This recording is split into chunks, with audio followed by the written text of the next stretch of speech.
town. Me, B-Mitch, Jeff, Landfill. We even got Heavy Metal Chris hanging out. Not really sure if he's here for the day or what. We're all in studio. Brian's back from a truly insane bike ride to that was fun, the Atlantic Ocean. That was a lot of fun. Ready to have a good day. How we doing, everybody? Hey, man, good. How are the legs, B? Let's start there. The legs are fantastic. Listen, I'll be honest with you. I had a billion people asking me about your ride and if you made it and all these things, and I'm like, I know he's going to make it. I don't know when he's going to make it. Let's run through the morning to the afternoon. All right, so we got up and we got over to the Union Market, and early. And when we got in, so we started to get up, make sure everything was together. People started to leave a little early. Some people did, but we left right around 4:45, and we took us an hour 58 minutes to get to Annapolis. We got there, and then they had like a little rest area and all. Got in the truck and drove over to Centerville, where you drive there, and then you ride from Centerville, Maryland, to Dewey Beach, which is 74 miles. The first one was 34 point something, and that's 74 So Centerville, miles. is that obviously you get a ride over the Bay Bridge? You pass by. You get a ride Queenstown. over the Ken Island Bridge too? Yeah, you pass Queenstown. Okay. And it's an overpass. You go there. There's a high school down there. Like you kind of right past those outlets? But the outlets are to the right. Yeah. Okay. And then you go up a little bit, and you stop right there. 10-4. And then you ride through cornfield after cornfield after cornfield after cornfield. I never knew it was that many damn cornfields out there. What always trips me out, or occasionally you see like the soybean field. I don't know who was eating all this soy. I didn't see that. Okay. Listen, everything was corn. A lot of corn out there. I tell you. All right. It was fun though. So you finally get to Dewey. Yeah, when I got to Dewey, I saw you had said that y'all make it or something. I think somebody texted that, and I was like, once I got there, I started to just. I had lost a lot of fluids, so I wanted to get something back in me. I imagine. You understand? Sure. So it was fun. I didn't think I would ride as well as I did though. Seriously. Was there ever a moment of like doubt or pain or? Not for me. Did any of your boys not make it? Are we naming names? One guy didn't make the whole ride, but he hadn't been training well enough. He did 84 miles. How relentless have you been to that dude who didn't finish? Yesterday, I think in about 5 minutes, I gave him 55 jokes. I think that's when I think I called you during that span. And we had one guy. Well, he once he got to 80 something. At first, it was about 70. We thought he was going to give it up. But once Jerry, Jerry got past 80, he was like, "Hey man, I came this far. I'm gonna make this ride." But Jerry eyes, bro. After we finished the ride, we were looking at Jerry's eyes. His eyes was redder than that damn that 106.7 fan. And we like, dude, what the hell you doing? He said, "Man, I'm tired." I bet. It was good. It's a lot of people though, and I'm serious, man. How many people make it? I think they raised over $400 and some $1,000. Wow. And I think that's almost $500,000. Yeah. Wow. About 300-400 people to benefit autism research. Yeah. And the thing about it, man, like we rode in a Peloton the whole way, and that thing works, bro. When you take a loop and just keep moving, like the group of bikers. Yeah, the group of bikers. That thing works. It was good though. I got a tweet here from Mike O1088. He said, I met B. Mitch at the 100-mile bike to the beach ride for autism on Friday. I told him the story about how I bought zip-up shoes when I was a kid. Yeah, after I watched him run one back against the Chargers. The Reebok shrouds. That's awesome. Oh, yeah. Seems like it was a lot of fun. Great cause. How was it? Hot as hell? Nah, because you're up so early. We up so early, but right when we got in to do it, the heat started to come in. Like we were riding 19 plus, and when you get a little wind going, you end up on Route 1, like coming into Dewey. Yeah, and on the right, like the right lane is a big bike lane and bus lane. Okay, yeah, and then that last bridge before you go right into Dewey, yeah, where there's a water tower right there on the right. I attacked that bridge, went up it at 21, came down at 30 something. Wow, and I rolled on into Dewey, but I was like, I'm going to get a beer. Are there cars around? Yeah, I have a car. Or do they have the road blocked off? No, they have cars. But what about like But when you're riding through the cornfields and there's nothing happening? I think the people know this time of year that ride comes through, because I would say out of the whole 108 miles or 9 miles, whatever it was, one ass. Really? Yeah, somebody who came by in a little minivan and had to say something, and I said something back, and guess what? He sped up to make sure he didn't have to, because it was a light up there. He wanted to beat that light. Because, like, somebody always got to be just stupid, you know? So, but everybody was cool. You could see most cars understood what was happening, and they were very cool. That's great, man. I'm really happy for you to celebrate your incredibly. You gonna do it next year? No, but to celebrate your. You know how many people say, "Man, can you get JB on the bike?" I say, JB's supposed to ride 20 miles. Dude, on Friday when I was doing the show, I said I definitely owe you the 20 miles at Haynes Point. Mm-hmm. That I own up to. Anything else beyond that, I'm not sure that I own up to. I just got to get you to do that first. Yeah, and then you might feel more comfortable. Maybe we'll try to get that done before I turn 43, which is about a month away. And your birthday's what, 2 weeks out? Oh, yeah. What day is it? Exactly. The day's the 5th. We got 13 days, baby. Okay. 46, baby. Yes. Now, I think really to celebrate your accomplishment over the weekend, I mean, riding a bike 110 miles is outrageous.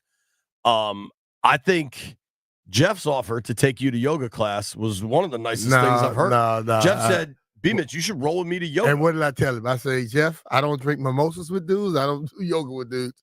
And the funniest thing, Jeff then tried to sell it further by saying, well, there's only 5 dudes.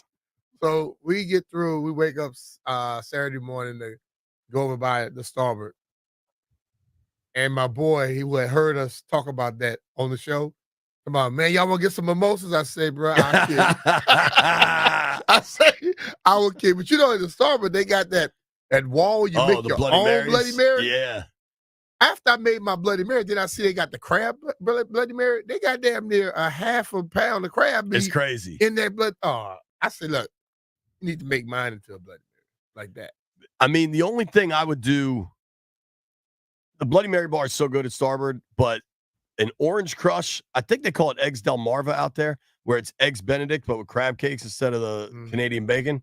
I could just hammer that all day. They had something fishy something omelet. He had at least 15 shrimp in that damn omelet. And Monty I'm talking about around, a fourth of a pound of crab meat. And I destroyed it. I bet. I destroyed it. Now, we do have breaking news here on the Fan that I just want to be sure we're up to date on. Last I heard, Jeff ate a vending machine hard-boiled egg. Yeah, and his stomach is starting to rumble. So, Landfill, you might have a problem. I think we got to check on this throughout the show. What's the name of that river in France? The Seine River? Yeah, the Seine. The Seine? I think it's going to smell like the Seine in there, Landfill, shortly. Landfill, would you rather share? You need to send him out of there. Landfill, you've got 4 hours coming in the aquarium with hard-boiled egg Jeff. Would you rather do that or swim in the Seine? I mean, that's rough. Those are 2 unappealing options.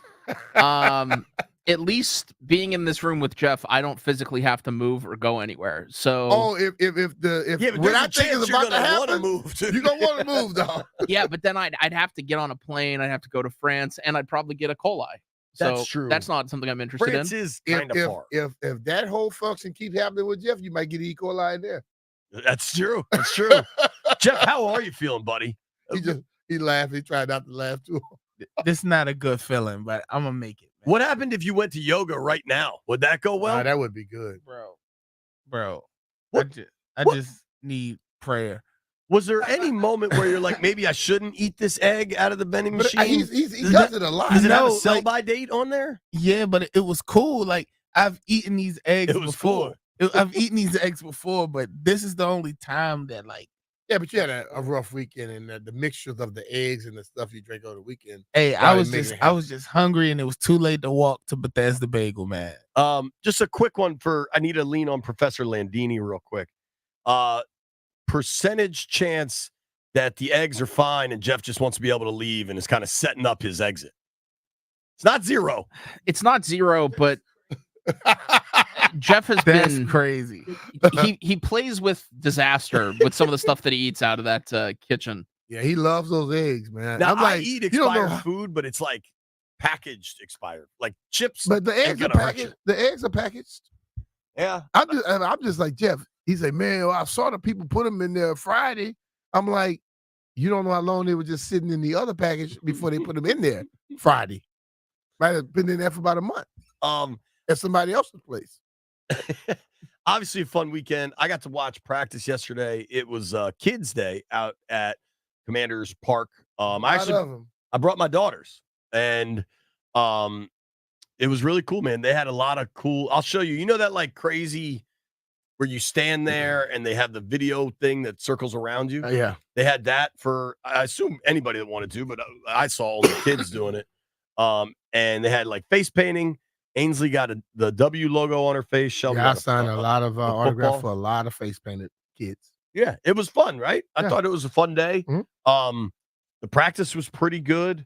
I think, you know, we've now entered this spot where Jaden Daniels is going to play. We could talk about that significantly, but Thank you. I think arguably the most important thing over the weekend was when Devin Hester gave his Hall of Fame speech and made very clear that Brian Mitchell should be in the Hall of Fame. I hope me being here today opens up the doors and brings some attention to other guys like Brian Mitchell and Josh Cribbs, because I'm not the only returner who deserves to be in the Hall of Fame. I'm just the first. I know you said your phone went crazy and you weren't I sure was what driving happened. back, and I was like, something has to something happened. Because like I don't ever get that many calls or texts and like back to back like that. Now, obviously, you and Devin have a relationship, but still, when you heard that, what was your reaction? I was like, I don't expect anyone to really take the light or the shine off of themselves in that moment, and for him to do it, I tip my hat to him, you know, because what happens sometimes you just need a person. Like I remember when they first voted him in, my daughter was immediately saying, "This is gonna be better for you," you know, because that's Bria's thing. She work and do all that stuff, and I'm like, okay, then we'll see. And then for him to come back with that, it may put a brighter light on the position.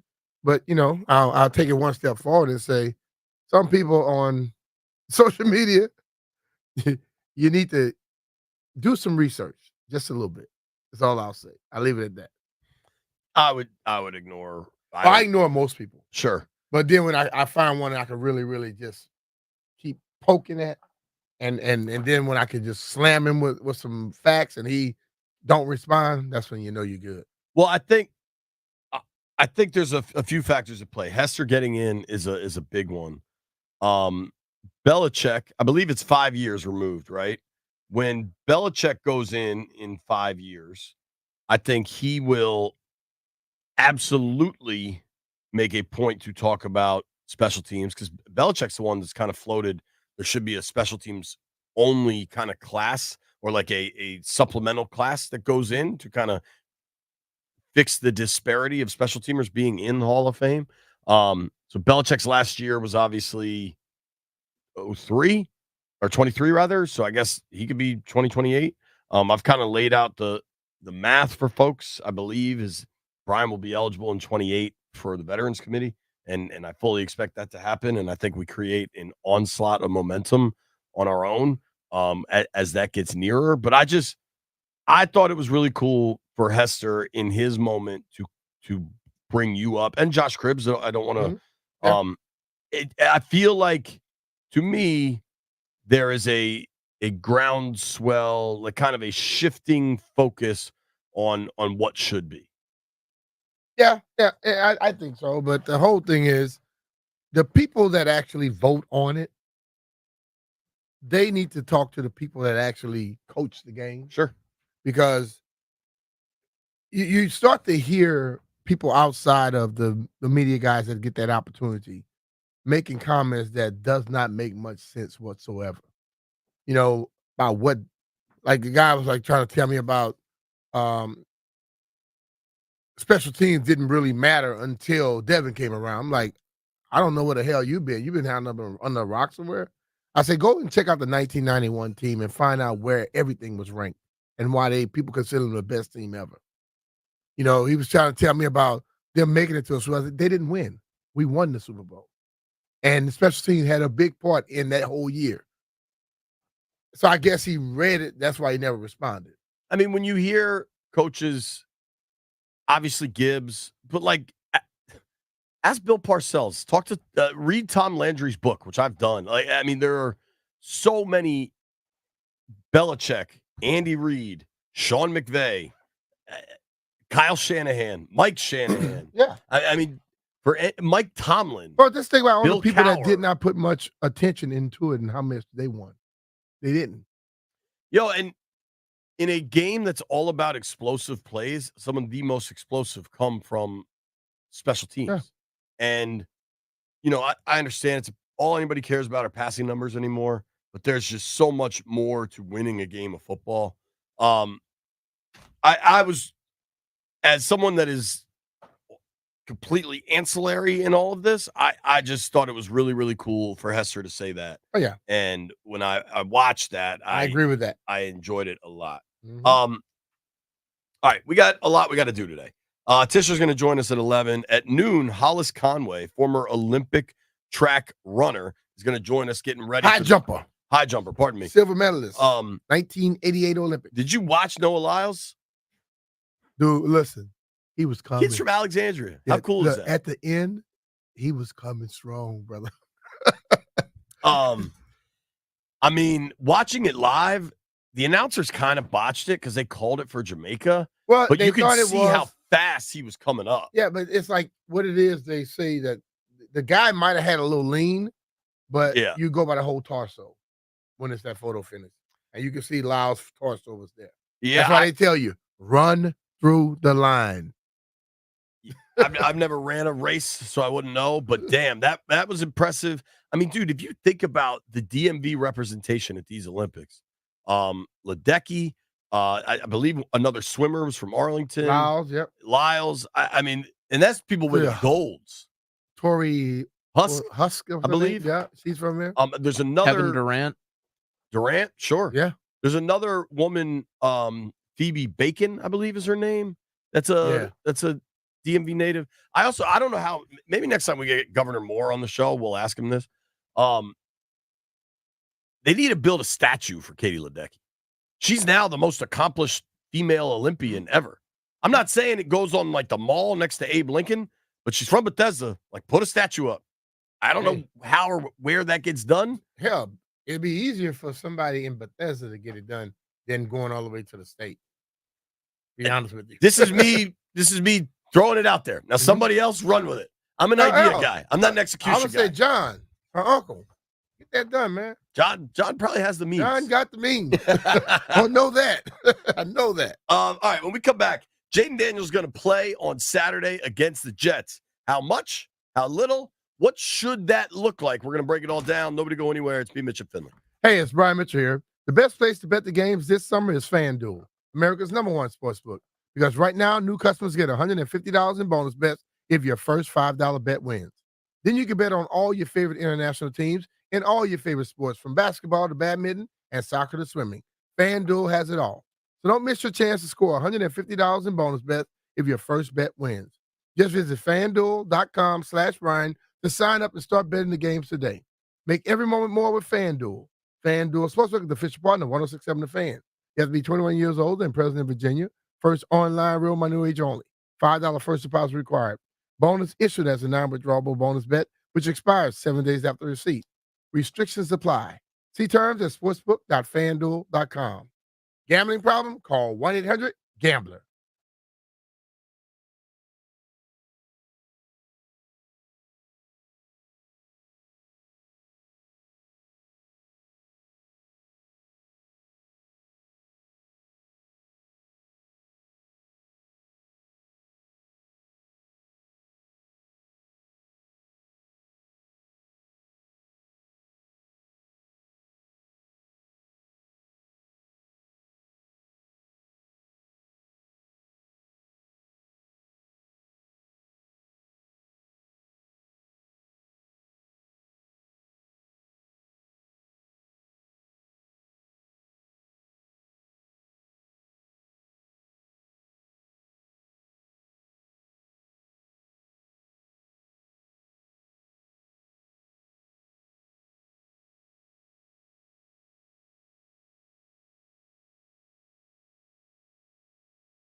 to DMX for everybody on the stream. Seems like we're back streaming, so come on, hang out on YouTube if you want. All right, we're gonna give you a Jeff Eggs update here in a little while, but there's a lot of DMV athletes I wanted to shout out because people are inundating me with how many DMV Olympians we have. Kate Douglas is a swimmer for UVA. You've got 3 swimmers just from Stone Ridge High School that won medals. Katie Ledecky and Gamel. Tori Husk. There is a rower that went to Gonzaga who won a bronze medal. I'm sorry. And then another kid from Sidwell. Juliet Whitaker is running in the 800-meter final. She's from Laurel. Obviously, Noah Lyles. There's a lot of people out there. Tori Husk. It's just cool, man. What a great area we live in. Yeah. Sometimes it's a good reminder. And I also want to. Ben Stanek made a big announcement this morning. His podcast is moving to a new platform, Empire Media. Shout out to Benny. I hope that goes great. Ben Stanek was in the Olympics. Like, what the hell? Ben Stanek not in the Olympics. he could compete on an international level for dudes, grown adult men that wear Jesus sandals. If there was a category for that, Stanek could take the gold. But congrats on the podcast, dude. I hope everything. So you got the little strap they wrap around. Got the whole thing looking like a Greek warrior. This is Sparta. Oh man, that's funny. Okay. As much as training camp goes on and on and on, and it's a lot of fun, there's not a lot of days when there's actual news that breaks out there. There was, for an early August form, there was news. Dan Quinn said, yeah, Jaden's going to play. Jaden Daniels then spoke to the media yesterday afternoon. And was happy. And said, yeah, I'm playing. I'm excited. I don't know if somebody was trying to sneak attack him or if somebody just misspoke, but they're like, yeah, when you start this game. And he's like, I don't know about starting, man. And I certainly think he's going to start. We'll find out. They actually have to release a depth chart tomorrow. So when it's depth chart season, Landfill, buckle up. This depth chart's going to come out. It'll be tweeted everywhere. People will dramatically overreact to an August 6th depth chart. That's what they do, man. Sure. But we've talked about this. I didn't have much of an opinion on him playing in the first game. If he does, cool. If he didn't, cool. I don't think he's going to play much. What matters to me is a legitimate showing in the second game. I want him to play about a half in Miami. I want him to play in the first game, get his feet wet. Sure. Because it also shows how Cliff can get out there and protect him in plays. I want him to play in the second game. The third game, I don't expect him to play. So when I say indifferent, I'm cool with that. I think. But I when we first mentioned it before camp even started, we were getting people, oh, he shouldn't play at all. Right. And then as soon as something goes wrong in the regular season, they're gonna say, well, man, we didn't have the right approach. Let the coach, like I said then, let the coach do what he wants to do. And they seem to be doing that. Totally. And so I think if I set the snap count, the amount of snaps he takes, and I'm going to include dead ball snaps because preseason usually you see some pretty ugly stuff and you see some procedural penalties pre-snap, but whatever, those count towards him being out there. 8.5 snaps. Does that sound about right? You going over, under? Well, I mean, if it could be more than that. What if there's a drive going? Sure. And I wouldn't even say dead plays. I'll say handoffs. I'm counting them. Oh, hell yeah. If he's taking a snap, it counts. I want quick passes, quick reads. If I throw something, I want when you hit your fifth step, I don't care where you throw the ball, but it's not going to be in your hand anymore. Maybe 3 Let it steps go. for this one. So I want to see it. And what if a drive is working? I don't want him to go, oh, stop it. I think there are enough plays where the OC can protect the quarterback that you can call. And I think Jaden has shown in practice he understands the concepts of what's going on with this team. And yesterday I watched the play where kid Zacchaeus, I think, came off the ball. It seemed like he was lost, didn't know what to do. As soon as Jaden's back foot hit, the ball was in his chest. You know what I mean? You let it go. You don't hold on to it. The Let it fly. anticipatory stuff that Yes. I like so much, pre-draft process and watching the LSU tape, I mean, that shows day after day after day in Ashburn. Yeah. Where the ball is out going to a spot before a receiver's in their outwards break. I'll say it's like I understand people's angst and worry about playing, but I also know you don't get ready to play football without playing football. I think having him out there makes sense. This is not specific to Washington, right? Like this is a NFL wide problem is too much, but like conundrum where coaches don't know what to do. They want to protect their players. I think you get players once they reach a certain veteran status that don't want to play in preseason. Mm-hmm. Not that Jaden is there. Listening to him, talking to him yesterday, he seems legitimately excited to get to play. Mm-hmm. A lot of these guys do. I think if you really get some truth serum in Kingsbury and Quinn, they care more about Thursday's practice than they do Saturday's game. But all that said, I think it's cool he's playing Saturday. I think, dude, from just a purely like Washington fan standpoint, Jaden Daniels will be all over SportsCenter. Like, I don't know what national games there are. Mm-hmm. Preseason schedules are so funky. Like, but say it was regular season and NBC does that Football Night in America Sunday night. Jaden Daniels makes the show. Like Washington, the burgundy and gold for multiple seasons now doesn't really get much national attention because it's been kind of boring. The quarterback play's been bad. The offense has been bad. Maybe it was Chase Young, but that hasn't really been a highlight package to show since 2020. Like just on a almost superficial level, it's cool because Jaden Daniels makes them must see. And he has that cachet. Totally. And I think that'll be really fun and exciting. I also think you're not going to see Aaron Rodgers in this game. I'd argue he's coming back from an injury, but two, he kind of deserves to call his shot when it comes to preseason. I think it's good news. I don't see people out there that think it's bad news. There is, though, and I think all parties are aware of this. And when me, you, and Tischler were on the sideline talking yesterday after Quinn had said he's going to play, we all agree that there's a way to do this, get him out there, and make sure he's not touched. Yeah. And that's what I've always known. I think that's on Cliff. Yeah, right? that you have. And listen, it's on both of them. Yeah. Cliff to design it and also Jaden to go out there and implement or do what he said. Like if you're told when you hit the fifth step, I want that ball out, let it go. You don't all of a sudden start scrambling around trying to make no big play.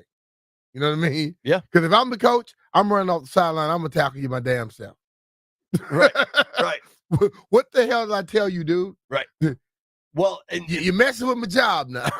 let's just let the ball go and keep moving.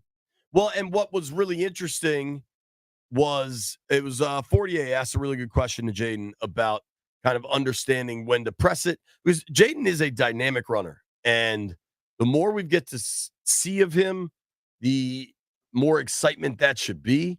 I do wonder a little bit, and I don't know how much of it we'll see in the preseason or what, but they are, as they continue to now, they've had enough padded practices. They're like installing their run game. There are definitely more interior runs than I would expect.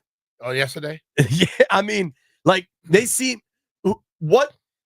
I mean, if you look around the NFL, the team that has the absolute best running offense for their quarterback is Philly.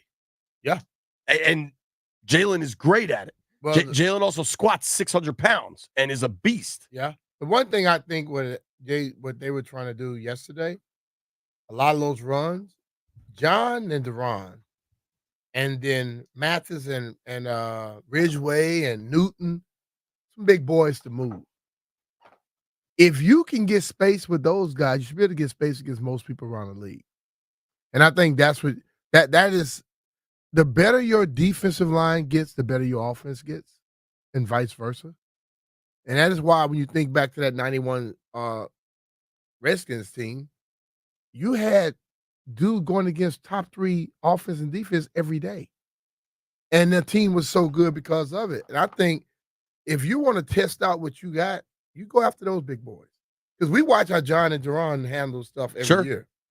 You know, maybe you got some people in there now that maybe somebody can move them up out of there sometimes. I get a little nervous with the interior stuff with Jaden. That's for them to figure out. And practice, though. It's practice they for sure. Seeing what they can get or what could work or not work. I do think, though, we need to have like a level of I think fans are going to be surprised at Jaden's run rate because he's such a good polished pocket passer. And not all these runs are going to be designed, but he's going to use his legs. And I think we all got to be prepared for that. And the stuff everybody's seeing and hearing from Ashburn are throws, right? Yeah. And the team, when they post videos, are throws. And I understand why, because if it is a design run, you sure as hell don't want to put that on the internet.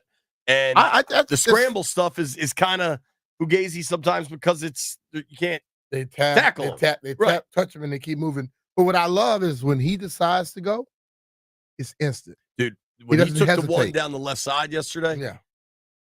Listen, I understand he can't get hit and maybe somebody's catching him on that edge. But once he had the edge, that was legit house call. Yeah. Like he was gone. and the more I watch of him, the more I feel correct about describing his running style as a glider. Like he's not a make you miss guy, but he could just change direction subtly. Or he give you a little hesitation and dude. then he explodes and you won't be able to catch it. I want fans to understand this number.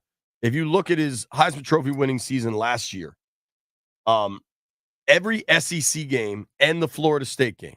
So I'm only excluding the Grambling State game and the Army game. Every other game, he had at least double-digit rush attempts. Not all of those are design runs. Some of those are scrambles. Mm-hmm. But we gotta get our mind right. The dude is going to use his legs, and you should want him to. How does Dan Quinn feel about his rookie quarterback 3 weeks into camp? Play that for you next.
Don't know why. B. Mitch Finley, 1067 The Fan.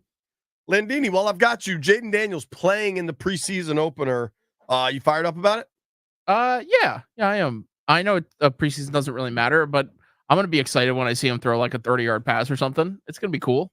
I think for just building fan excitement, seeing the number 2 overall quarterback taken, seeing what is ideally the future in Washington, I think from just straight fan perspective, hell yeah, it's exciting.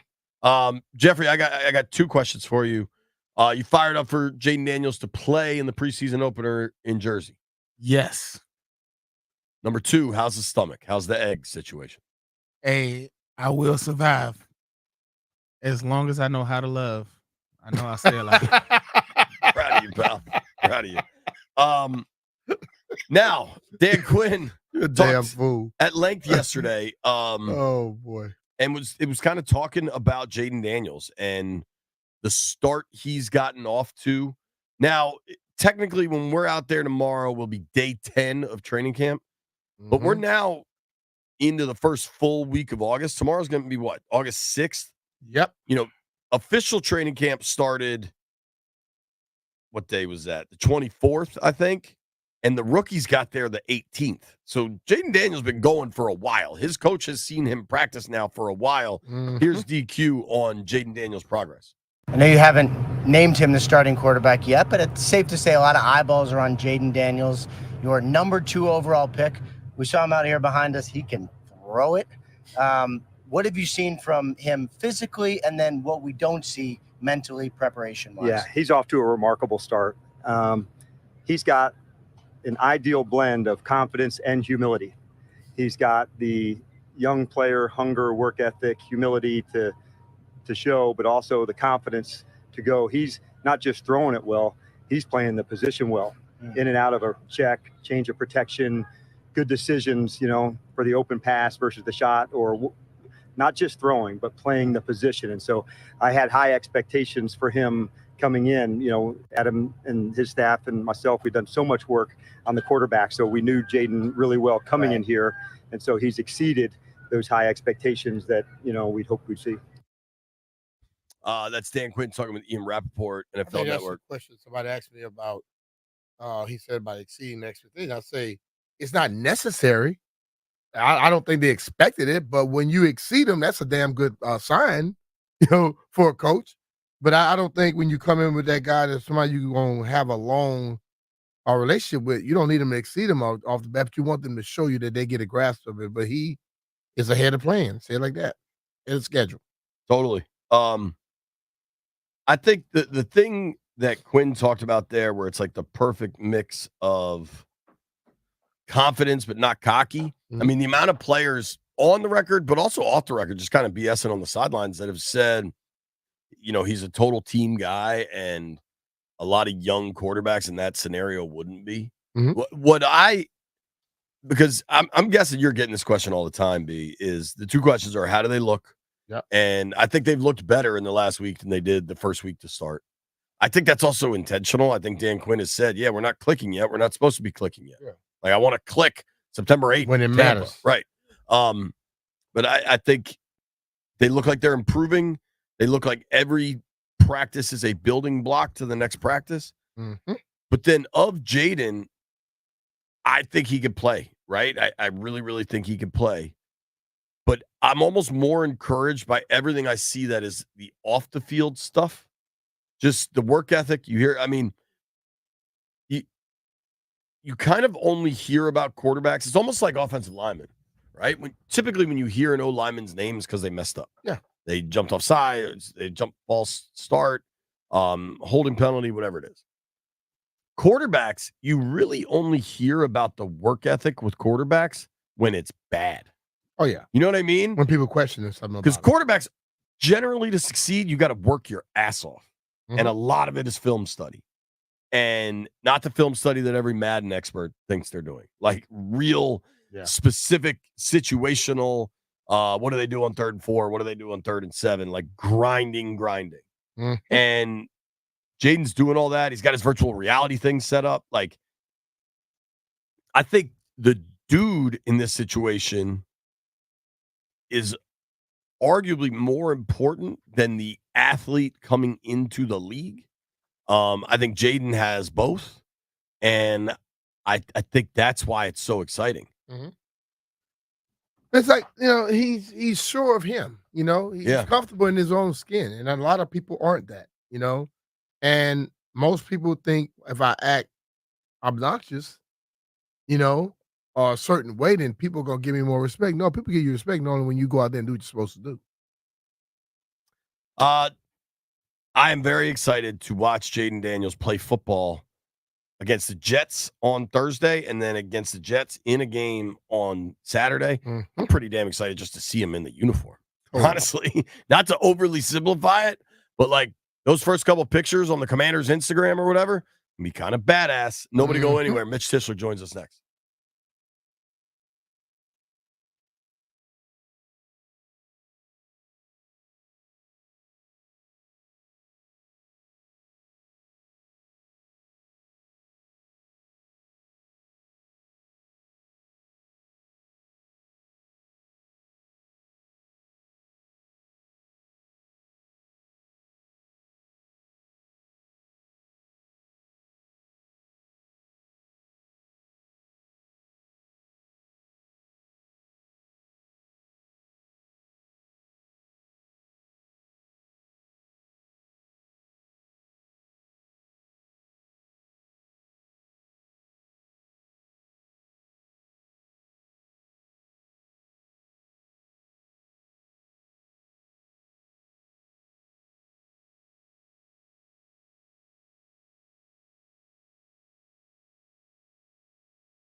B. Mitch and Finley, 1067 The Fan.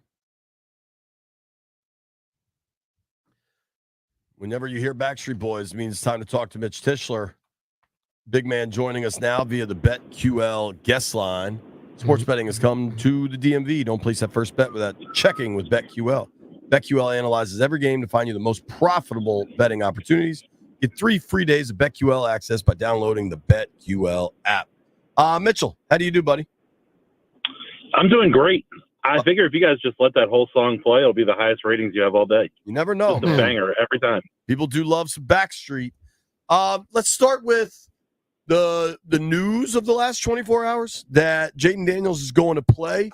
I know this was something you had a strong feeling about, and I believe are pleased with the outcome. Yes, quite pleased with the outcome. I know B. Mitch is in the same world I am, where you got to get your guys out on the field and they got to play. And it's easy enough to have them out there and not put them in harm's way, but there's a value to a guy who hasn't played a football game in, whatever it's been, 6-7 months to going through the pregame rotations, getting used to the machinations of what the coaching staff wants from him pregame, how they're going to go about, any pregame meetings and talks and stuff like that, all the way up into, getting into the game and getting used to the feel of being on an NFL field. It's an important thing for me, for rookies to get out there and not have those first regular season games be treated like preseason games. How you feel they should work him though? Like, what type of plays you want to see? Yeah, I mean, listen, I like the way that the old school NFL did when there were 4 preseason games, where your main starters would get a series in the first preseason game, a quarter in the second preseason game, and then a half in the third preseason game, or whatever it is that you want to get them in that third one. Now that there's a 2-week break between the final preseason game and the first regular season game, to me, I think that's the perfect way to get those guys used to it. They have 2 weeks to get their bodies back right for the start of the regular season. But that break can be a real killer. And you see teams that come out slow, like the Commanders have pretty much every year for the past decade or so at the beginning of the season. So get them a little work in the preseason and get them ready to go day one. The difference though in like that model of a little bit in the first, a bunch in the second, and then maybe some in the third, it was also like when they had 4 games, they had a lot more runway to judge kind of fringe roster players. And I think a lot of that has shrunk now without that 4th game. And that's why I think nobody plays in that 3rd game. So you actually get a good look at, who your 35 to 50 roster guys are. I got zero problem with Jaden playing. I think it's really good.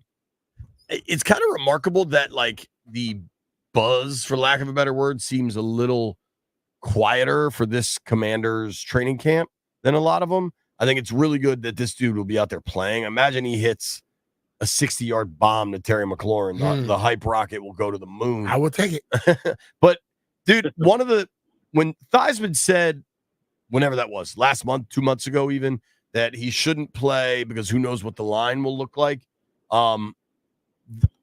What the line has looked like of late is pretty different than what we expect it to look like week 1.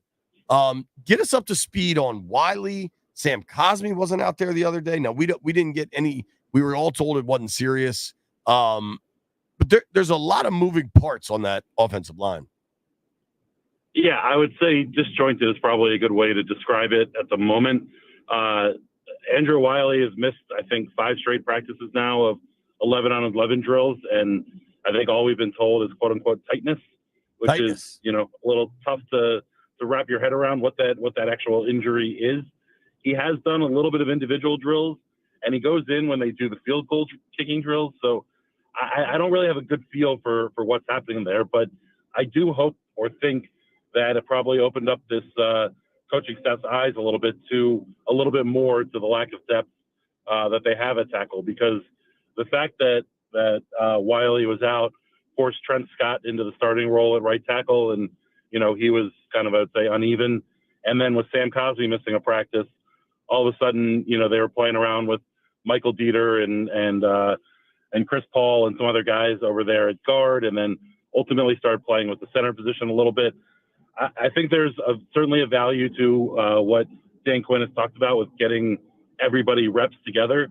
But if this Wiley thing, whether it's poor play or injury, is a bigger issue, it really ends up putting a lot of pressure on the team to have Brandon Coleman ready to go at left tackle, because ultimately, I think if that's the case, you're going to have Cornelius Lucas probably start at right tackle, and then have Brandon Coleman at left, and it's a lot of pressure on a rookie third rounder. Mm-hmm. I think the Wiley thing is starting to linger long enough that we'd love a real explanation. I don't know that it's coming. If we get to the Meadowlands next Saturday and it is, say you get Coleman, Allegretti, Biotish, Cosme, Lucas, you're cool. But what if that right side is Trent Scott and Dieter or something? You know what I mean? Like, we know that the Jets get after the quarterback. We also know that Cliff could probably design this thing so that there's not a lot of opportunity for Jaden to get hit. But is there a cutoff point where you're like, all right, man, I don't think he should be out there? I really don't think so. I think that, you have veteran guys both there with Dieter and Trent Scott, who have been NFL players. They know that they're not kind of rookies being thrown out on an island there. And I do think, especially for that first game, you can design it easily enough to have 2 quick handoffs and a quick pass and get them out of there. At least just have them get under center, look at a different defense, get a feel for what 1 o'clock on a Sunday will feel like later in the year. I certainly am concerned about the depth of the O-line as a whole, but I really don't think, unless there's a major injury unless Coleman or Cornelius Lucas also can't go for that game on Saturday, there's no reason not to play him. Yeah. Have you all heard anything I haven't about veteran days off and things of that nature? Because we know we heard it every day with Ron. So if that could be something that they're doing and not voicing it. Sure. It's certainly possible, but the Andrew Wiley thing's been going on since last Friday. I mean, we're over a week now of practices where we've been waiting for him to get back out there in the 11s. Sam Cosme's have been a veteran day off, possibly. Saturday was a walkthrough. Sunday was a practice day. Today, Monday, is an off day for them. It seems unlikely that there was just a planned veteran off day in between 2 light days. But Ron loves his veteran days, so who knows? Yeah, I mean, the Wiley thing, I think, is stretching a little too long to be a veteran's off day. I do think, they were pretty clear that guys like Ertz and Wagner and probably Eckler, they're really going to manage their workload just to keep, the focus needs to be on Tampa and not the Jets. Mm-hmm. It's going to be fascinating to see, because when Jaden comes out, are you with me? B, I want to start with you.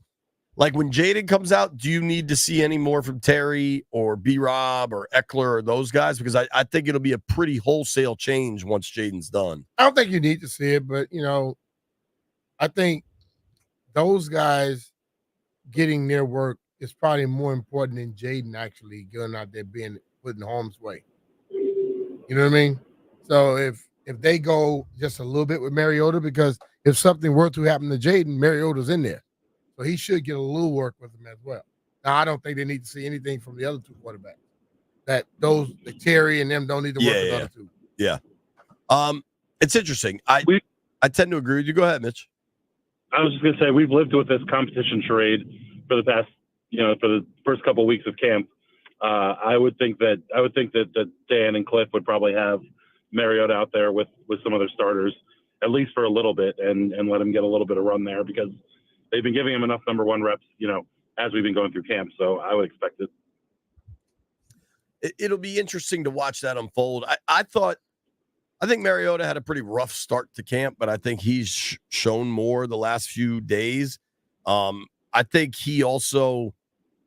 Mariota's a better quarterback once the run game kind of gets installed, because unlike Jaden, Mariota's still, whatever he is, 8-9 years into the league, is still a run-first quarterback. And Jaden, despite what I think is going to be more running than people are expecting, is such a clear pass first pocket guy. But to me, and Mitch, you and I kind of disagree on this. I have started to see why Mariota is the right backup. Everybody points to the Netflix show from a couple of years ago when he kind of bailed on Atlanta. We only saw one side of that. Atlanta gets the final approval of how it looks. I think if I'm Marcus Mariota, and I believe that team was still in the playoff hunt, and I think I had been given some level of maybe not guarantee, but assurance that you're the starting quarterback no matter what happens, and then you bench me for Desmond Ridder, who is not an NFL passer, I think I'd be pretty pissed too. But that said, I think the Netflix show is given a really negative perception to Mariota, whereas now that I've talked to him, I've talked to coaches with him, I've talked to people that were in Philly last year, I think he's the perfect guy for this situation. Yeah, I agree. I think he's a perfect backup for this situation as a backup. What I've seen from Marcus Mariota hasn't given me any indication that if there's a need for a long-term backup, that he's the best option out there. Now, none of the other quarterbacks in camp outside of the Jaden Daniels group have shown me that they necessarily deserve to be a long-term starter either. I think like a lot of other positions, they lack depth at quarterback as well. But I do think Mariota's a great player and person to be in that role in how they can help Jaden get accustomed to the NFL and work through, first year issues and seeing defenses make adjustments to him for the first time and all the different things that kind of he'll see through his first NFL season. Yeah, Marcus, I just hope we don't have to see a backup, to be honest with you. But the ultimate thing is, if Jaden starts handling this business after a year or so, then you can start not necessarily worrying about that quarterback, because his personality to me is one that you don't need to have the veteran guy around all the time, because he's not that guy who's the me guy talking to. Yeah. Well, and I mean, he was kind of got asked about this yesterday. Clearly, Jaden and Hartman seem to be like buddies. I think if cuts were today, I think Hartman's a practice squad guy, and you keep Driscoll. Driscoll has played in the NFL. The results haven't been great, but I don't know that Hartman is ready for that. When you play 5 years and start at Notre Dame for at least a season, if not two, and then go undrafted, like you started at Notre Dame for a year, dude. Like the NFL scouts have seen you, and they know what you're about, right? But I mean, he seems like a great guy. Good looking. Yeah, he's a heartthrob. The ladies love him. Like you could see over time, this room, the quarterback room, develop where it's just Jaden's room, and he doesn't necessarily need a veteran. I think Mariota's good in that role, and I think perhaps more importantly for this season, if something happens, Mariota can run the same offense. He's not going to be nearly the passer Jaden is. I argue he's about half the passer Jaden is. But at least you don't have to flip things upside down on a roster that got completely flipped upside down. Mm-hmm. I totally agree with that. I mean, being able to run the same offense is certainly a big pro to having Marcus here, and we see it in camp. I mean, he's just so quick to tuck the ball in passing plays that it makes me wonder how he can be successful running, during the course of an NFL game. But like B said, hopefully we don't have to deal with that. Yeah, for sure. Specifically with the Jets, is there anything you're looking, any matchups you want to see, or for me, I think we got a whole lot of questions about Washington's secondary, and I think Aaron Rodgers and Garrett Wilson are going to test it pretty damn quick. I mean, I think the same on the other side of the ball. I think this is the most important practice that Brandon Coleman's going to have to date. He's been going against the Commanders DNs, and they certainly present one challenge, but the Jets have a heck of a pass rush, and I think across the board, it'll be good for this Commanders O-line to start seeing some of these guys. And then also everyone on Sauce Gardner. I want to see Terry and Jahan and maybe Luke McCaffrey a little bit, just get some reps with him and see what, get used to what an elite NFL cornerback looks like. And obviously for Jaden and Mariota as well, kind of throwing against guys of that nature. I think pretty much across the board, there are a lot of places that are going to get a much better test with the Jets than they do with their counterparts on the Commanders. I had a conversation with someone yesterday, and it was like saying that they wanted to get involved with the kickoff return thing. Who do you see being the lead guy with that? It's interesting. I mean, I guess right now it's hard to say it's not maybe Mikey Sainer still, who gets a bunch of those first kickoff returns. It's crazy is they work on punt all the time, and we see them work on punt all the time, and it kind of seems like they're keeping kickoff to when the media is not there. Because it seems like it, because the person that talked to me, I'm not going to say it because I don't know if he wanted it to be said, but doesn't seem like I've ever seen him back there at all. But he said he's looking forward to it. Well, I've been curious about Chris sense Rodriguez. I thought Rodriguez might be a good fit there. We haven't seen him for I think he could definitely be a good fit. Sorry, Mitch, I cut you off there. No, that's exactly where I was going with it.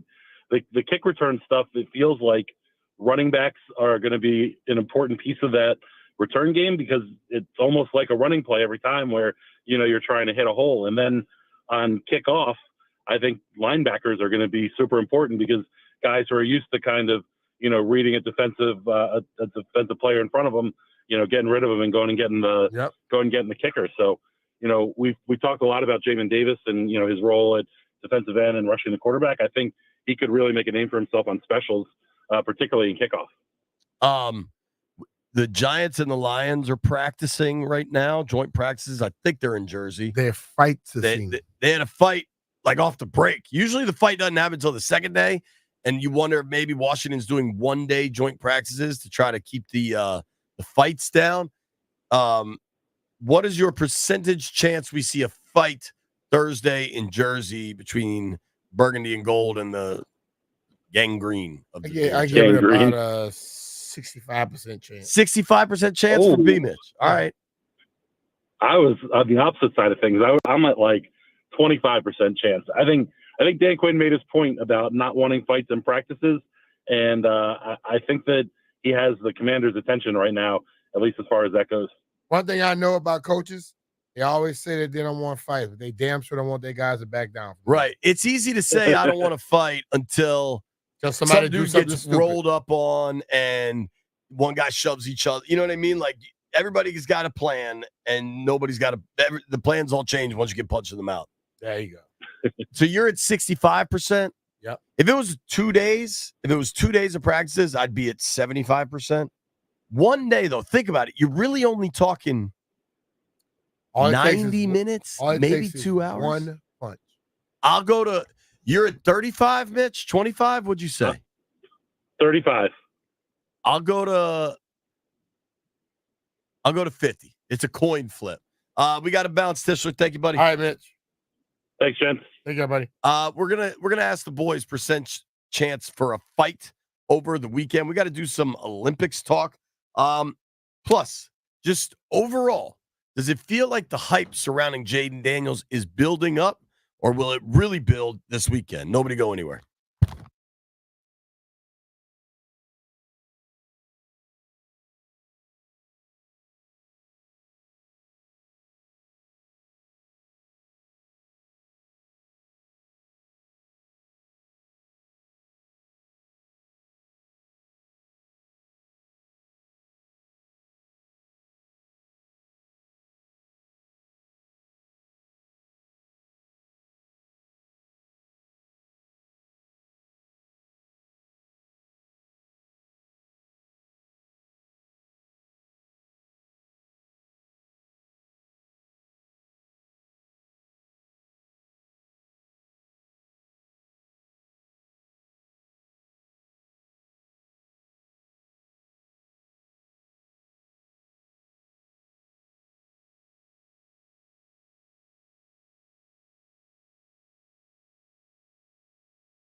Speaking of College Park, where they chop cars, shout out to my dude Lonnie Baxter, one of my all-time favorite Maryland basketball greats, and just a friend of mine, just a great guy. LB is going into the Maryland Athletics Hall of Fame this year. They just announced it. Where? Lonnie Baxter. Frankly, I'm Big surprised. Lonnie? I'm surprised he wasn't already in. But I love Lonnie. I've told you this story before.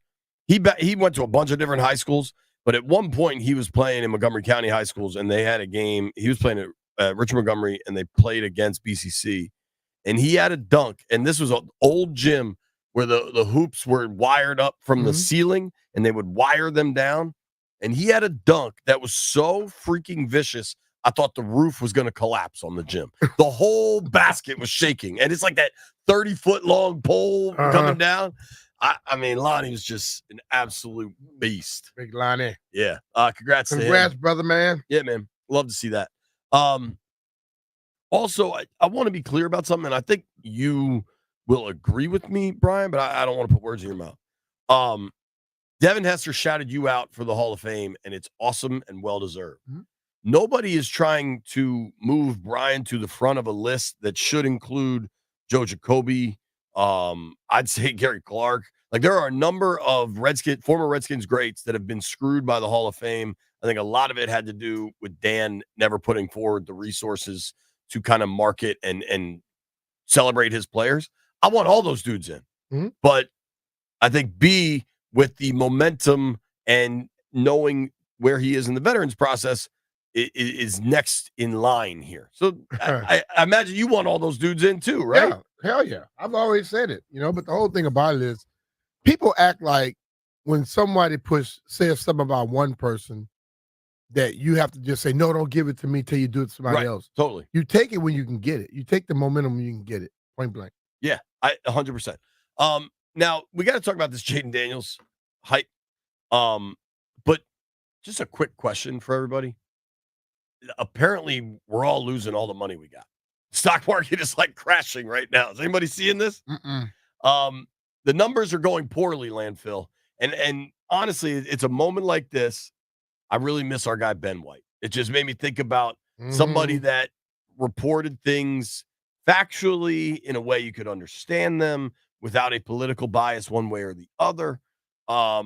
And so hopefully everything kind of levels out. It usually does. I'm not the right person to turn to for this. But Landfill, I thought I should let you know this. This just made it onto my social media. 2 restaurant bankruptcies this morning. Wow. World of Beer, which I know we all like, and Buca di Beppo. Never heard of. Which I don't think I've ever been to. I think it's like an Italian. But World of Beer, I like that place. Me too. They got good food. We were there. Yeah. When we watched Game 7 of the Stanley Cup there. There was Game 7. Right? Like, I mean, I've the one in Bethesda I take my kids to. Kind of weird to take your kids to World of Beer, but they got a good little brunch. So hopefully they figure that out. World of Brunch. World of Brunch, maybe. Jeff, are you worried about your investment portfolio? Not at all, JP. Just ride it out? Yeah, why not? Buy the dip, as they say. Is normally a ride it out type thing. Well, I was talking to one of my boys who went crazy with the whole buy the dip phase. He was like, just don't buy the dip right now because it's constantly dipping.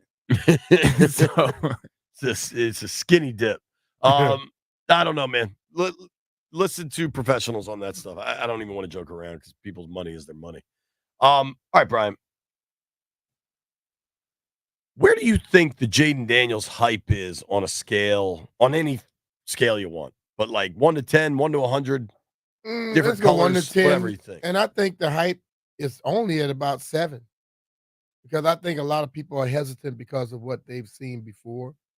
And I understand it, but I think you have to give credit to those that are here now and stop judging them through the lens of the folks that were before them. I think. But I like the fact that it's only at a 7. Yo, I agree with most of that. I think it's even lower. I am, even at practice, even at Commanders practice, like the crowds, there's good crowds and a lot of people are excited, but it seems a little more subdued. But I think it's because of him. That Jaden's low-key. It's because he's low-keyed.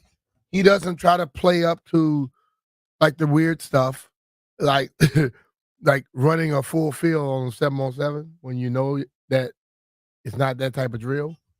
I think he is so low keyed and so serious about his craft that people they can pick that up as well.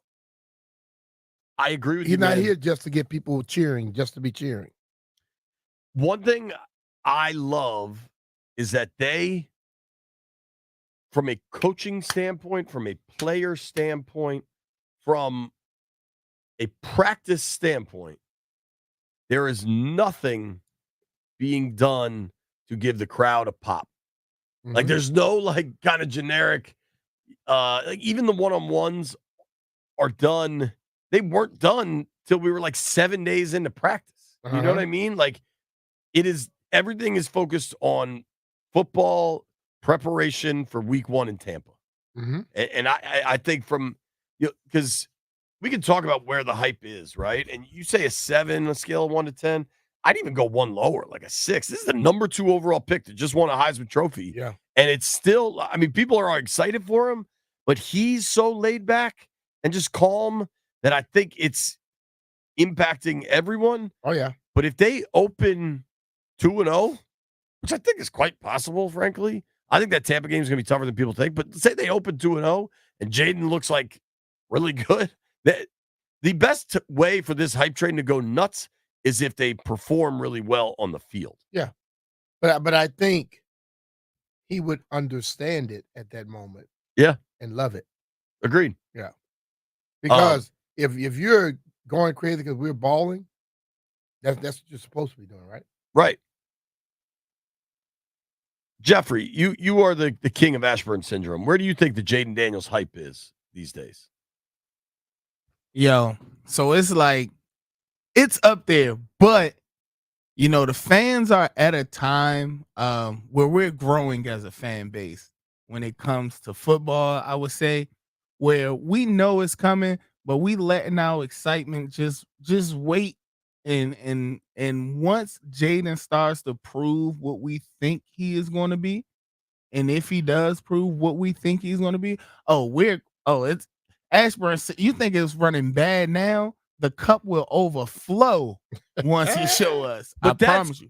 I'm cool with that if it shows up because he's a baller, right? Like that's when you're supposed to be fired up. But to be honest, JP, the fans want to be fired up right now. Like that people want to put their Jaden Daniels jerseys on right now and go parade around FedEx.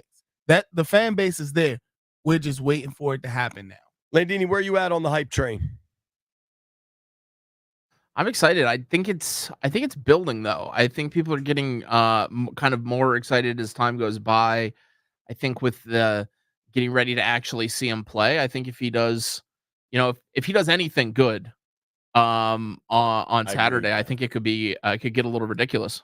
The Dolphins game, if he plays, let's say Saturday, I'm guessing will be pretty quick. And to your point, Brian, like designed to keep it out of his hands Short fast. and sweet. I think the Dolphins game, at some point you gotta let this kid play football, and not everything can be treated like a glass vase, right? Like you gotta let him go, and if they make some plays, like if he gets loose or he gets downfield, I mean, this dude, if you watch LSU, is a play maker. Oh, he's that 100%. I think there is like this, but you can understand the hesitance. Totally. You think the hesitance is more RG3 driven or Dwayne driven or life as a Skins fan? I think it's life. For the last 30 all years. Of it together. Yeah. I think the Robert stuff was so personality driven. I think the Dwayne thing was just kind of broken before it ever started. And you almost kind of can't talk about Dwayne because everything that has happened since is so sad. Yep. But the Robert stuff was so wildly different. I mean, Robert, by this point, the hype was a 15. Yeah. And like the same, like if you measure what the hype was of Robert's like that year, with him August right now. 5th. Right. It's without the right platform, he still got it like that. I don't want to get too far down this road because I know There's a lot of talk about what is wrong with our country and perhaps how we can fix things. But what the actual hell is going on in 3-on-3 basketball? Nobody go anywhere.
B. Mitch and Finley, 1067 The Fan.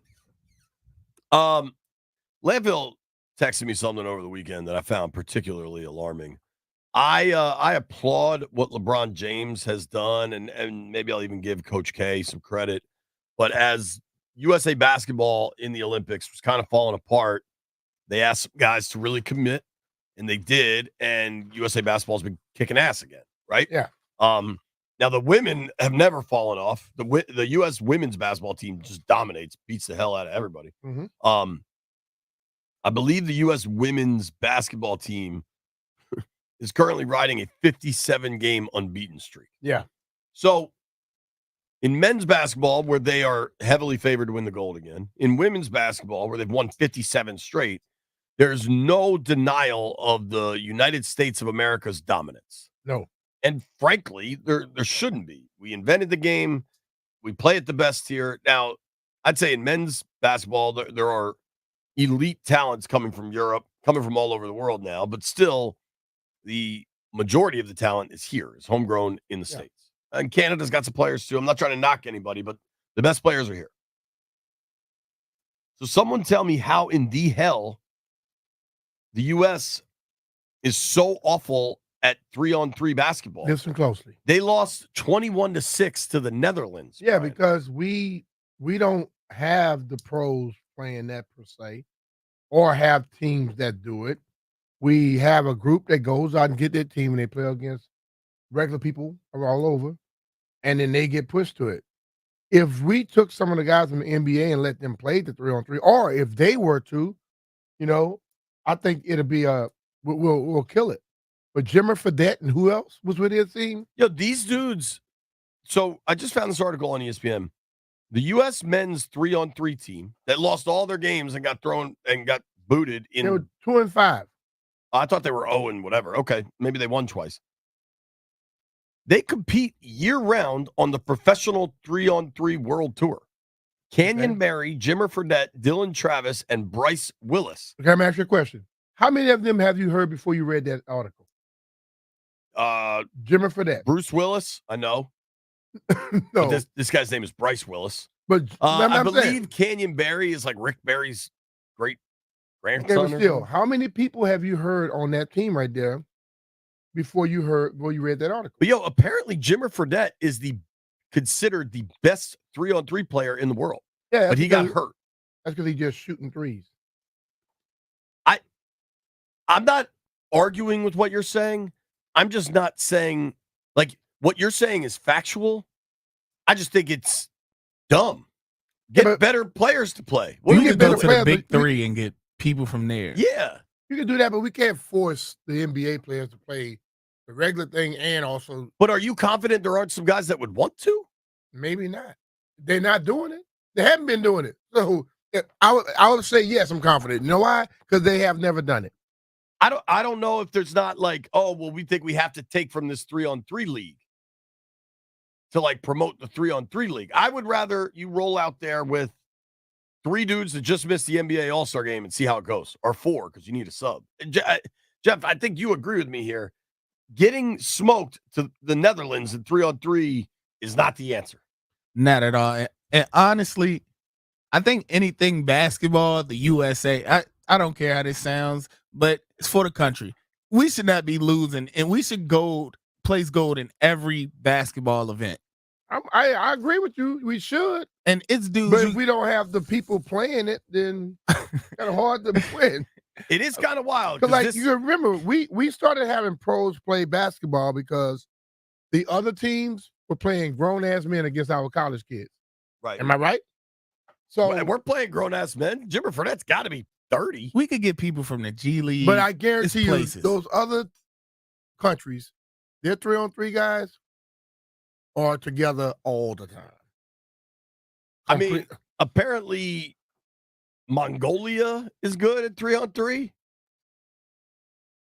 Because that's probably all they do all year. I probably could get 3 people from LA Fitness to beat our 3-on-3 basketball team right now. I'm just saying the 4 that are on our 3-on-3 team are not super good. That's what I'm saying. Is Donovan Mitchell on the U.S. roster? No. Right? I don't think he was hurt. at the end of the year, wasn't he? I'm just saying we could come up with some dudes here. Like, send me the 3 dudes from the Knicks: Hartenstein, Brunson, and Josh Hart, and just let them out there. Like, I would rather. You know who I'd rather see 3-on-3 in the Olympics, and I'm being sincere. Give me Gilbert, Karan, and Antoine Jameson, and let's ride. See what we got. I'm with that. Yo, I would be with that. Gil JP. is crazy. You don't think he would go and play 3-on-3 just for the fun of it? He wipes his. He literally posts pictures on Instagram wiping himself with $100 bills. He doesn't need the cash. That's all right. What's the next Olympics? LA 2028. I want Gil, Karan, and Jameson. They're bringing home the gold. Nobody go anywhere. You're crazy.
anymore.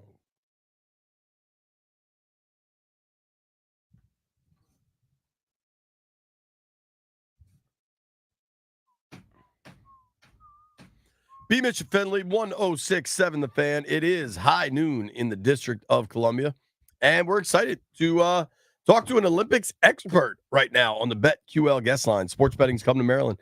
Don't place that first bet without checking with BetQL. Hollis Conway joins us right now. Hollis, how you doing, dude? What's going on? Man, it's Olympic season. You can't be doing any better than this. What's going on, brother, man? Hey, man, what's happening? So let's talk. I mean, you have serious Olympic experience. The Seoul Olympics in 88, 92 in Barcelona. How much do you enjoy kind of getting locked in this time of year and watching just the Olympics? I'm really locked in. It's fortunate and unfortunate that this only happens every 4 years, which really makes it special because there's no guarantee. You don't know if you'll ever be there again. It's so much uncertainty. And so when it comes around, you understand that, man, everything came together. The athletic, the physical, the mental, the spiritual, the health. It just really makes it special. And I wish it happened more often, but the fact that it's every 4 years really heightens every sense of emotion that you have right now. You know, you watched Noah Lyles yesterday, and he was hyped up before it. And when I was like, man, save that damn energy. You know, how tough is it? I mean, mentally tough, stressful on guys as it comes up to those races. When you train 4 years to go a few minutes or so? So everybody's experience is different based on the skill level, where they come from, because there are people who walked in the opening ceremonies had that same anticipation, excitement, and anxiety as Noah Lyles had, because I'm a high jumper. But you have people who came from developing countries who did not have high jump pits or high jump shoes, and the height of their existence was to represent their country in those opening ceremonies, because they were not going to really have a chance to compete. And I've seen people so nervous just when you walk into that stadium, or in Paris, you get on that boat and the flags and the sounds is incredible. But, you know, based on your ability, you know, for some people, making the Olympics is the height of their career. But if you're Carl Lewis and the expectations is to win 5 medals, just making the Olympics is not enough. And so I think the expectations for people like Noah Lyles, who have the ability and the opportunity to do something that's never been done before, it creates a different environment for somebody who really doesn't have that opportunity. And so you have to take advantage of it at that moment, because nothing's guaranteed 4 years from now. There you go. Talking with Hollis Conway here on the BetQL guest line. I mean, Hollis, you did both, dude. You represented your country, and how cool that must have been. But you won a silver medal and you won a bronze medal. I mean, the Seoul Olympics, the Barcelona Olympics, you were on that podium. You got to hear your anthem. When you look at some of the levels of greatness that we're seeing, Simone Biles, Katie Ledecky, some of these all-time Olympic performances, what do you make of what these women are able to do? So, you know, once I came back to earth, and you can admit this, when you're pursuing greatness, the everything that allows you to pursue greatness won't allow you to accept anything that's not great. So I'm trying to be the number 1 high jump in the world. I'm trying to be the first person to jump 8 feet, and you live in that world. And so how do you jump 8 feet, dude? First of all, how tall are you, Hollis? I'm 6 feet 1/4 of an inch. And he tried to jump over 8 feet. Almost 2 feet over my head. It's pretty incredible, the career I've had and how high I've jumped and the things I was able to accomplish. But even on the back end of that, you realize that there are people who are much more special than you. Javier Sotomayor, who I consider the best high jumper ever, he's jumped over 8 feet 3 times. He's had probably 20 jumps over 17 and a half. You know, there are people like a Carl Lewis or Simone Biles, or, you know, people who are certainly at a much greater level than what I was. And I think we just have to admit that. It's something different about them. I mean, because not only do they have the ability, but they do it at the right time, at the right moment, and they do it over a period of time that's simply amazing. You know, I broke down after I went to 2 Olympics, but they're 4 Olympics and they're still competing at the highest level and dominating. It's simply incredible, and I don't think they get the recognition and the praise that they deserve. People, we talk about, like, I heard a guy the other day saying, you know, every 4 years we get great patriotism when people start cheering for the team for the Olympics, but you and other people are trying to compete for it. How much pride you all take in that? You know, the greatest experience I had was walking in the opening ceremony for the Olympics. Because for the first time in my life, I grew up kind of in poverty. I grew up in an all-black neighborhood, and I was just separated by so many things. But when I walked into that stadium and I was wearing that American uniform, it felt like the whole world was cheering for me. And it didn't matter what color I was. It didn't matter what political affiliation. It didn't matter what my spiritual relationship was. I was an American, and America was cheering for me. They were chanting my name. They were chanting USA. And I don't know where else you experience that feeling where you feel like you're representing a whole country and they're backing you. And it's simply incredible.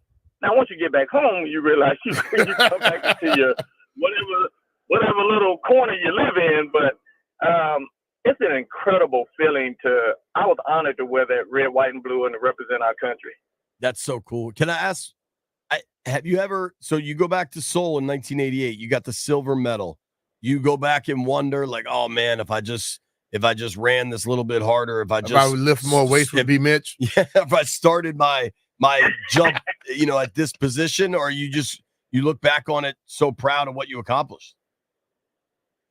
Well, nobody knows this, but I've always wanted to be a young Brian Mitchell. You know, he was my hero coming out. You're a fool. You know, in 1988, I kind of made the Olympic team early. I became real successful out of high school. My freshman year, I became one of the best collegiate jumpers. And my sophomore year, I became one of the best jumpers in the U.S. And by 1988, I made the Olympic team. I really didn't have a whole lot of understanding what that meant. And I really enjoyed every experience. I went to every event. I mean, it was incredible. And at the end of it, they gave me a silver medal and they had parades. It was great, but I really didn't know. Well, 1992, I was number 1 in the world. I was favored to win. It was all business. I knew what I had to do. And I ended up getting 3rd on a tiebreaker. And it was really more of a frustrating, disappointing feeling because I had the opportunity to win a gold medal and I didn't, and I knew what it meant. And then I was going to go to Atlanta and win. And I started having devastating injuries and I ended up not making the team and really was on a decline from there. And so in hindsight, I look back and I appreciate a silver and a bronze medal, recognizing how hard it is to accomplish that. But there's still a part of me that's frustrated saying, you know what, I had an opportunity and I didn't take advantage of it. I got 3rd place on the tiebreaker, and the height that it would have taken to win, I had jumped 5 times that year. And so the experience is different based on your expectations, your ability, and your opportunity. It's just not the same for everyone. I watched some of the ladies jumping yesterday, and I tried the high jump when I was in like the 10th grade, and I couldn't. That's the one where you go backwards, right? Yeah. And to get that skill to be able to bend your back that way at that moment, and then bring your feet across the thing, because the feet aren't always hanging down, and you gotta just bring them over. I don't know how you do it. It's a lot easier. You know, we all wonder the same thing. We think about a pole vaulter. How does he bend that pole and get up? You think about a triple jumper. How do they get their feet in position? Physics kind of happens if you run the right approach in the high jump. I'm a motivational speaker, and I speak on this all the time. If you run the right approach, it puts you in position. You know, gravity and physics takes place, and it all happens by itself. It's really not hard at all for that thing to happen. You just have to have the ability to jump. But if you run your turn, you're gonna spin, you're gonna end up backwards, and your feet are gonna come up automatically. That's crazy, man. The Fonsbury flop, like is that what catching it is? a punt return and running it back. Nah, that punt return just go in your hand. You just start running scared. So, You know. were you two in college at the same Yeah, time? yeah. Can I ask you a question, Hollis? Anytime. How? Yes. Listen, Brian is a dear friend of mine. He's like a big brother to me. How wildly cocky was Brian Mitchell in college? I don't know if he was cocky, but he was very confident. But his work ethic matched it, and it put him in position because if he said something, it was happening anyway. It was nothing you could do to stop it. So it came across as cocky to people who were frustrated that they couldn't stop him. I remember when he first got there, he was not as successful when he first got there. So maybe it was a little bit of cocky, but man, Brian was a monster athlete. For sure. I'll pay you later, dog. Talking with Hollis Conway. Hey, I think when they say, Hollis, so you are free to come on 11 or 12 your time? 10 or 11 your time? He said, yeah, $5. We'll Venmo you, dude. Talking with Hollis Conway here, 2-time Olympic medalist in the high jump. Hollis, I got to ask, so your event was high jump, but there's a pole vaulting clip that has gone very viral lately from the Olympics. Have you seen the French pole vaulter that knocked over the bar with his? He lost because of his person. Yeah. Have you That has ever never seen, happened to me. have you ever seen or heard of anything like that? Actually, you know, the pole vault, it happened because they go over stomach down. I've seen it happen. I mean, sometimes women will catch it with their breasts, and it's just the positioning. Eventually, the bar goes up high enough to where there's just no room for any error. And the same thing is going over backwards. You know, eventually the bar gets high enough that you just don't have that much room, and so anything that sticks out a little more than the other parts is going to hit the bar. They got to find out what the hell he was thinking about. He got him excited and it messed up his opportunity. Whoever he spoke to before his run, you need to get that person out of the stadium. Like, that dude needs blinders on. He might have been proud of himself. Oh, he was proud. Clearly very proud. He may be getting more phone calls now than he was getting before. Going forward now. He's got a different medal. Going forward now, what are you most excited for in kind of the remaining Olympic events? One of the great things about the Olympics, we get to see things that people don't normally pay attention to. So yesterday I was watching all at the same time. I was watching ping pong, then I went to 3-on-3 basketball, went to beach volleyball, indoor volleyball, and team handball. You know, it's so many things that you can explore and see incredible talent. I mean, synchronized swimming, synchronized diving. It's just, I love this time of the year because I think the Olympics is one of the greatest spectacles in the world because it lets people know that there's an opportunity for you to find success in a broad variety of events. People have different talents, and you may not be the fastest man in the world, but you might be able to be one of the best ping pong players in the world. It takes away people's excuse. There's talent in all of us. You just need to find the right event to be in to be successful. Yeah, and so I try to watch as many things as I can watch because you may not see them again for another 4 years. Yep. Yeah, for sure. JB gonna be in the next Olympics for doing pickleball. I doubt it, but you never know. Pickleball is crazy right now. It's the fastest growing thing ever. And I've seen some 80-year-olds with some incredible talent. They can play, man. Hollis, I wanted to ask you something else. Play. So it's my understanding you grew up in Shreveport. Are you aware that B-Mitch convinced us that he was driving to Canada, but in fact he only had to drive to Shreveport? No, they don't know how to listen, Hollis. I told them I had to drive up north to do a camp. They had a camp in Shreveport for the Saskatchewan Roughriders, they assume I was driving to Canada, which is not very smart. If he tells you that he has to drive up north for a Canadian football preview, tryout rather, wouldn't that imply he's driving to Canada? No, if they want me to come to Canada, they're gonna fly me. Well, so I live in Lafayette, Louisiana. We had a hockey team here called the Ice Skaters. So West Louisiana, we do all kinds of things. You can find a jambalaya of anything in Louisiana. So there may be some Rough Riders trying to experience the Cajun culture. I got to get down to Lafayette, man. If it's the last thing I do. Hey, how we gonna get him down there and give him the Cajun way, brother? Oh man, the food, the culture, the music. You need to come to Lafayette. So Hollis, last thing. So if I am seeing this right, it looks like your all-time high might have been 7, 9 3/4. Is that right? 7-10.5. 7-10.5. Yeah. So I still hold the indoor and outdoor NCAA records that I set in 1989. 7-9 1/4 indoors and 7-9 3/4 outdoors. I have the American indoor record. You and Neil jumped over 7-8 in college at the same time? 7-6.5. Neil Guidry from Kaplan, Louisiana. They were both on the same team, same track team. That is wild. What will the winner of this? What's that? Salt and pepper, Nick. Oh, it's a white dude jumping 7-7. Damn.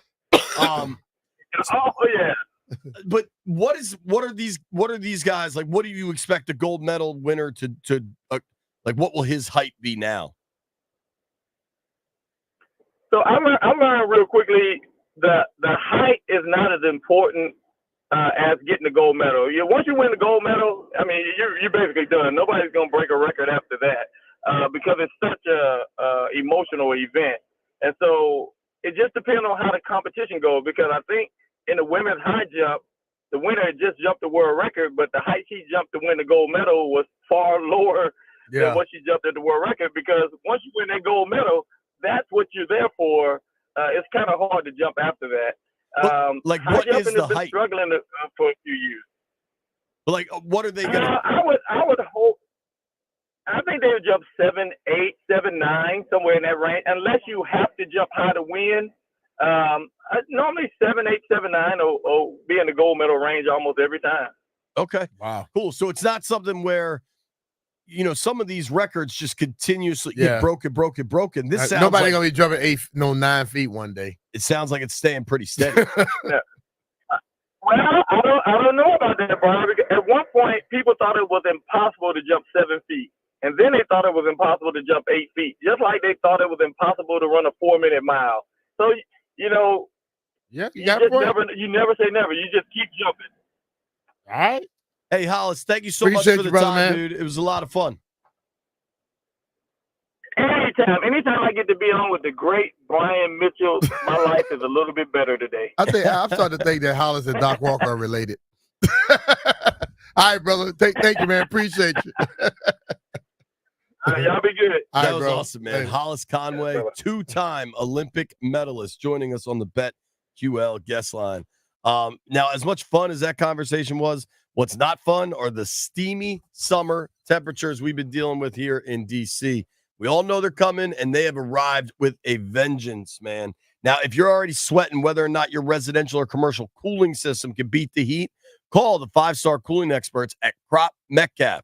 Whether it's maintenance, service, replacement, or service agreements, the 5-star technicians at Crop Metcalf will ensure your comfort all season long. Give them a call at 1-800-GO-CROP or visit cropmetcalf.com.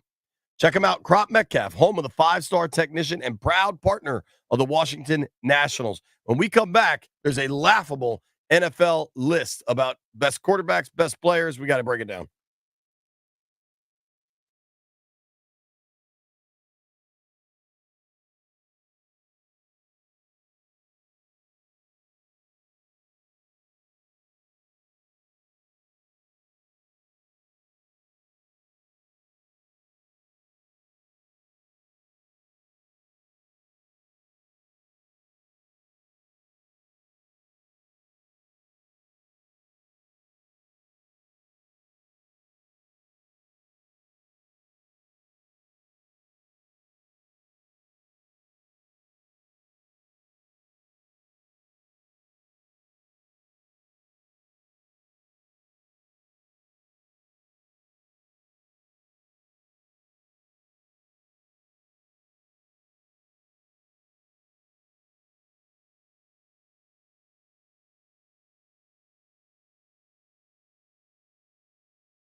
B-Mitch at Finley, 1067 The Fan.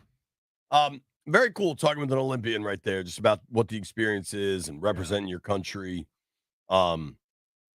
Maybe Hollis Conway can play 3-on-3 next year. If he's able to jump that high, maybe he'll perform better than the current group. Good news on the Fan. Jeff claims his stomach's fixed. You good, Jeff? We don't know that yet. Jeff also made me worried about some meat I may have just eaten. Jeff, are you back in business, buddy? Yes, I'm back. Okay. I'm glad to hear it. We're going to have to go around the room. Jeff just told me about a listeria outbreak.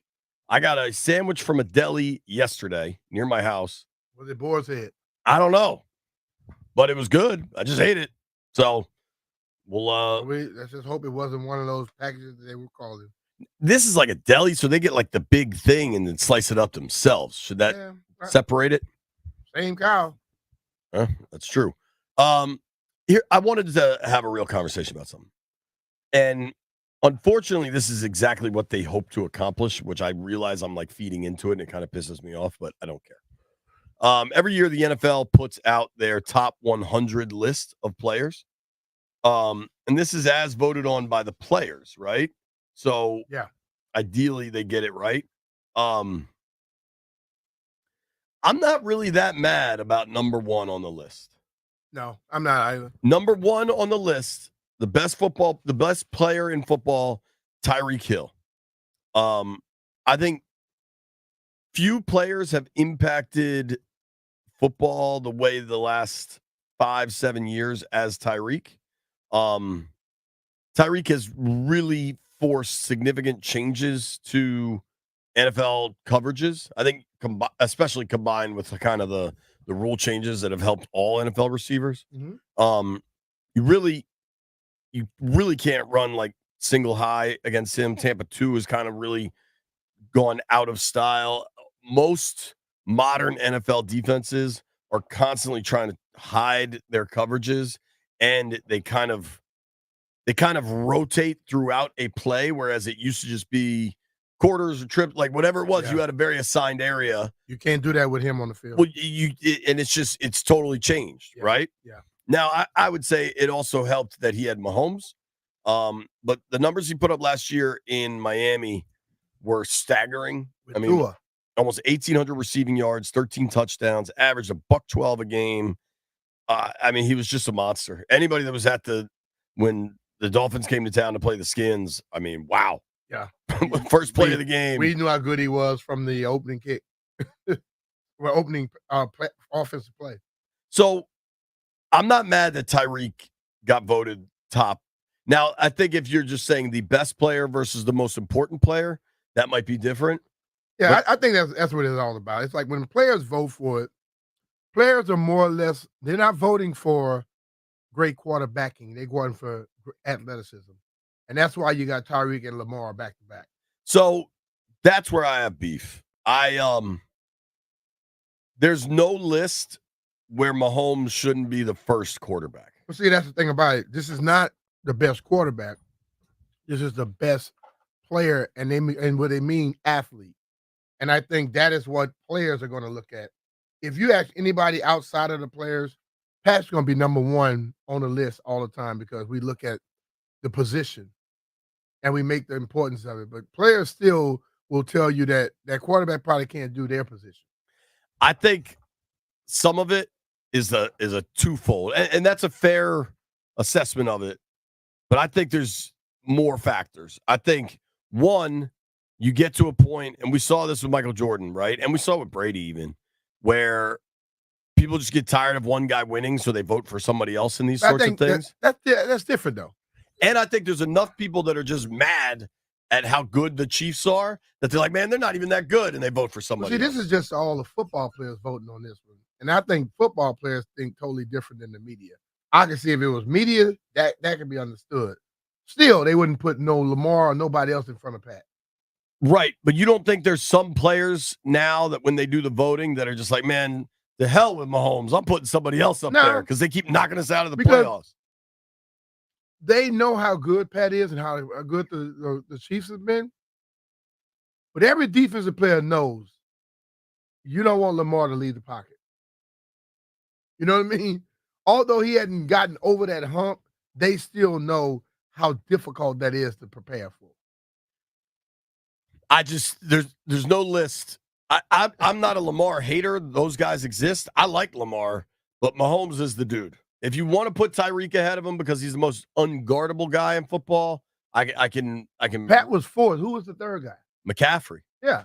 So is McCaffrey better than Pat? No. As an overall football player, yes. But he's not a better quarterback than he is, by no stretch of the imagination. But Lamar is not a better quarterback. I don't think he is, but he's a better athlete than he is. Jeffrey, you root for the Ravens, weirdly. How do you feel about Patrick Mahomes landing fourth? And this is NFL players voted, even though sometimes the NFL player voting is the equipment manager they give this piece of paper to, but whatever. That's just when they're doing the Pro Bowl. I can't imagine they take the Pro Bowl's got money attached to it. This doesn't. I can't imagine this is the most serious voting in the world, but regardless, Jeff's worried about his car. Nah, I was just looking. I'm good. Patrick Mahomes ranks fourth behind Tyreek Hill, Lamar Jackson, and Christian McCaffrey. I mean, those guys. Incorrect. Dude, Lamar is he's a better athlete than Patrick Mahomes, bro. They're not voting on success, and it's just athleticism. Yeah, athleticism. It's supposed to just be top 100 players. There's no caveat for athleticism. That's how the players. But players don't think like the regular person. Players think about which guy will give me more fits. Yeah, and it's like, yeah, Mahomes. Mahomes has been giving everybody fits since he got in the league. I mean, Mahomes, yes, he can move, he can extend the play, but Lamar, if Lamar could do the same thing, but the difference with Lamar, he could also bust it for 80 yards down the sideline for a touchdown. I know what JP's saying, but Mahomes will get one. I'm telling you, I know how these players think, and they think completely opposite of what you're thinking. You're thinking on the level. How can you say a quarterback's better than Mahomes? But you say another person is better than him because of that.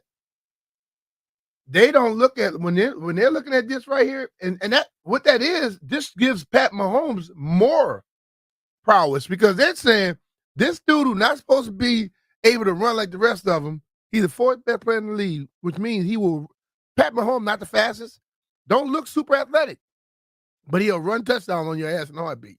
Yeah, man. I just think, I mean, it's silly, and this is exactly what they want is us to yell about the list. But I also think it's pretty interesting. I heard the junkies talking about it this morning. Did they? And they were talking exactly like you are. Well, JP was talking exactly like you're talking because it was like he couldn't get rid of the mindset of the quarterback. But EB understood that this is players who are telling you who they see as the better athlete. I think you can make the argument if it's true athlete, like if that's what you're going for here, Tyreek, I'd say Myles Garrett and Trent Williams, and they're both in the top 10. They'll never put them big dudes in there. That you like those guys. Ain't nobody putting no damn D lineman, offensive lineman in no most athletic. Dude, Garrett's fifth. Okay. And Trent's eighth. They ain't gonna be first.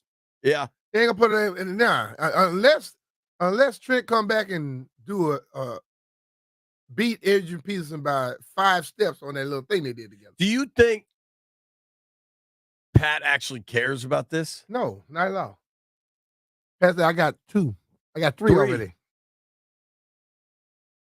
I mean, it's also kind of interesting. If you look at Tyreek Hill won 1 with the Chiefs, hasn't won since he left. Mm-hmm. Lamar has had no playoff success. McCaffrey has now lost 1 Super Bowl. Mm-hmm. Garrett, no real playoff success. Jones has 3. Yeah. Trent, no ring. TJ Watt, no ring. Kelsey. There are 3 Chiefs players in the top 10. Tells you something. And what a lot of players will tell you is that is why Pat has so much success. He got Kelsey, and he got somebody on the defense to help him out too. You know what I'm saying? So with the overall team success comes down to how good is your team, not necessarily how good is one person. But if I had to go out there and say I got to stop this one guy, That is what those guys are thinking about. Landfill, what do you think of Patrick Mahomes being not only the fourth best player in the NFL, but the second best quarterback? I get if you want to put maybe somebody in a different position ahead of Mahomes, but Mahomes has like dominated the league at the quarterback position since he began starting in 2018. I don't know how you can put anybody ahead of him. I think what people are doing is they're just voting Lamar. Lamar did win the MVP. I mean, it's not like he's a bad quarterback by any means, but I think that's why. So people are going Lamar for him. shouldn't have won the MVP? What? Should he have not won the MVP? I think he should have. I think So if last he year won he it- earned it. So if he won the MVP and you voting on this thing, and it's normally because of what it was regular season, you could say he was the better quarterback if he won the MVP, right? Mahomes has 18 career playoff game starts. Guess the touchdown total in 18 playoff games. 18 games, probably it got to be 50. 40, 45. 41 touchdowns to 8 picks in 18 playoff games. Yeah. That's just bananas. That is absurd. In 96 regular season starts, how many TDs you think Pat's thrown? 200 or something. 219. But the thing is, JP, That is just bananas. if you're a D coordinator, who are you going to have a harder time game planning for? Pat Mahomes. No way. Yes. But No, every time. The guy that's won 3 Super Bowls. Yes. The Every reason time. is But I see, say, but- you all are making it into a quarterback competition. That's my only beef is that I think Mahomes should be ahead. But, should be the top but quarterback. this is the question. But you don't have a problem with Lamar winning MVP. Because that was an award based on last year's regular season. And that's Lamar what was this phenomenal. was based off of last year's regular season. I guess that's a fair point. But How would you answer Jeff's question then? what question? If you're a D coordinator, who To me, it's easier to prepare for Pat, but it don't mean you're gonna be able to stop him. right? It's way harder to prepare for Lamar. There is a book on how to beat Lamar. Not everybody can pull it off, but there are But that's teams what I'm that have saying. done it But when repeatedly. you're a D coordinator, the thing about him is you say, let's make him pass it. But what the hell if he runs it? You know what I mean? Like, Pat has had weapons that made him easier Pat to also do. runs it when he needs to. He runs too. Like, Pat Mahomes is winning Super Bowls with Byron Pringle. yeah, that team last year It wasn't wasn't loaded. just Byron Hold Pringle. on. I was about to say, See, this is the whole thing. This is a part of football talk that normally makes me annoyed. Pat Mahomes don't win just by winning. Just like Tom Brady ain't win just because Tom Brady. That damn defense and that special team Sure. helped the hell out of Tom Brady win 6. And last The year, Ravens have an awesome defense and special teams, and Pat wins, and Lamar hasn't. I'm not trying to tell you I'm just trying to say he gets help, not just him by himself. But in the regular season, Lamar was the MVP. If you say he's the MVP and that's okay, it is okay for him to be a better quarterback last season in some players' minds. Kelsey obviously is a future Hall of Famer, but look at the rest of who do you think the leading pass catching receiver was last year for Kansas City? I don't know who he was, but I know you got a Hall of Fame tight end. You got a guy in Pacheco who has played as good as any damn body out there on the field. Just because you don't have when you have a Hall of Fame quarterback, what do you say? They make other people better. Sure. So he's made guys better. But the ultimate thing is just getting ready for a game. I guarantee that D coordinator will lose more sleep dealing with Lamar than he will be dealing with Pat. Yeah, probably. Pat's and better. look at the 'Cause receivers if- Lamar done had in his career. If you're going to play Mahomes, you just accept the fact that you're going to lose and then you move on with your life. We got to take a break. We'll be right back. Hey, it's Brian Mitchell here. Are you tired of those lackluster cooling systems? Well, it's time to switch to Root and feel the difference. Thanks to the IRA Act, you can score up to $2,000 in tax credits on select heat pump systems. And Maryland residents, there's exclusive rebates from Root just for you. Personally, I've upgraded to 3 Root 18-series inverter heat pumps to stay cool at my house. Root keeps me comfortable whether I'm chilling at home or hosting game day parties. So beat the heat this season and visit Root.com. That's RUUD.com to see why they're the MVP of cooling. And remember, if it ain't Root, it ain't right.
B. Mitch and Finley, 1067 The Fan. It's funny, B. We talked about it last week, how just when you think the Nats are cooked and everything's going to kind of fall apart, They come right back. They usually win a couple games. Yep. It's like a Davey Martinez staple. So they had the Brewers in town and took 2 out of 3. They won Friday night. I'm sorry, they lost Friday night, and then they won both games over the weekend. Yesterday was a nail biter. Finnegan came in and closed it out, and it was, this is not a playoff season. I don't think anybody's confused by that. But I think they fell to 11 games, maybe 12 even, under 500. They're now back to 10. I think they'll be looking to get it back to single digits again. Yep. Series starts today against the San Francisco Giants here at home. Giants. They got 4 in a row with the Giants tonight through Thursday. I know the San Francisco Giants, I guess because they used to play in New York or whatever, they have like a huge fan base and following. I bet those will be some pretty good, fun crowds at Nats Park. What's up with this hurricane, though? Is rain coming? Do we know? Well, rain may be coming, but it came on land as a Category 1. Is that high or low? That's low. Okay. 5 is the highest, right? On landfill? Sounds right to me. I thought you were a weatherman. Yeah, landfill. I thought you were a knew weatherman, everything, too. landfill. That's why we ask you questions all the damn time. I tell you what, maybe I'll text Camera and see if we can get like a legit weather report for tomorrow. Because I wonder if you're trying to go, I'm just looking at my phone and it says the Nats play tonight at 6:45, tomorrow at 6:45, Wednesday 6:45, and then Thursday is a 4:00. If you're trying to go to this Nats game and you got, what is it, Debbie? Is that who's down there? Yeah. Hurricane Debbie or Tropical Storm Debbie? Debbie. Like, let's hope, I mean, seriously, knock on wood, that it doesn't seem like this storm is that bad that there'll be like death and destruction, and we all hope and pray that. But it does seem like there could be enough rain to impact baseball that doesn't play in the rain. True. So I'd keep an eye on, if you want to go to a Nats game, I'd go tonight or maybe tomorrow, because later in the week looks a little bit dicey. Did you watch any baseball this weekend, or were you just, when did you drive back from Dewey? Saturday? Yesterday. Yeah, Saturday. So you got back Saturday. My little days are thrown off now. Yeah, Saturday. I came back Saturday. You guys watch any of the baseball this weekend? Training camp yesterday. That's right. Because when did you start signing yesterday? 10:30. Well, 10:45. Okay. Because practice went a little longer yesterday. Yeah, I think yesterday was their longest practice of the year. Yeah. Anytime we talk about our baseball here on 106.7 The Fan is presented by T-Mobile. Switch to T-Mobile and you can get tons of benefits and still save on every plan versus AT&T and Verizon. Check out the savings calculator to find out how at T-Mobile.com/switch. In that big win yesterday the Nats had over the Brewers, I think it was a fellow by the name of James Wood with a big late hit that powered Washington. They did give up 3, I think, in the 8th, which made it a little dicey. But all in all, clutch, man. Yo, I mean, he could real be deal, Jay. He could very much be the real deal, and that is wildly, wildly exciting in Natstown. Now I got people texting me weather updates. According to Greg Height, the temperatures are supposed to drop Wednesday as Hurricane Debbie gets to town. And it looks like a ton of rain Thursday, Friday, Saturday. Dude. All right, Wednesday shows 65%. Thursday, 65%. Friday, 70%. And then Saturday, 40%. What does the weather look like for the Meadowlands on Saturday?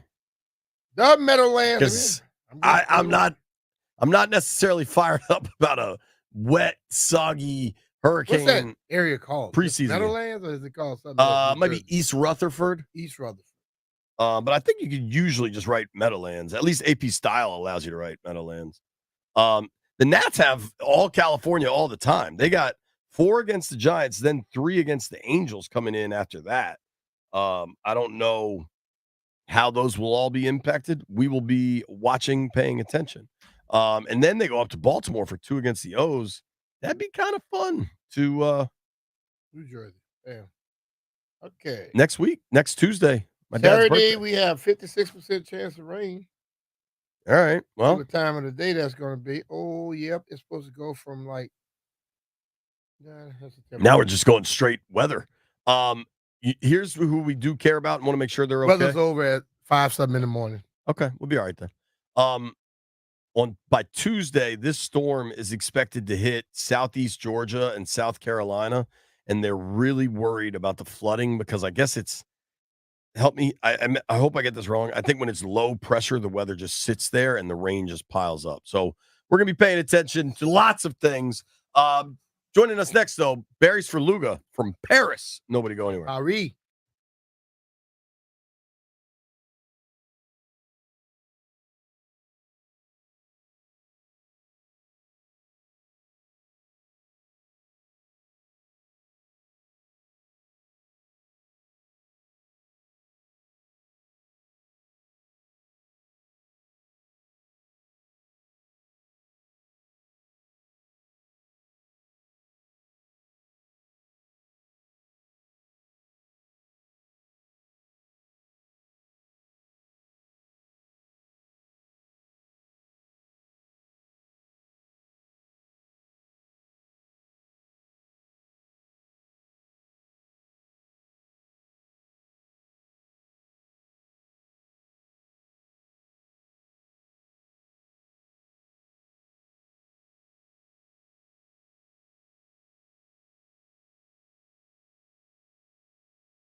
B. Mitch and Finley, 1067 The Fan. We're not going to mess around. We're getting straight to the BetQL guest line to welcome in our friend, Mr. Barry Svrluga, live in Paris, France, Paris. covering the Olympics. What up, Barry?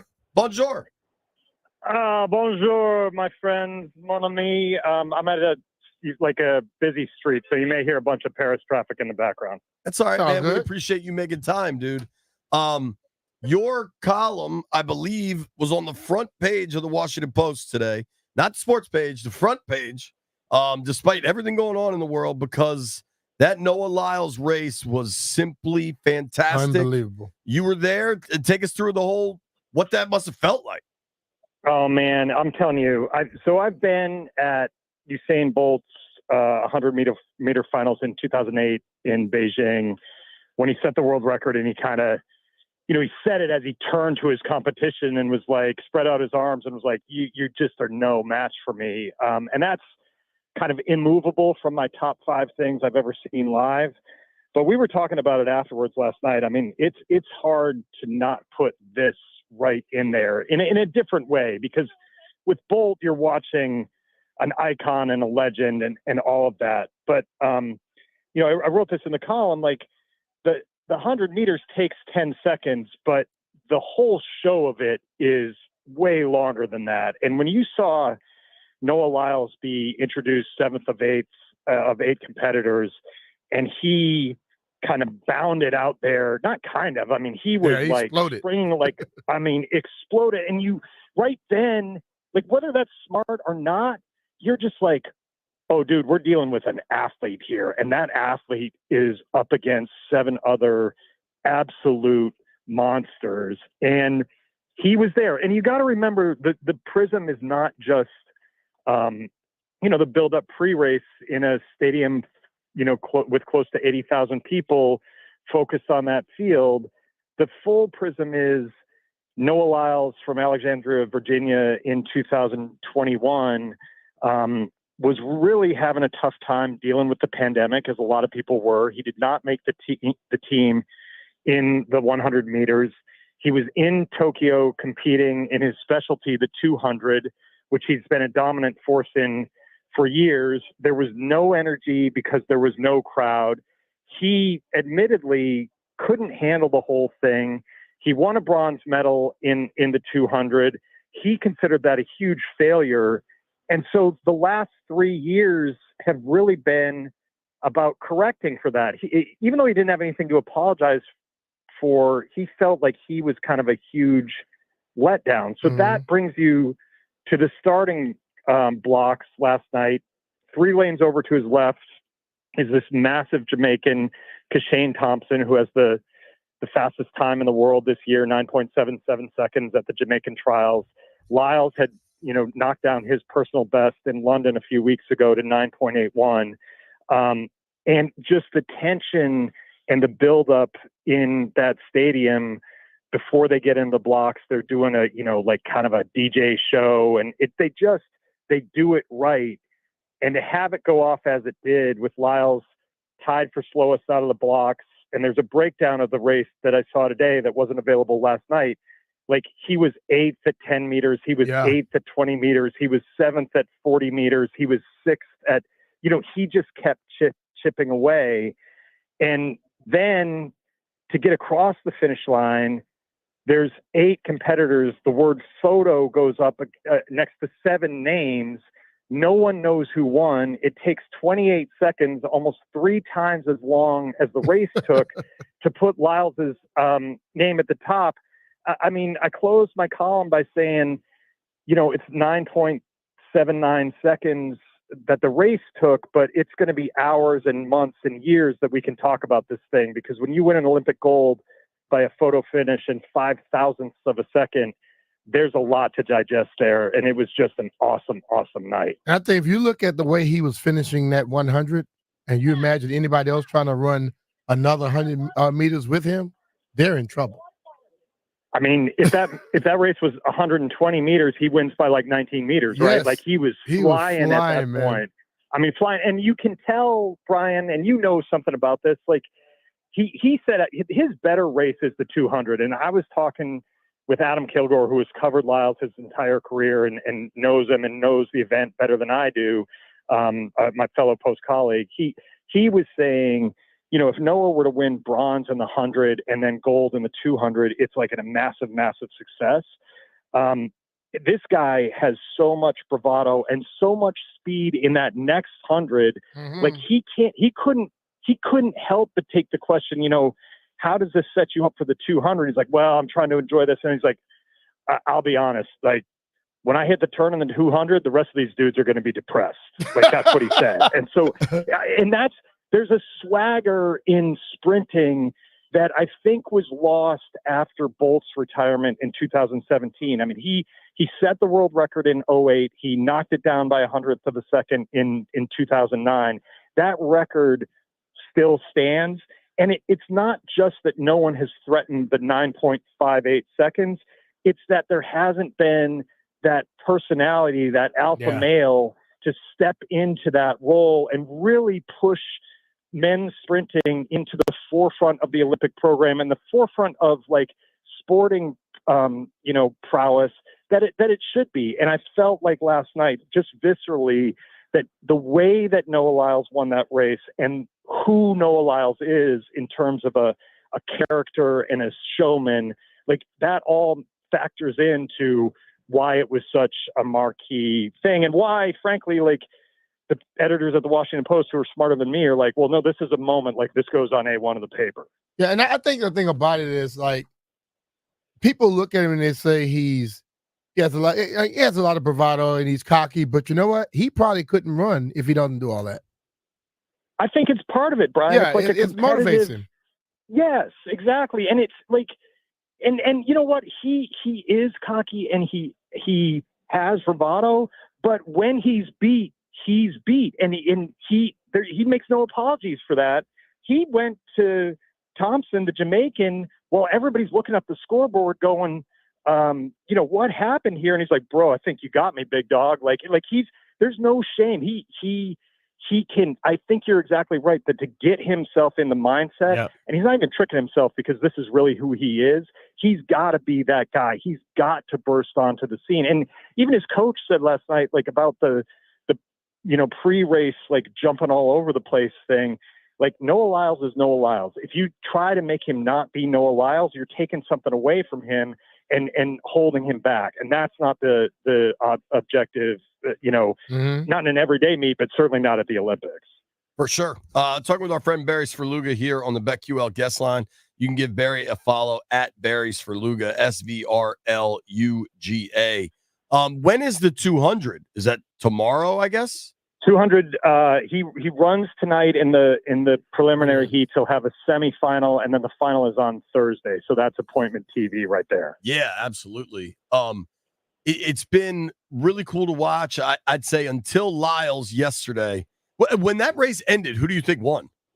Like you personally sitting there. Well, here's the thing. I'm sitting next to Kilgore. We're 40 meters.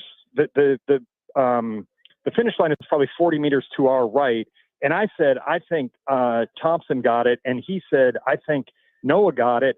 And the fact of the matter is, if it's determined by a photo finish and it's 500 thousandths of a second, like neither of us knew what we were looking at. We were guessing, you know. I think it was clear, like it was clear that those were the two choices to win, even though there were 7 names up there with photo.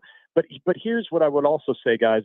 Like that was not pushing Bolt's world record, or he's not 5'8", right?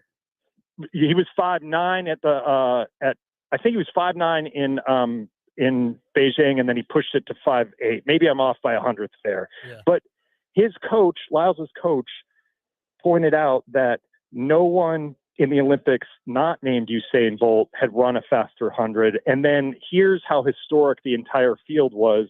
The kid from Jamaica, Oblique Seville, who could have been considered a contender when the race started. He had pushed Lyles all season, and had run a 9.81 in the semifinals earlier.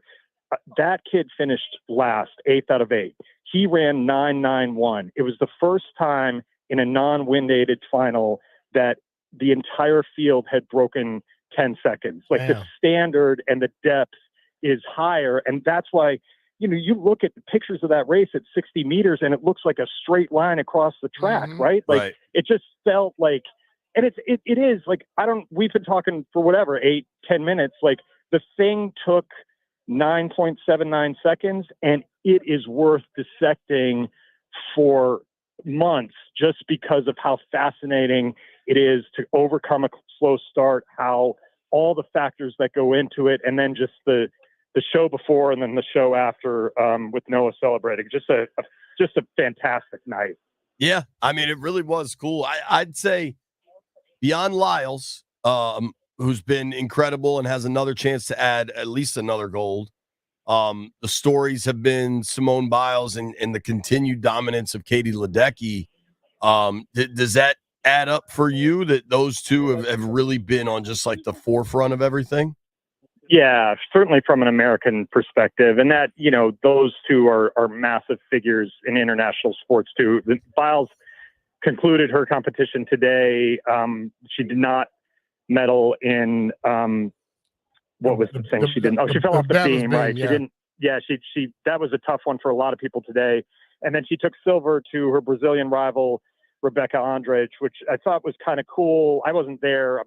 I just saw wrote that. a different column today.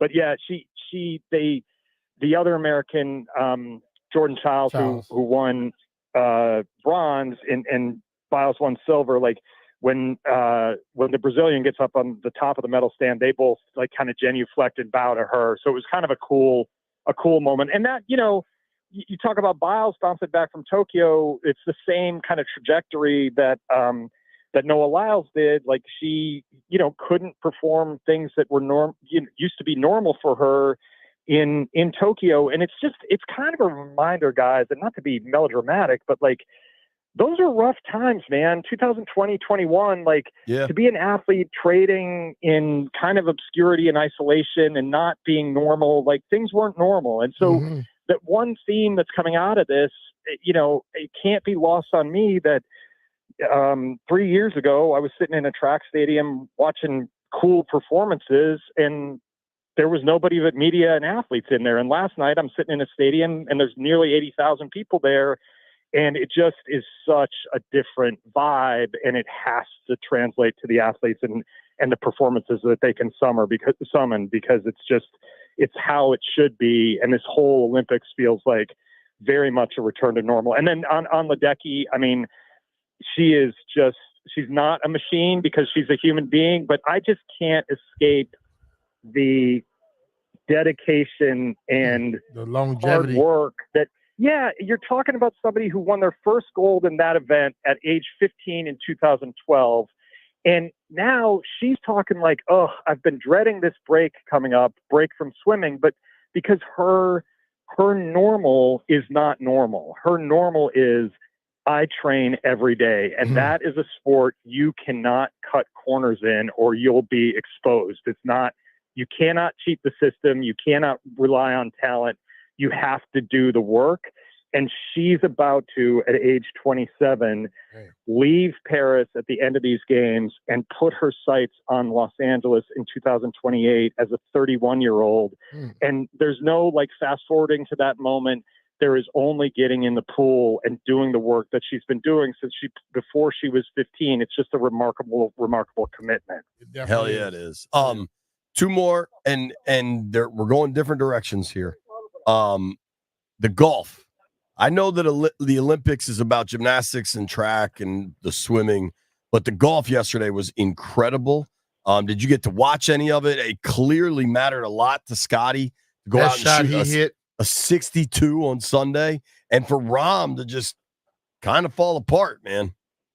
Yeah, so I intended to go out there, and then it just became kind of a logistical nightmare to get to golf and make sure I could get to track in time. So I watched it in our office back in Paris. And I mean, whatever, I'm a golf junkie. Like I'll watch a tournament regardless, but that felt real. And my colleague and friend, Rick Mace, went out there and covered it. And I think he went out there thinking, I'll kind of write this off, like no big deal, and came away with a much different vibe, even from, Rory McIlroy, who went as far as to say, I think I think the Ryder Cup is the best tournament that we have.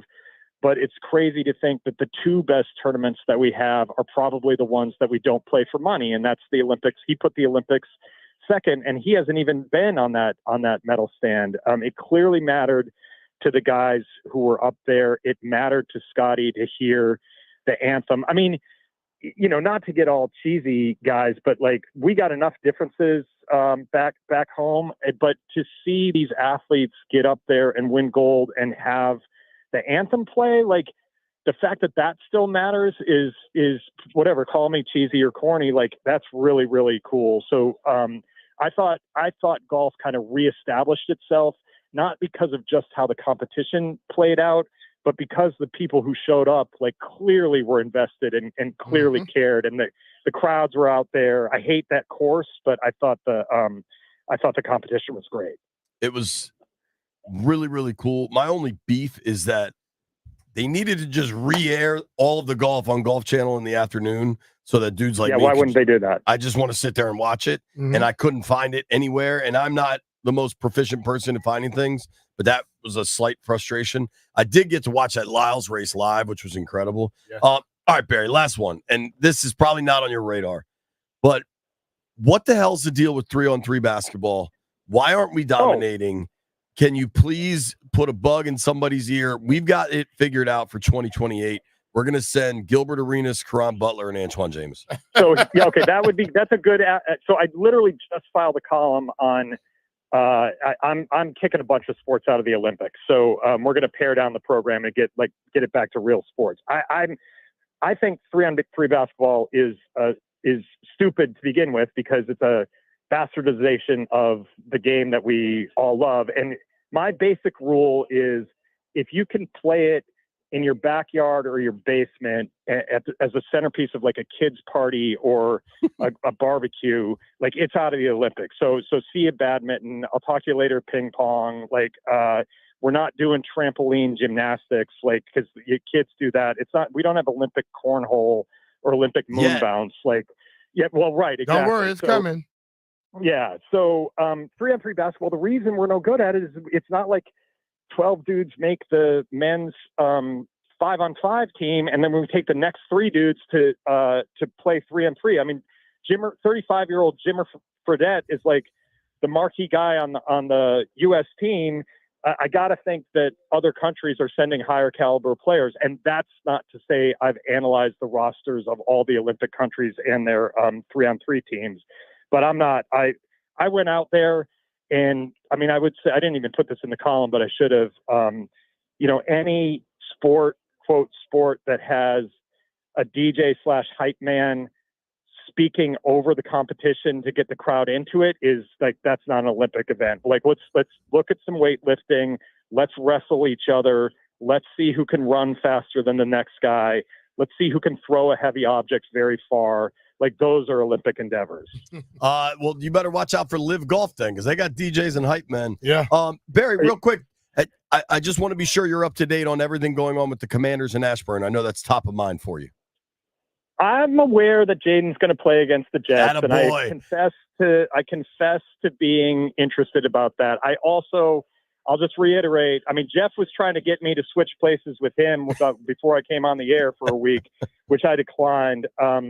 So I'll watch that progress from afar, but I will maintain my position of definitely not trading Paris for Ashburn at the moment. I don't blame you. Fair enough. Thank you, Barry. Appreciate your time, man. Brother. Enjoy your last week over there. Thanks, guys. We'll talk to you soon. Right, It's our guy, Barry Svrluga. Give him a follow. Barry, SVRLUGA. God, he sounds like he's having fun in Paris. Hell and yeah. the 3-on-3 team What do you think? stinks. Hey, it's Brian Mitchell here. The best place to bet the games this summer is FanDuel, America's #1 sportsbook. Because right now, new customers get $150 in bonus bets if your first $5 bet wins. Then you can bet on all your favorite international teams in all your favorite sports, from basketball to badminton. Barry don't want badminton there. Soccer to swimming. FanDuel has it all.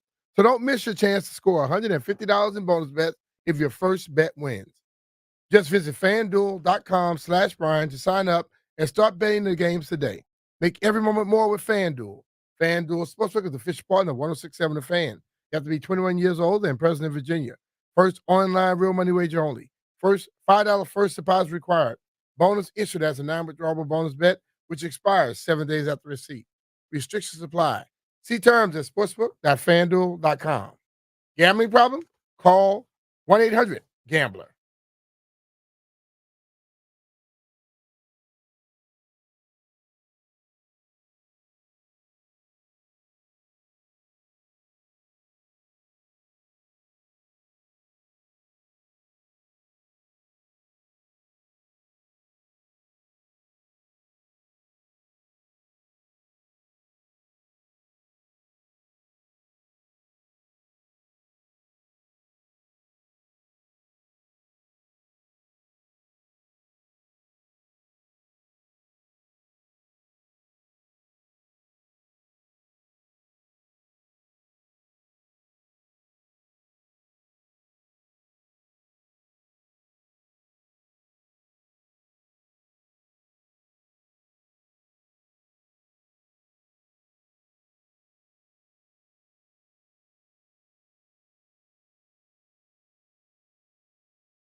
I'm Toby Altizer with your sports update on the Fan. The Commanders play football this week. On Saturday, they'll take on the Jets for their preseason opener. Today at training camp, they have the day off. And yesterday, Dan Quinn confirmed that Jaden Daniels will play in the preseason opener on Saturday. Other NFL news, Rams wide receiver Puka Nacua is week to week with a knee injury. He sustained that injury yesterday at practice. And the Lions and Giants are holding a joint practice in New Jersey today, and it's a chippy one. Multiple fights broke out. Giants general manager Joe Shane had to step in to break up one of the fights. In baseball, the Nationals continue their homestand as they take on the Giants for 4 beginning tonight. 6:45 first pitch right here on the Fan. Patrick Corbin takes a hill for the Nationals. He's 2-11 with a 5.88 ERA. He'll take on Logan Webb, who was 8-8 with a 3.49 ERA.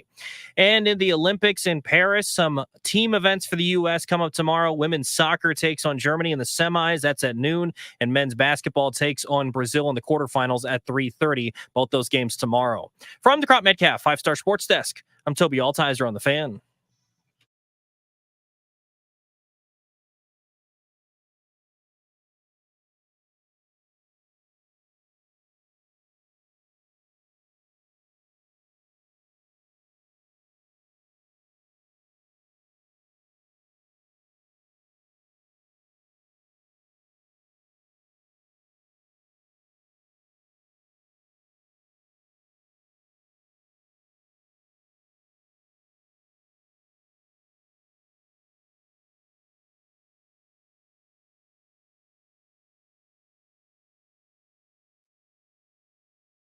So last night, my wife made me watch the Cowboys cheerleader show on Netflix. Anybody aware of this show? Nope.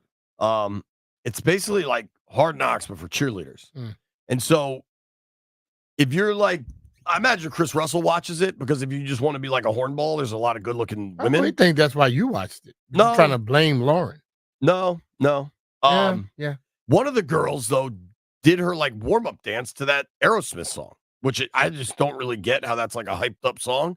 But I'm not too good at dancing, so maybe it's just kind of past my purview. You know what I'm saying? I got you. Over the weekend, a lot was made last week of the release of Dax Milne. Over the weekend, there was another roster move. Commanders released Sip Holmes and brought in another big boy, a D tackle, Taylor Stallworth. A lot of looking at the defensive line for this Commanders roster.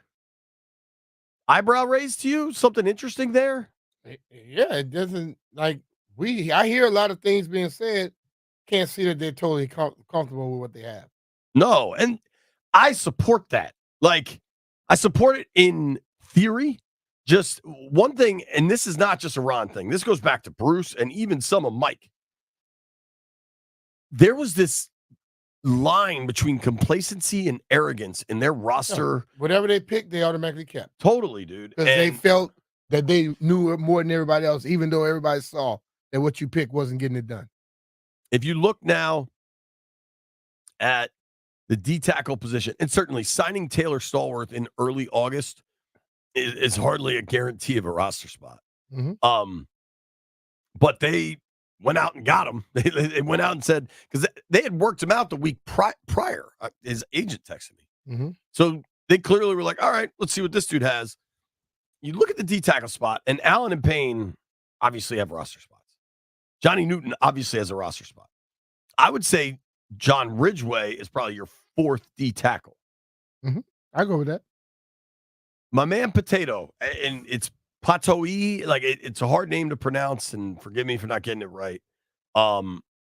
He has been, if you're just watching the reps they're getting at camp, probably ahead of Fedarian Mathis, who's going into year 3, was a second-round pick. He may have a little problem going on here. Mathis? Yeah.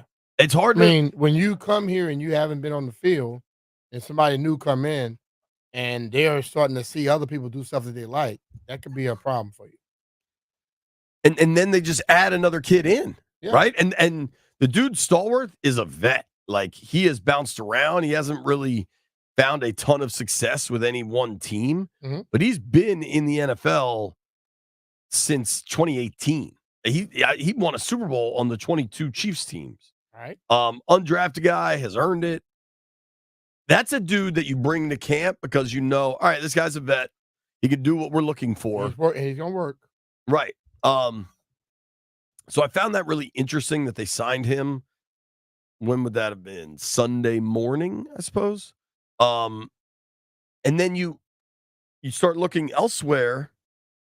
The pass rushers, they obviously think Dorrance Armstrong can give them something, right? Like he got real money into a second and third season. The rest of these dudes are 1-year deal guys. Farrell, Fowler, Luvu. You can't necessarily count him as a pass rusher, but he's going to play all over the field. He got real money. Then you've got some holdover guys in Andre Jones and KJ Henry, both who flashed. You just start getting down the roster here. F.A. Obata is a guy that has real value because he can play inside or outside. And with this defensive group, they're going to move things around a fair amount. But Obata hadn't played yet. I've seen him.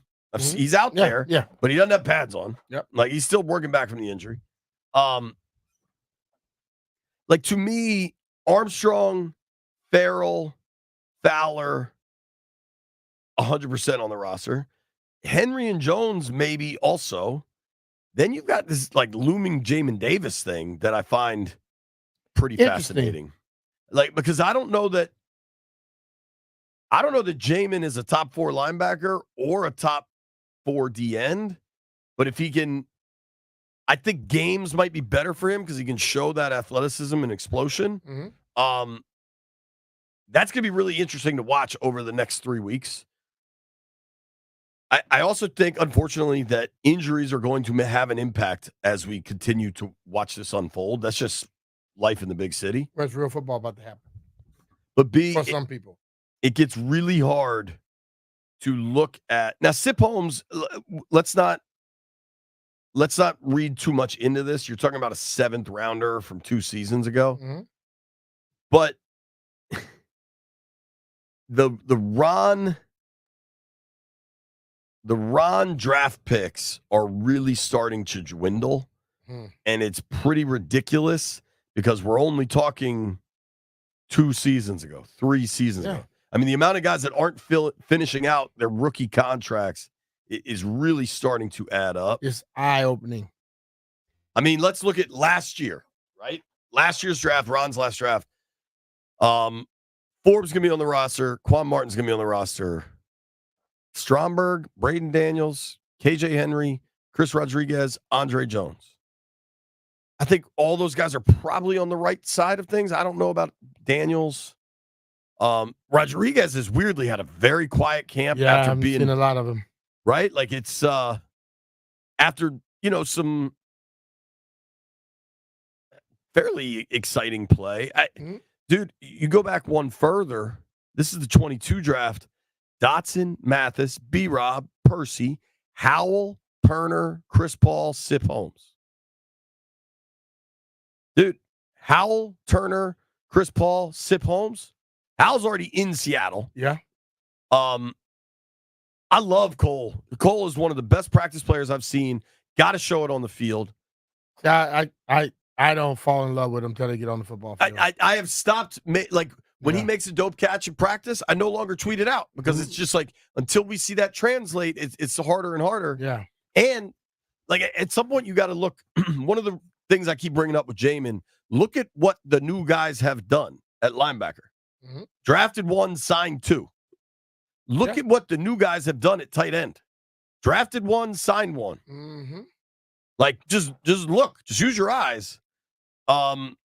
Sip Holmes, and if they're not reading that stuff, then that's on them. Sip Holmes is now gone. I don't know what Chris Paul's prospects are. He's a super interesting, nice guy. Fedarian Mathis, I don't know what that situation is. If you look at what they've done, drafted 1, signed 1. Yeah. I mean, we were going through the numbers. I think it was with Standing. The amount of Rivera era draft picks that you could say are definitively parts of this roster, probably fewer than 10. Yeah, not many. Like that roster lock types. Dude, run through this 21 draft with me. Ready for this? Jamin, Cosme, lock. St. Juice, I would say lock. De'Ami Brown, John Bates, Derek Forrest, Cam Cheeseman, William Bradley King, Shaka Toney, Dax Milne. Milne just got cut.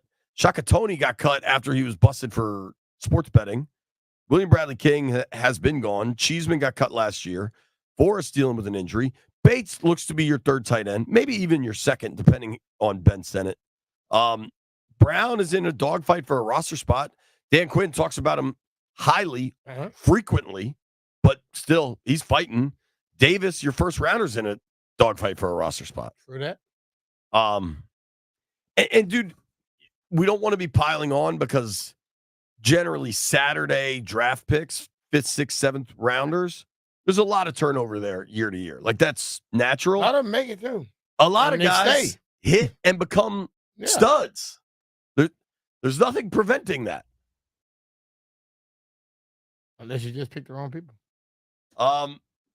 They're turning this roster over fast and furious. I wouldn't be surprised if there are.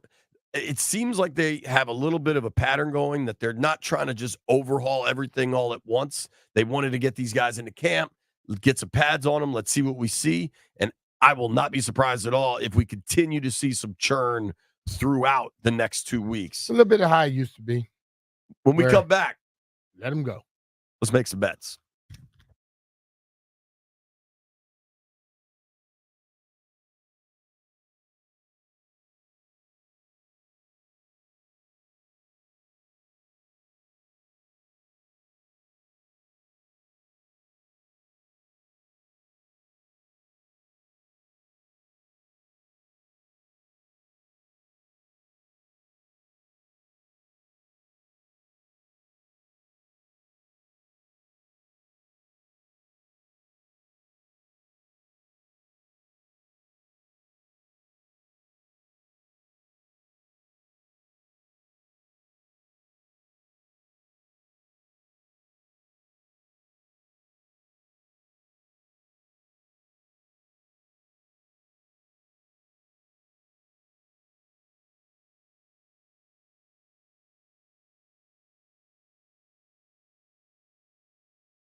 What up? All right, B-Mitch. You got to pick one team to outperform expectations. And the expectations suck for both these teams. Okay.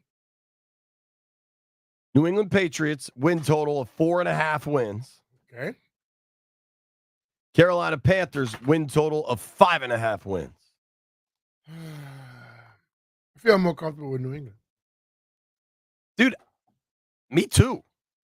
I feel more comfortable with them because if they start Brissett, he gives them a chance. By all accounts, they're starting Brissett. And I believe that what's the coach? I forgot his name.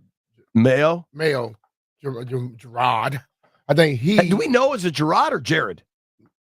Gerard. Okay, Gerard. I'm gonna say Gerard. Gerard for our show. Period. And I used to be back in the day when he was playing. So okay. I'll go with. I think he's gonna have some level of that Belichick that he'll get the respect of his guys. They're defensively last year. The Pats weren't awful. They've re-signed. I do find it kind of remarkable that you re-sign a ton of players off a 4-13 team. Yeah. Last year defensively, they were 7th in yards allowed, 15th in points allowed. And I think a lot of the points allowed is probably because their offense was so bad that the opposition then got the ball in really advantageous field position. They're better than us. What's that? That's how I'm better than them. We had his stats. Significantly. Yeah. Their offense was worse. I think this might be a hot take.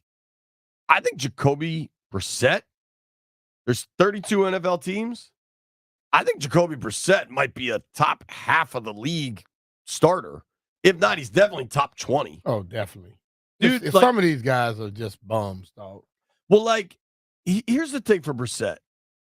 If you look at his career numbers, they're pretty bad, but a lot of them are bad from when he had to go in on awful indie teams.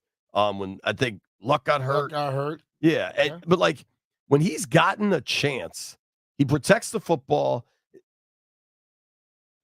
The yards per game can be kind of ugly, but what he did in Washington last year was outrageous, dude. He made us realize that offense can work. Maybe there's so much context that needs to be like taken in because every time he got in, they were down 3 or 4 scores. But damn, if he didn't look great when he came in, I think Jacoby could play. I would definitely go over the Pats 4.5. Now I am looking at this schedule and it looks pretty tough. I mean that division's loaded, and then they play the Bengals, the Seahawks. I mean, it's a tough schedule, but I think you get to 5 wins.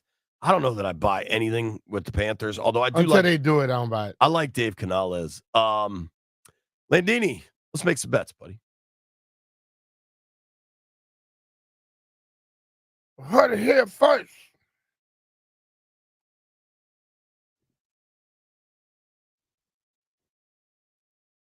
Heard it here first. All right. New week, new us. The world is your oyster. There's a lot of weird sports where we can bet on. Anybody got anything? I'm taking over 9 runs in the Nats-Giants game. Patrick Corbin is pitching, so there should be a lot of runs. What time? 6:45. Corbin pitching. Yes. 5.8. Don't hate it, Jeffrey. Wow. Is there any Olympics to bet on tonight? Can I fade the U.S. 3-on-3 team? Are they still playing? They're eliminated. Damn. You know what I'm the men and women are both eliminated. You know what I'm most upset about with the 3-on-3 team? That we didn't know enough to start betting against them earlier. You could bet on Noah Lyles to win the gold in the 200, but he's minus 600. But you can't bet on him. I'll take the Phillies. Phillies are in a hell of a slump. Dude. I don't care. They're not White Sox bad, but they're bad. They got 11-4. Give me the Diamondbacks. They got a pitcher that's 11-4 pitcher tonight. I'm gonna take that. I would love if there was women's U.S. basketball because you can lay a bazillion points with them, man. I'll take the Guardians against the Diamondbacks. Oh man, I'm getting very confused. Whatever. The 400-meter men's. I don't know what I'm doing here. I'm going to bet on Quincy Hall. He can run. Yeah? Yeah. All right. Give me Quincy Hall to win. Plus 125. Oh, no, wait. This is tomorrow. All right. I'm glad I figured that out. All right. I'm just going to bet on the baseball game. Who the O's playing? Are they off? I don't know. Remember, I'm not an O's fan. You are. I guess the women's 3-on-3 does have another game. They're playing Canada at 3:30 today. Yeah. Give me the Canadians. Wow. I don't know. Give me the Americans. Give me the Americans. Do we have a? What's the line? Plus 1.5. Told y'all, JP, man. JP, man, what? Yeah, add the U.S. to my parlay. Keep Fine. going Picking against the Canada. United States and stuff, man. Then give me the Canadians against Jeff. What power is more important to you? Patriotism or betting against Jeff? Patriotism. Patriotism, for sure. Baloney. I picked the New England Patriots win total. Isn't that enough? Thank you to everybody that listened to the program today. Thank you to Mitch Tischler. Thank you to Hollis Conway. Thank you to Barry Sverluga. Great and Danny coming your way next. Made it this far. Jeff owes you an American flag.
We play How Much Weight Did Danny Gain on his vacation? But I am back here in our Half Street studios holding down the Ford Solo today and throughout the week. I did tell you that we're going to have some of our favorite guests on from throughout the normal G&D slate.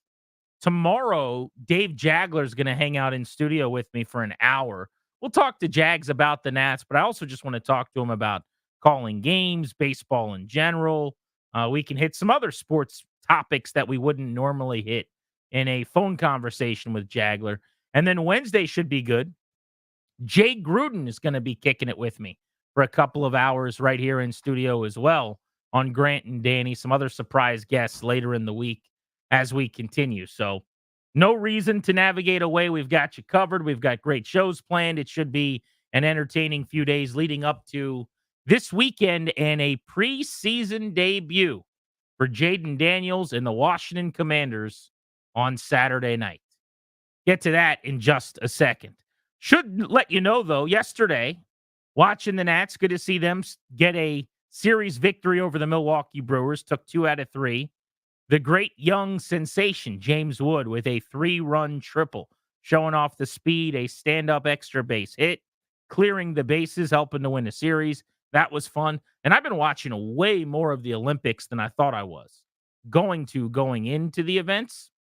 I don't know where you guys are on your Olympic viewing at this point. That feels like an old man activity that you settle in each night and you watch, prime time in Paris, and you sit back and you let Mike Tirico do some storytelling. I don't think 4 years ago I was into the extent that I am right now, but maybe it's an age thing. Maybe you have a few kids. The next thing you know, you put your feet up, you sit in the rocker, and you enjoy yourself watching the Olympics at night. But I found myself doing some of that as well. So it's for August, which normally we're in the dog days right now. We're waiting for real football. We're waiting for storylines worth monitoring.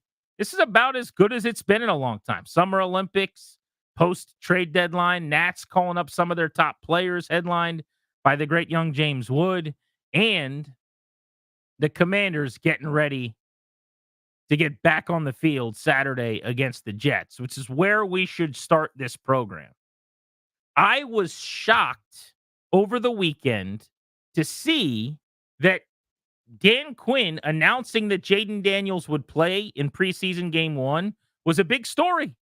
Like, that became a national headline. NFL Network broke into their coverage, blurb on the bottom line. Ian Rappaport is touching his earpiece, telling people on television, Jaden Daniels will play on Saturday for the Commanders.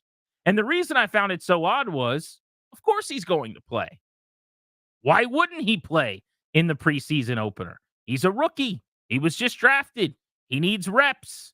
But this was the question and the answer, very succinct one-word answer from Dan Quinn on Jaden Daniels Saturday and his status for the Jets game. Different staffs handle their quarterbacks differently, obviously, when it comes to the preseason. Will Jaden be going in game 1? Yes. Well, thanks for the information, Coach. Yes, he said. Anything else you'd like to share? Is he going to start? How much is he going to play? Really, those are the more interesting, I would say, answers that are still needed. But our own JP Finley did follow up and asked why it's important for Dan Quinn that Jaden Daniels gets on the field in this first preseason game. And this is what Quinn said about that. I think we probably said it all along. There's been a whole process. Like, it's not been a secret at all, but a process of how we're going to go and get guys ready. And so the games are important to go and play and get ready. And so not just with Jaden, but with everybody. It doesn't mean we would play the same exact style, that we may play during the regular season, but being in the game, the officials, the communication, working it through, there's a lot of important elements for a lot of guys. And even as you get into the preseason game, just because you play, some doesn't mean you're playing all. That is the correct answer from Dan Quinn. It's important. Why is he going to play in the preseason game? Why do you think he should be out on the field? Because he's never done it? Because he needs to go through a game experience before he's playing at Raymond James Stadium in Tampa in week 1? Obviously, he's going to play in the opener. Of course. Why wouldn't he? A rookie who is sharing the first team reps and practices needs to play in the preseason game. That seems like it's a no-brainer. You only have 3 of these now. You only get 3 exhibition tilts, and most teams don't even use the third one to play any of their starters. So really, for Jaden Daniels, there's going to be 2 games that he's going to get on the grass, break a sweat, and really do anything probably. How could he not play in the first preseason game? I guess it's possible they could have sat him in this one and then played him in the second and the third, but that would be a pretty dramatic shift from what's happened around here and, frankly, around the league for a long, long time. Normally, you get your work in early in August, and then you're off for that final preseason game. That way, anybody who gets banged up and injured can rest up for the game. But for anybody who thinks they shouldn't play Jaden Daniels in the preseason, what are you talking about? He needs to feel the speed of the game. He needs to operate a huddle, this huddle, Washington's huddle. Jaden Daniels needs to get to the line of scrimmage and see a defense lining up and showing a second look. Maybe they dangle one look, little eye candy, and then they shift up front, or the secondary gives you a whole nother coverage, and they try a gotcha play after the snap. He needs to be on the field and seeing that in real time. There's not going to be a ton of that in the preseason, but I promise you there will be more of it that surprises him and that he learns from than anything that's going to happen on the practice field in Ashburn. And he'll get some of that, hopefully, in the practice against the Jets. So that can replace some preseason action. But a game is still different than a practice, and he's going to find that out, and all the young guys are going to find that out, as they should, when they get, I would say, under the lights on Saturday, but in a really weird twist, the Saturday preseason game is at noon. So adjust your schedules accordingly for that. Jaden Daniels needs to get out of a dead play. He needs to get into a workable play without the coaches telling him what's going on after, that audio's dead in his headset with 15 seconds to go before the snap. I want to see Jaden Daniels feel the tempo of that 40-second play clock with the longer played verbiage that he's spitting out, a playbook he's not used to, guys asking him questions potentially in the huddle, dealing with, not a lot, but maybe some crowd noise. These are the types of things you get to do in a preseason game with really low stakes. What's the worst thing that can happen? You throw a pick. You get a delay of game. You don't look as crisp or as sharp as we wanted you to. So what? That's the point of the exercise. I'm sitting there this weekend, and it was everything I could do not to laugh as people were taken aback that he's going to play in the preseason. What phase of just completely getting rid of August football are we at? If a number 2 overall pick playing a couple drives in one of 2 preseason games is now notable or newsworthy. Jaden Daniels needs to interact with NFL officials. You heard Dan Quinn mention that. I think that's a really good point. I think that's sharp. That's true. Get to know those guys. Better doing that in-game than shaking their hand on the sideline. Pre-game, I want him to throw as many passes to his wide receivers as possible in a game situation. You're going to add to whatever number he's going to get in those joint workouts and practices. He needs to figure out how the speed of the game expedites and elevates from a workout to a game. And even though I think most of us probably think this guy won the Heisman Trophy, he's an unbelievable talent, a preseason game is not really going to be overly nerve-inducing for him. There's going to be jitters. That's inevitable. You know what you can do to work some of those out and to make sure that those butterflies dissipate some? Go through a game routine, from strapping on the pads to being addressed by your coach in the locker room to walking out onto the field and just playing a drive or 2. Build his confidence. Confidence allows him 3, 4, 5, 6 weeks from now to go out and play better and more freely and to excel. I don't think you get more confident by doing something for the first time when it matters. In Tampa in week 1. So why wouldn't he play in this preseason game? These are gifts to rookie quarterbacks. It's a semi-controlled environment. You get to explore the space.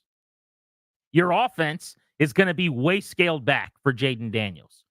Trader Joe's delicious vanilla ice cream. You're going to hand the ball off a couple times, maybe check the ball to Austin Eckler on a screen. You're going to get a couple of opportunities to show off the arm, maybe on some pretty controlled looks against predictable defensive coverages. And the defense to that point is going to be Food Lion brand vanilla ice cream. I don't think anybody's mixing and matching in some crazy way. The benefit is you haven't seen a lot of a defense like you have your own defense that you've now kind of solved in practices.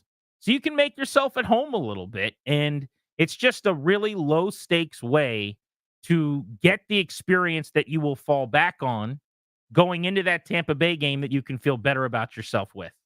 But the last time Jaden Daniels played in a game, lest we forget, was November 25th of last year. Texas A&M LSU. And he was dynamite, as he was all year long. That's why he won the Heisman and had maybe the greatest season we saw anybody ever have in the SEC. That game, he was 16 of 24, threw for 235 yards, 4 touchdown passes, and he ran 11 times for 120 yards. But he was the best on the field by a mile. You get comfortable, right? You become, think about like your high school football team and whoever the dog was on your team that we're okay because we got him. I remember in middle school football, the first time we were ever traveling for a game, we were going to play Louisa County, I think, the King George Foxes. And I was butt nervous on the bus. And I remember thinking, these guys are going to be huge. And we were okay because we had Jonathan Thigpen and he ran for 219 or something like that. That was Jaden Daniels at LSU. Best on the field by a mile. It's going to be healthy for him before the Bucs game to just see that now everybody's faster and they're bigger and they're stronger in a way that you can not see to the same extent in practices. But I'd like to get to a place where the fact that your rookie quarterback playing in an exhibition game is not notable anymore. Preseason games have now become optional for kid quarterbacks. Like, we've gone too far. If you want to sit Aaron Rodgers and you're the Jets this weekend, you probably should. I'm not some crazy guy that thinks everyone should play every snap in the preseason. But Rodgers already has the answer key. There's nothing that he's going to see, experience, or do in a series or two against Washington's new defense led by Joe Witt on Saturday at noon that he has not already A, seen, and B, mastered on a Sunday or a Monday in the league. Because he's already got the Scantron filled out, he doesn't need Saturday. But Daniels has never even sat down for the test. We shouldn't be putting him in the same boat. He's new to the class. Of course he should be on the field. And I know what a lot of people will say. All that matters is that he's healthy this season. And that is true. Do everything you can to keep him healthy. Don't call any design runs between the hash marks. Tell him, instruct him. If you scramble, you better get to the ground. You're not allowed to take shots. And then you just hope that he plays along with your instructions. But every single preseason game is a risk-reward proposition. Every single preseason game is a juice worth the squeeze debate. Aaron Rodgers? Of course not. Is the juice worth the squeeze for John Allen? I would say no. Although, new defense and scheme, maybe. Is the juice worth the squeeze for Daron Payne? Again, no. These are veterans, years into their career. You don't need to teach old dogs new tricks. When the lights come on in September in Tampa Bay, they're going to be just fine. So I'm not going to take issue with a bunch of veterans sitting. But on offense, when your rookie quarterback's out there, you need your starting offensive line and your receivers around him on the field with him, because the operation matters a little bit more than just the playmaking ability of individual defenders. We're operating offensively in my outfit as a unit in everything that we do. So that means I'm going to get Jaden some run. He's going to go break a sweat. He's going to take some notes, but McLaurin will be out there with him, and so will Dotson, and so will Zach Ertz, and get ready, Nick Allegretti and Sam Cosmi and the starters on the offensive front. Because that's part of this whole process for him, is to get to know his new starting teammates. But if I'm saying Allen can sit and Payne can sit, there's different rules for different people. The quarterback that's never played is going to play in both of the games to start the preseason where any starters are on the field for me. That was never a question. Will he start? That's the question. How much will he play? That's the other thing I want to know. And that's what I actually want to pose to you guys. I'm going to hammer both of these next because I do find it fairly ridiculous that we were told that Jaden Daniels is going to play, but we don't yet know if he's going to start. Not a big deal. I'll save my aggravations and annoyance until the possibility that Mariota is starting in the game and Daniels is coming in after, which I don't think for 1 second is going to happen and I think would be preposterous. But to me, that was the question. Not, is he going to play? Hey, is he going to start on Saturday, yes or no? Because that would be the first step toward naming him the starter. And then, is he going to get a series, 4 plays, 5 plays? Or is he going to go out there and play a couple of drives? That's the news. Don't tell me that someone ate dinner. Everybody eats dinner. What did they eat? And when did they eat? Will he start? And how much will he play? So I want to pose those questions to you guys next on the MGM National Harbor listener lines. You can call me at 800-636-1067. 800-636-1067. We know Jaden Daniels is going to play because Dan Quinn's not a silly goose, and he did the right thing, and he's a sharp, veteran, second-time head coach. Of course you play your rookie quarterback in this preseason game. But does he start? Do you think there's any chance something weird happens? Because they didn't name him the starter. They just said he would play. And Mariota actually comes out with the first team. Yes or no? 800-636-1067. How would you react if that happened? And then also, how much Daniels do you think we'll see? How much would you play him in this first game? That's the question on Grant and Danny here on The Fan.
At 2:45, I want to get into the 2024 college football all-name team that a funny social media account put together.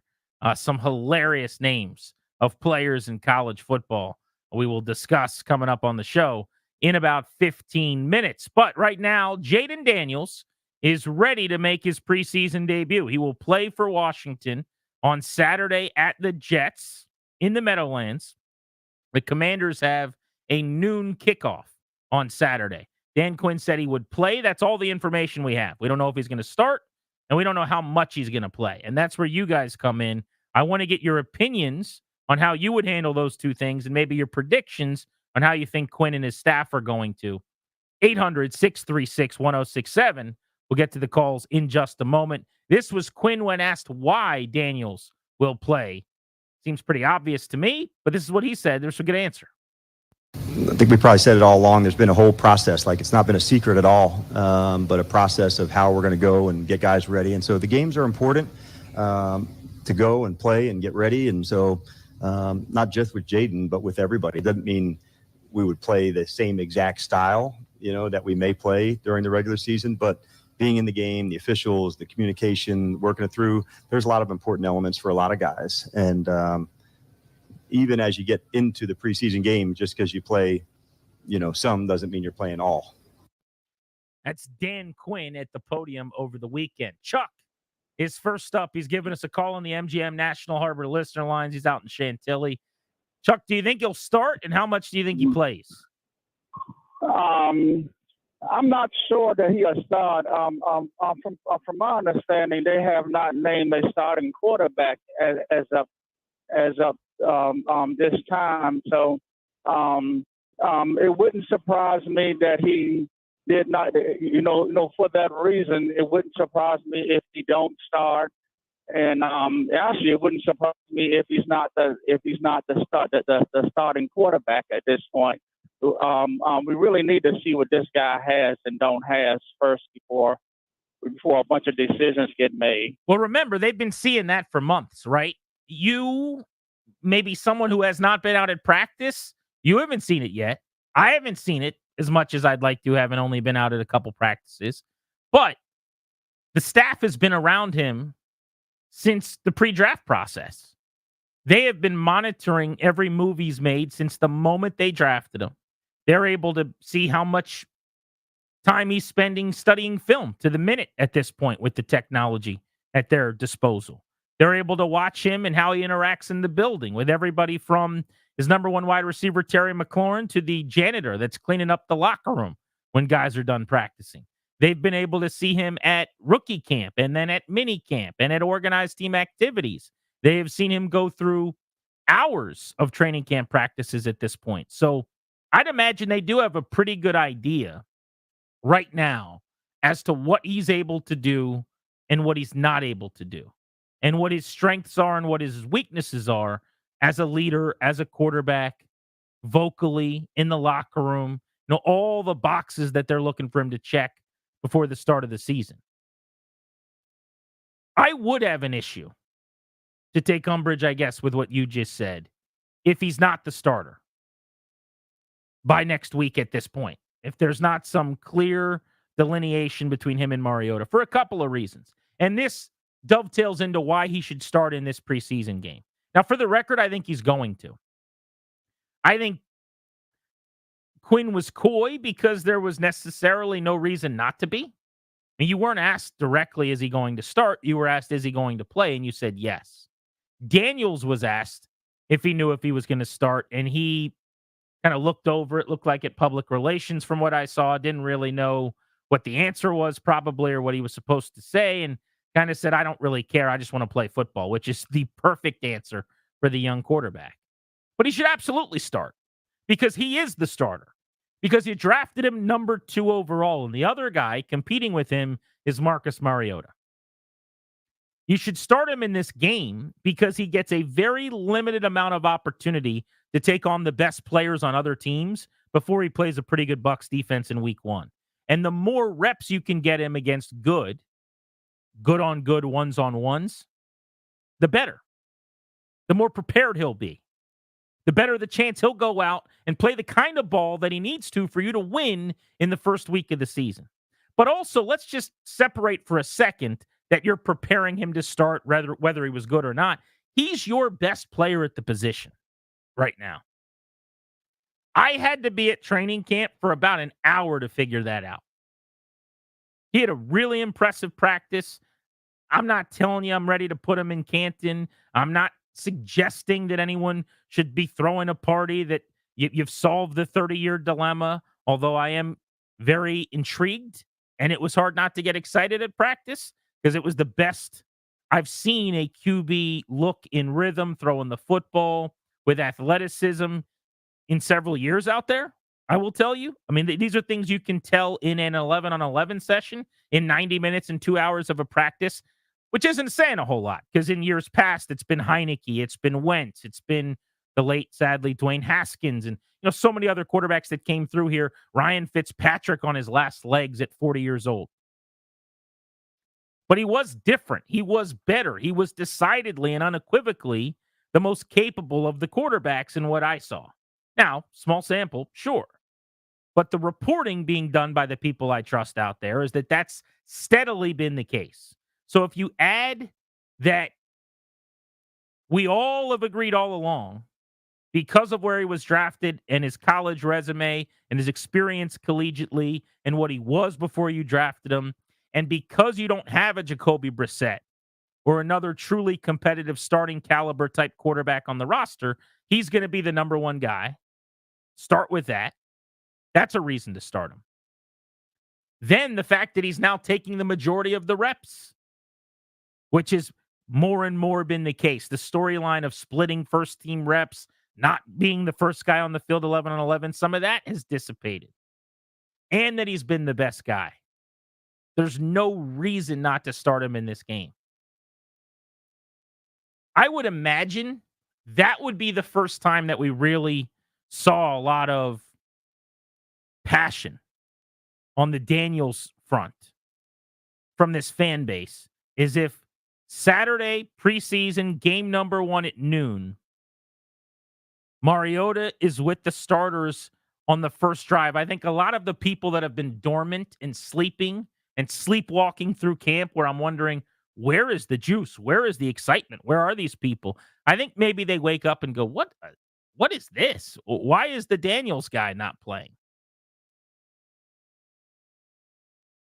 That might be the first time we really get a frenzied reaction. But I don't think it's going to happen.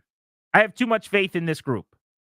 And Adam Peters, the general manager, and the front office with Lance Newmark and company they brought in, they're too smart. They're too good at what they do. And in this coaching staff led by Dan Quinn, they're not going to start Marcus Mariota in the first preseason game for some charade. I got too much faith in them. So I'm ready to put that one in Sharpie. He'll be the first guy on the field to kick off the preseason, not Mariota. That's easy. The next question is how much playing time, which we can get into. Let's go to Shane, who's in Oxon Hill on Grant and Danny. What's up, Shane?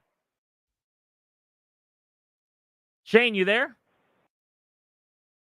going to throw you back on hold because you've been waiting. We'll see if we can track him down. Let's get to the playing time part of this. I think you got to play him in at least a drive.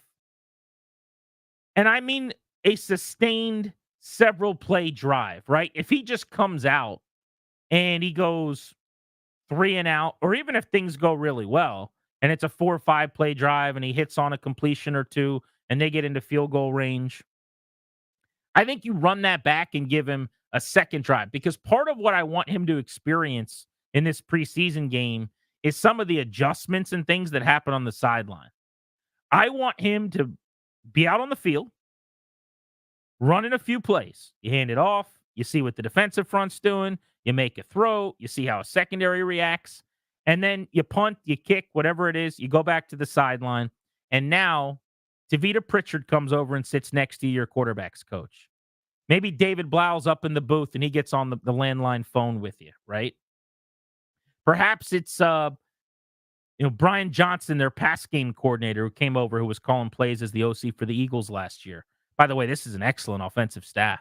They basically have 4 individualized quarterback coaches, if you count Cliff Kingsbury, the OC, for 4 different QBs at camp. It's really well put together. Very impressive the way Dan Quinn did that. If I was Peters, I'd be immensely impressed that he followed through on the promise he made to me.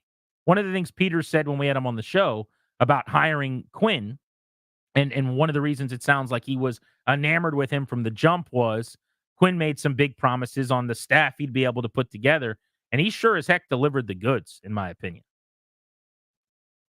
But I'd like him to get that first drive, get back to the sideline. Now you get coached. You do some talking. What did you see? All right, what do you like? What don't you like? You got an idea. What do you want to run here? And then you go back out there and you run a few more plays. Now, if it just happens that they march down the field on some 8-9 play touchdown drive, thank you for your services. Put a ball cap on. We'll put you in some bubble wrap, and we'll see you again next week for another matchup against an AFC East opponent in Miami. But assuming you don't go march the field and score, and you run somewhere between, a 3 and out and let's say 7-8 plays, then give them a second drive.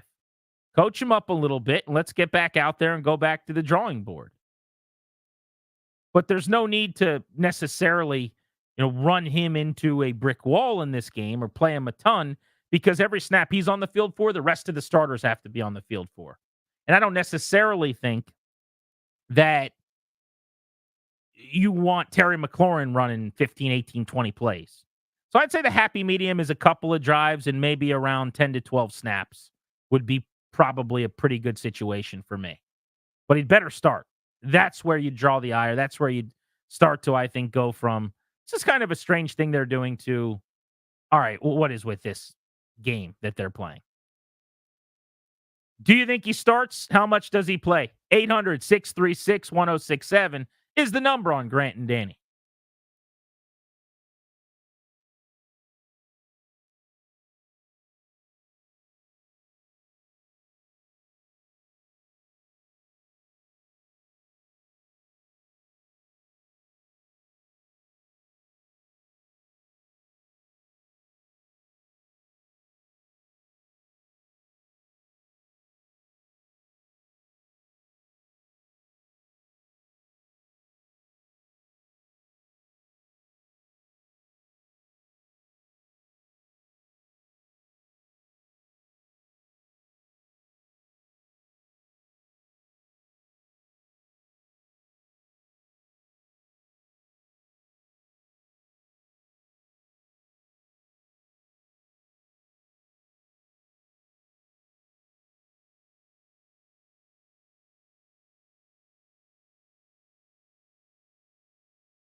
afternoon. I am doing very well. Appreciate the phone call.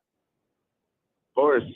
So I genuinely think you kind of keep him in there for a full quarter, and I think you kind of you don't keep all the starters in, but I think you keep the entire starting line, or what you think the starting line is right now, and you keep them in for a full quarter and have Jaden go through his whole routine, his whole game routine, and then play a full quarter and really see what this line can do to protect Jaden.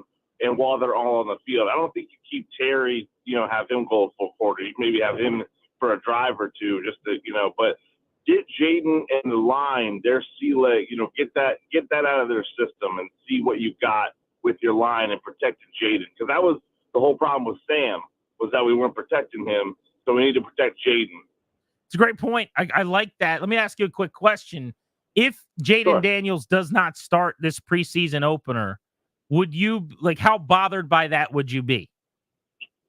I don't know if I'd be bothered by it. I think he's the starter. I think we go into September with him being the quarterback number one. I don't think we did all this just to have Mariota start week one. So him not being the starter right now doesn't really bother me. I'd be a little worried if we're not starting him at all this preseason. There's only one more game that he's going to play in after this, and it's next week. Is he only playing that one? Well, almost no teams play their guys in all 3 games at this point. The common consensus in the NFL is you play the first 2 games and then you don't play the third one.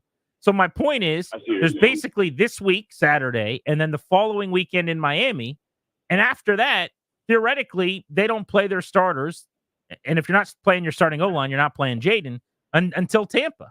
So there's not a whole lot of time left for them to start him if it's not this weekend.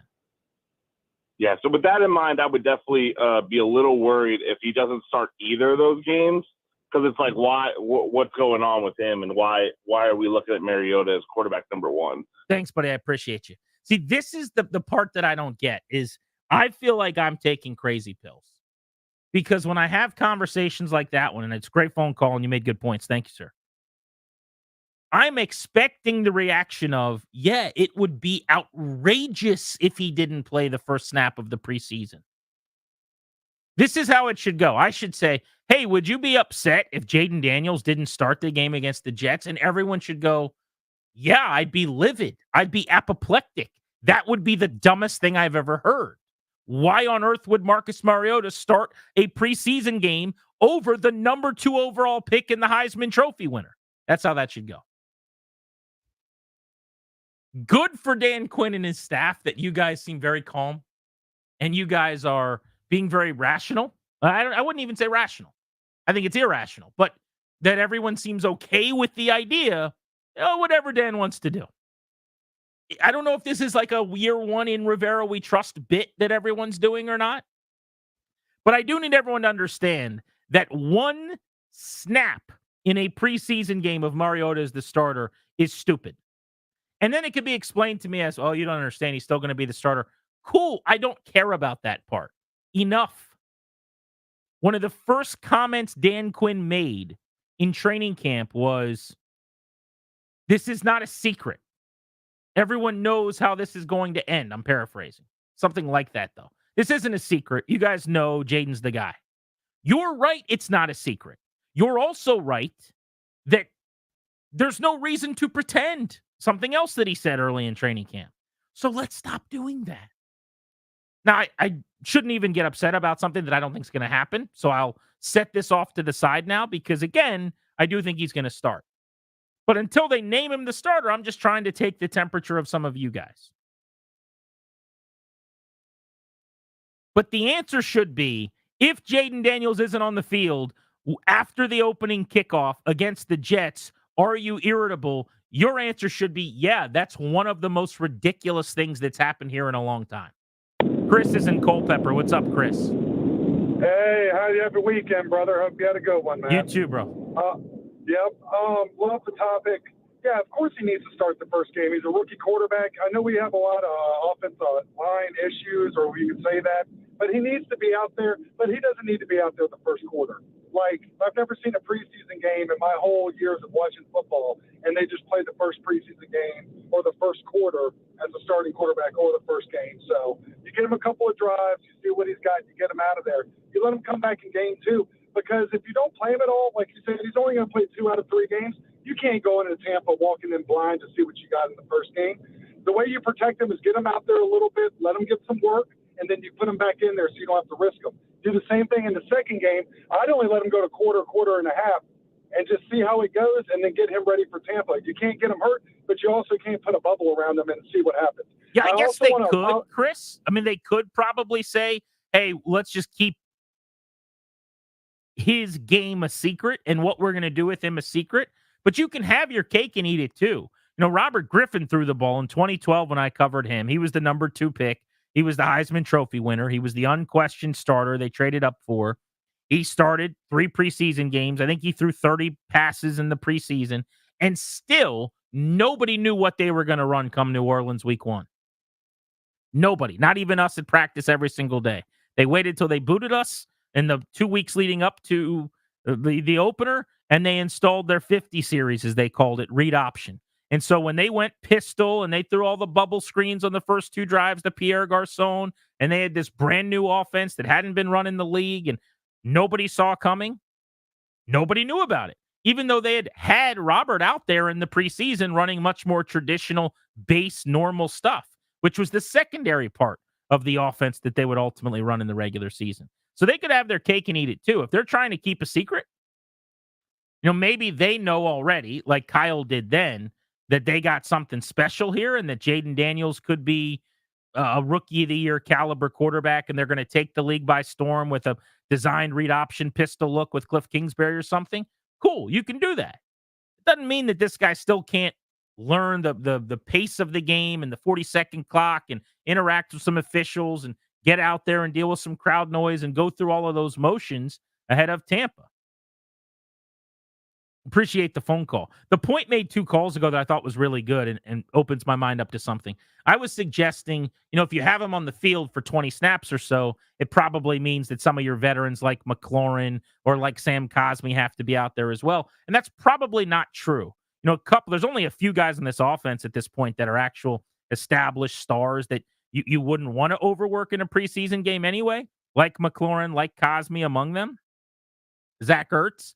But with Jaden Daniels, you could keep the starting O-line out there for the most part, and maybe you replace Cosmi, let's say, with Dieter, who's got NFL experience, but it's Allegretti, Biotish. I'd roll with Cosmi, but maybe Dieter fills in for him, and then you have Wiley or Trent Scott if Wiley's able to go right tackle. You have Coleman, who I can't wait to see against the Jets in practice this week, or Cornelius Lucas at left tackle.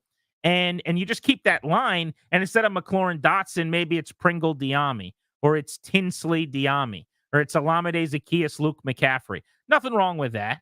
If he's throwing out of the backfield to Robinson instead of Eckler or Rodriguez instead of Robinson, that's fine. Like the skill guys, you can go down the depth chart with him a little bit after the first drive. Really what you need is just your base offensive line, a total of 6-7 guys maybe that are out there for the 15 or so plays if you want to give him 2 longer drives. Are you surprised at all that when saying Daniels would play on Saturday, it wasn't made clear that he was going to start? 800-636-1067 is the number on Grant and Danny. Also, Brandon Aiyuk trade rumors percolating once again. We'll get into that on the Fan.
CBS Sports about how much money Dak Prescott's going to make, and is that money going to come from the Dallas Cowboys? Also within the division, are the Cowboys going to be able to pay Dak Prescott while also paying CeeDee Lamb and Micah Parsons? Or is it a foregone conclusion that at least one, if not a couple of those guys could end up walking? Want to talk to CBS's cap expert about that and about the idea that you're starting to see come about in the NFL that maybe there could be a quarterback salary cap, that the money for QBs could be taken off of the actual cap, and that there'd be a way to finagle basically more money for other positions that way. It doesn't make sense to me, and I don't buy it. I think it sounds like fantasy football, and it's an econ class that I didn't take that's above my head, so I'm going to get Joel to explain that to me and to you coming up in a couple of hours. That's at 5 o'clock right here on The Fan. I should remind you that the exclusive sponsor of this show is our friends, the law firm of Condori and Murad. They will guide you and your family in the right direction. They will help you draft a will, set up a trust, create a healthcare power of attorney. Schedule a free consultation with their estate planning attorneys at kmlawyers.com. And please be sure to tell them we sent you so that you can get a discount. That's kmlawyers.com. Before we talk Brandon Aiyuk, want to put a bow on our Jaden Daniels conversation. Dave's been waiting patiently in Virginia. Dave, do you think there's any chance that he doesn't start and Mariota does in the preseason game on Saturday? They were vague in just saying that he would play. Hey, guys, love the show. Thanks so much for letting me jump in here. I love this conversation. This has been a fantastic conversation. I think it's a great question. I would not be upset if he doesn't start right away. What I'm really most curious about, I mean, this is a guy who has the potential to play 170 games for us, right? Like, I don't want him hurt right away. To me, this is an audition really for the offensive line. I'd like to see some run plays. I'd like to see how the running game is supposed to be much better this year. I'd like to see how these offensive line pieces can move around. At some point, I want to see him in the game. Some simple plays, maybe some bubble screens, play action, just some simple stuff so he can get his feet under him. But no, I would not be upset if he doesn't start. I would like to see him play at least a few plays. Appreciate you. You're going to see that, Dave. They have said he will play. Clary, am I taking crazy pills? We have had more people call in to say they'd be fine with him not starting. They'd be fine with him coming off the bench in the preseason opener. It's not going to anger them in any way. So that they can get a look at Marcus Mariota with the first team.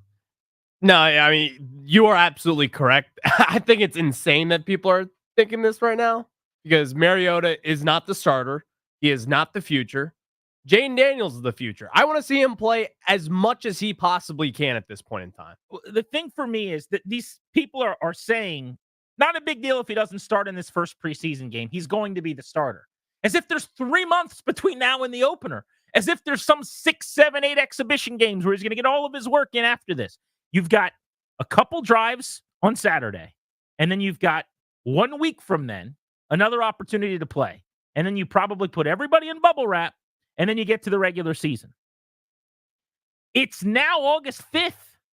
Like, I was the guy, if you want to say I'm a little overreactionary on the first day of training camp, where I'm already asking for Dan Quinn to just don't play games. Name Jaden Daniels the starter. Do what the Bears did with Caleb Williams, please. The Bears drafted him 1-1. They knew he was going to be their starter, and they said, why would we pretend? They hadn't even gotten through rookie minicamp yet, and they named Caleb Williams their starting quarterback. That's the way I would do it. That's the way Dad did it. Fine. Separate that. It's not the way Dan Quinn does it. No problem.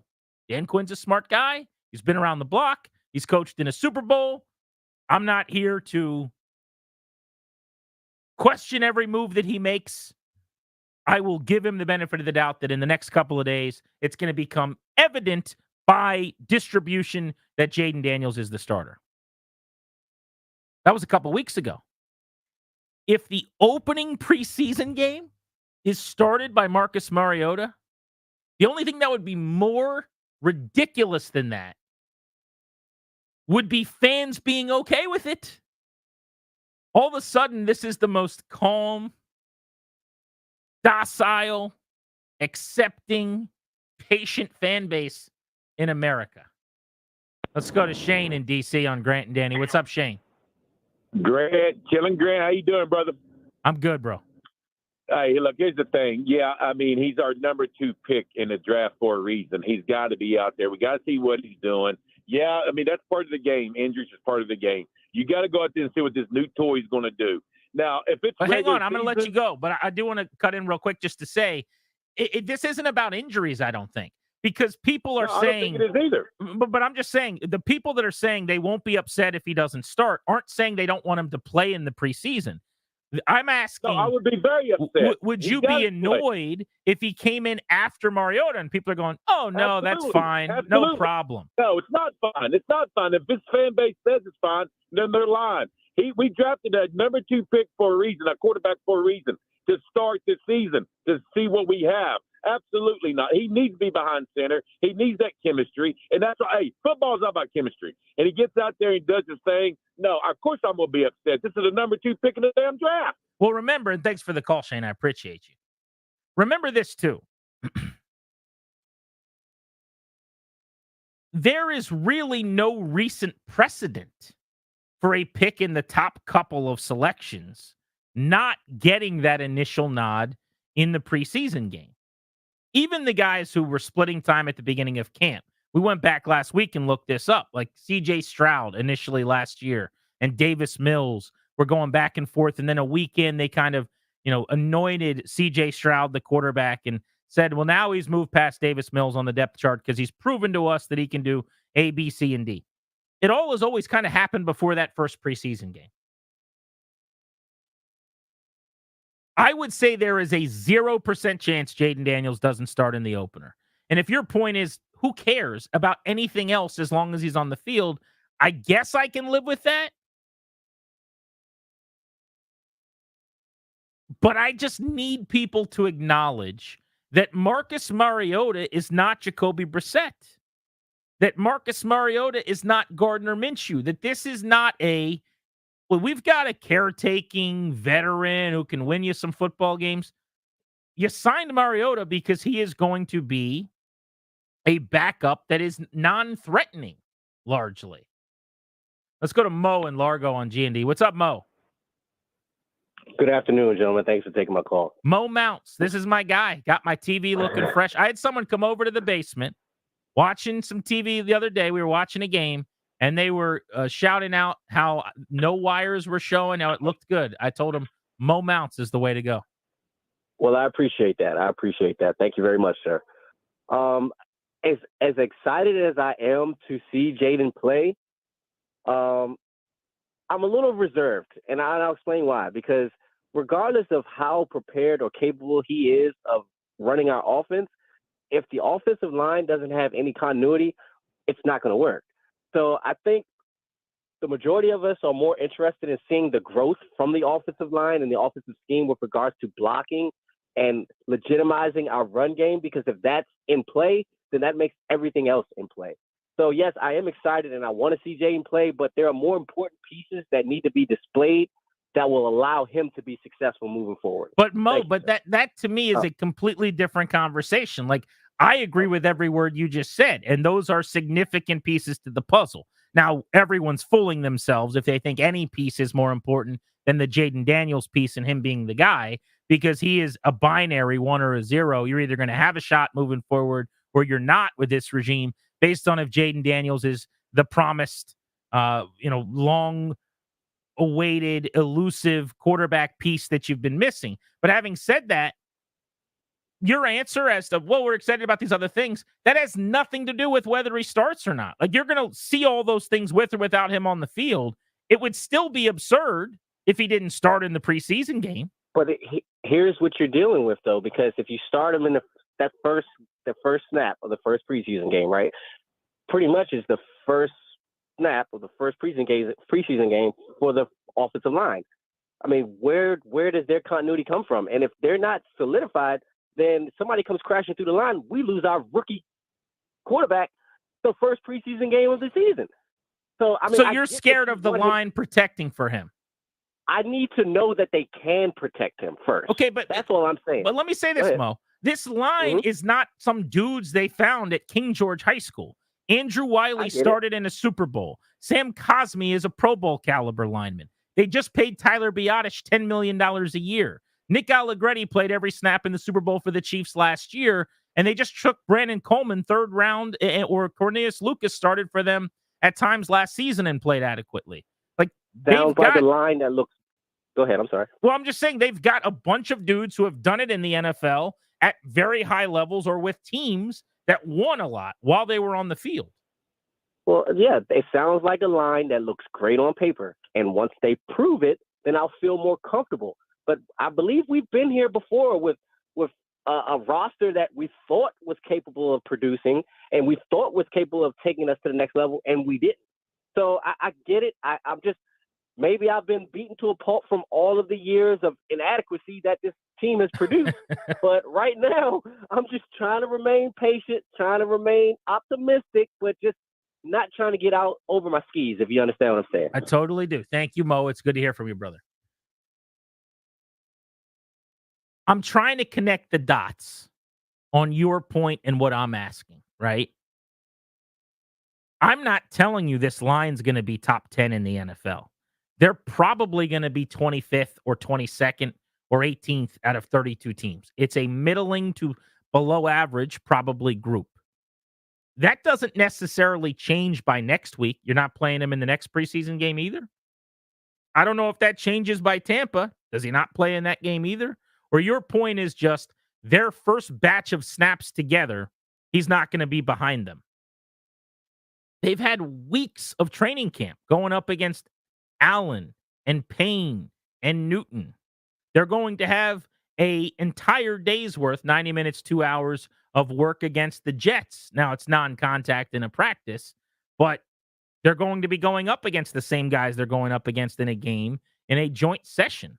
It's not like it's a complete mystery to this coaching staff if they can do it or not.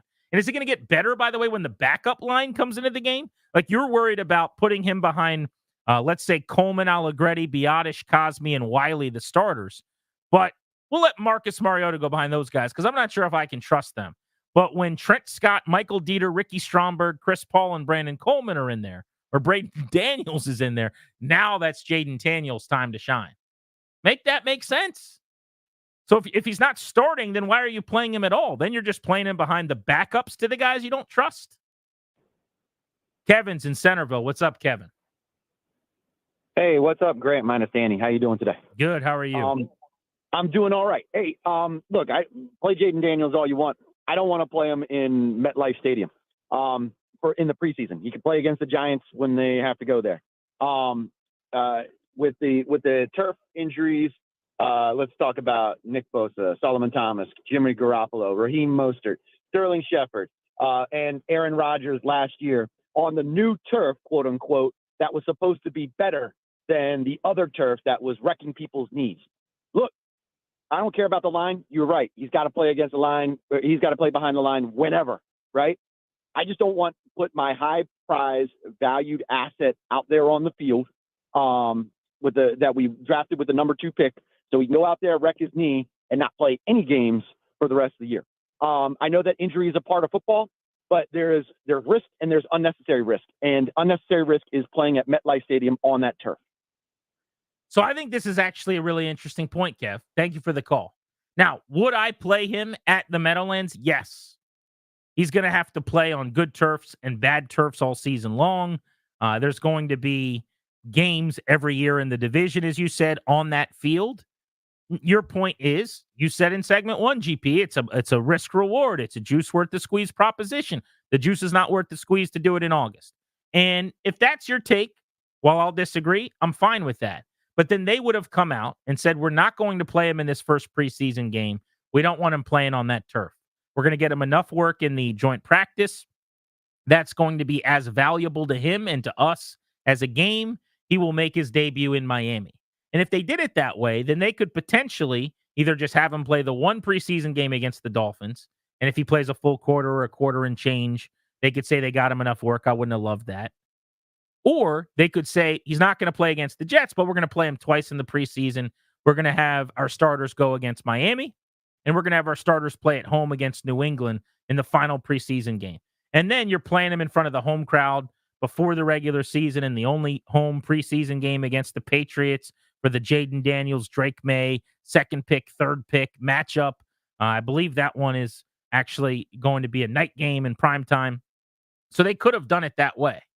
And had they have done it, wouldn't have been my cup of tea, but it would have at least made enough sense if they had the logic and the reasoning to say, hey, we don't want him to play on the worst turf in the National Football League. We actually believe in the idea that there's more injuries there. We're going to take care of all of our guys, not play on that surface, and we'll go Miami and we'll go New England weeks 2 and 3. But they're not doing that.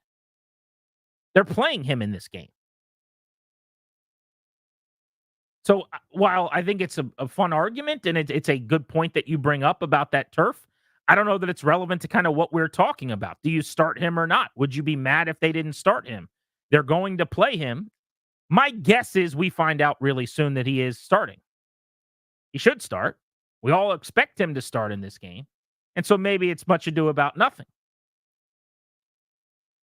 But I guess to me, the bigger point is not even will he start. It's this idea that I just can't believe people would be okay with even that possibility. I keep waiting for everyone to match my energy on how silly this is getting. And everyone's going, no, it makes perfect sense. Yeah, this is exactly what you do when you draft a Heisman Trophy winner, number 2 overall. And Marcus Mariota is the other guy. And one of them looks really good in practice, and the other one looks not very good in practice. You definitely do it this way. You split reps, and maybe the veteran who's not going to start inaugurates the preseason on the field. Sometimes you feel like you're the only guy taking the crazy pills, I suppose. There's some Brandon Aiyuk rumblings. He is back in the news, and now it actually sounds like some of the real reporters who get news in San Francisco believe there's a chance he could get traded. Let's get into that next. Grant and Danny on the Fan.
Breaking non-sports news for you. Welcome back, G&D without Danny.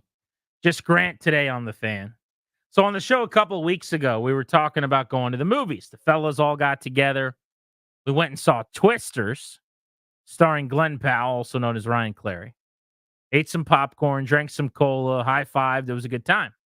But while we were discussing going to the movie, it became pretty clear that I was one of the only guys of the group that didn't occasionally get my candy before I got to the movie theater and then sneak that candy into the theater in your pocket. That's the move. Well, I don't know why. It just feels nubby. I've never done it. Always refused to do it. Candy's expensive, though, and tickets are expensive. I took the kids to see Harold and the Purple Crayon this weekend. This is a kind of a funny movie. If you have kids, you should definitely go see it. Basically, a movie about a book. Adventurous Harold can make anything come to life by drawing it with his purple crayon. So we went and saw it, and for the first time ever, we stopped at a gas station. I let the kids hop out of the car. They went shopping in the candy aisle. I said, you can pick out anything you want. And they're used to me giving them a couple of selections of some of the cheaper candies at the movie theater. And I said, anything in this aisle. And I think we went with some pretty basic snacks. My son went with fruit snacks. Reagan went with gummy worms, I think. So they did fine. And then my son, the whole time, though, when we were trying to get through the ticket tearing and into the theater, kept saying, Dad, let me have my candy. Dad, let me have my candy. And I kept telling him, like, bro, it's in my pocket. I'm going to give it to you when we get to our seats. You can't ask about the candy right in front of the guy that's supposed to make sure Daddy's not sneaking candy into the theater. Now, we had someone call in and gave me the go-ahead to do this. This is why I felt okay about it. Because a caller last week said, look, I worked at a movie theater for a long time. Trust me, nobody cares if you have candy in your pocket. No one's going to stop you. No one's going to check you. I'm thinking it's like NSA at the airport where they're frisking you down and guy looks at your bulging pocket and he's like, you got fruit snacks in there? Did you buy those here? The next thing you know, he's calling security. I'm getting cuffed and stuffed in the back of a car, trying to sneak some candy into a theater. But it was just funny. We're right there. I got my popcorn, my cup in my hand. And my son's like, Dad, let me have my candy. I'm like, this guy knows I didn't just buy the candy. I'm getting a little nervous. But we got through without issue. We got into the theater. We sat down. I gave him his candy. So, Clary, we're 1 for 1 on Operation Save Some Money at the movie theater. I'm proud of you because I do know that you were a little like skeptical of the way that I did it. Nervous for myself. For you, I was like, yeah, I feel like it is a shameful act. It is. And I did. I felt like as I'm opening the candy for my kids and passing it to my right to Truman and to the left to Reagan, I'm going, this is a bad dad move. Because you also don't want to be the dad who's teaching them your nubby ways. Of course. Like you want your kids to be like, if we're going to the movie theater, you pay for what you bring in. You don't sneak something in. So I didn't make a big deal about it that we snuck it in that we weren't supposed to. And I don't think they were old enough to connect the dots. But you get a couple more years of that before they realize my dad's a donk. I mean, my dad's just sneaking candy into the theater. Yeah, I mean, if they saw Dad's friend Ryan Clary, I mean, they would think that I am the worst human out there because I snuck in a big bag of Sour Patch. I had a big bag of popcorn. I also had another bag of candy. I'm forgetting what I brought. I believe it may have been M&Ms as well, but that's how I do it. I've always done it that way, and that's what Mama Clary told me. So she's taught us how to save some money. As long as you're not the family that's taking out their whole meal. I think that is a bridge too far. I can level with you on the candy because I can also make it, this is not how you should be doing it, but I could justify it and make it make sense in my own head by saying a pack of fruit snacks should not cost $7. Like you're screwing me, I'm going to screw you. A little bit of that. I'm already spending $18 for my ticket. I'm already probably dropping 70 when I should be dropping like 30. So I can justify it in my own head, even if that's silly.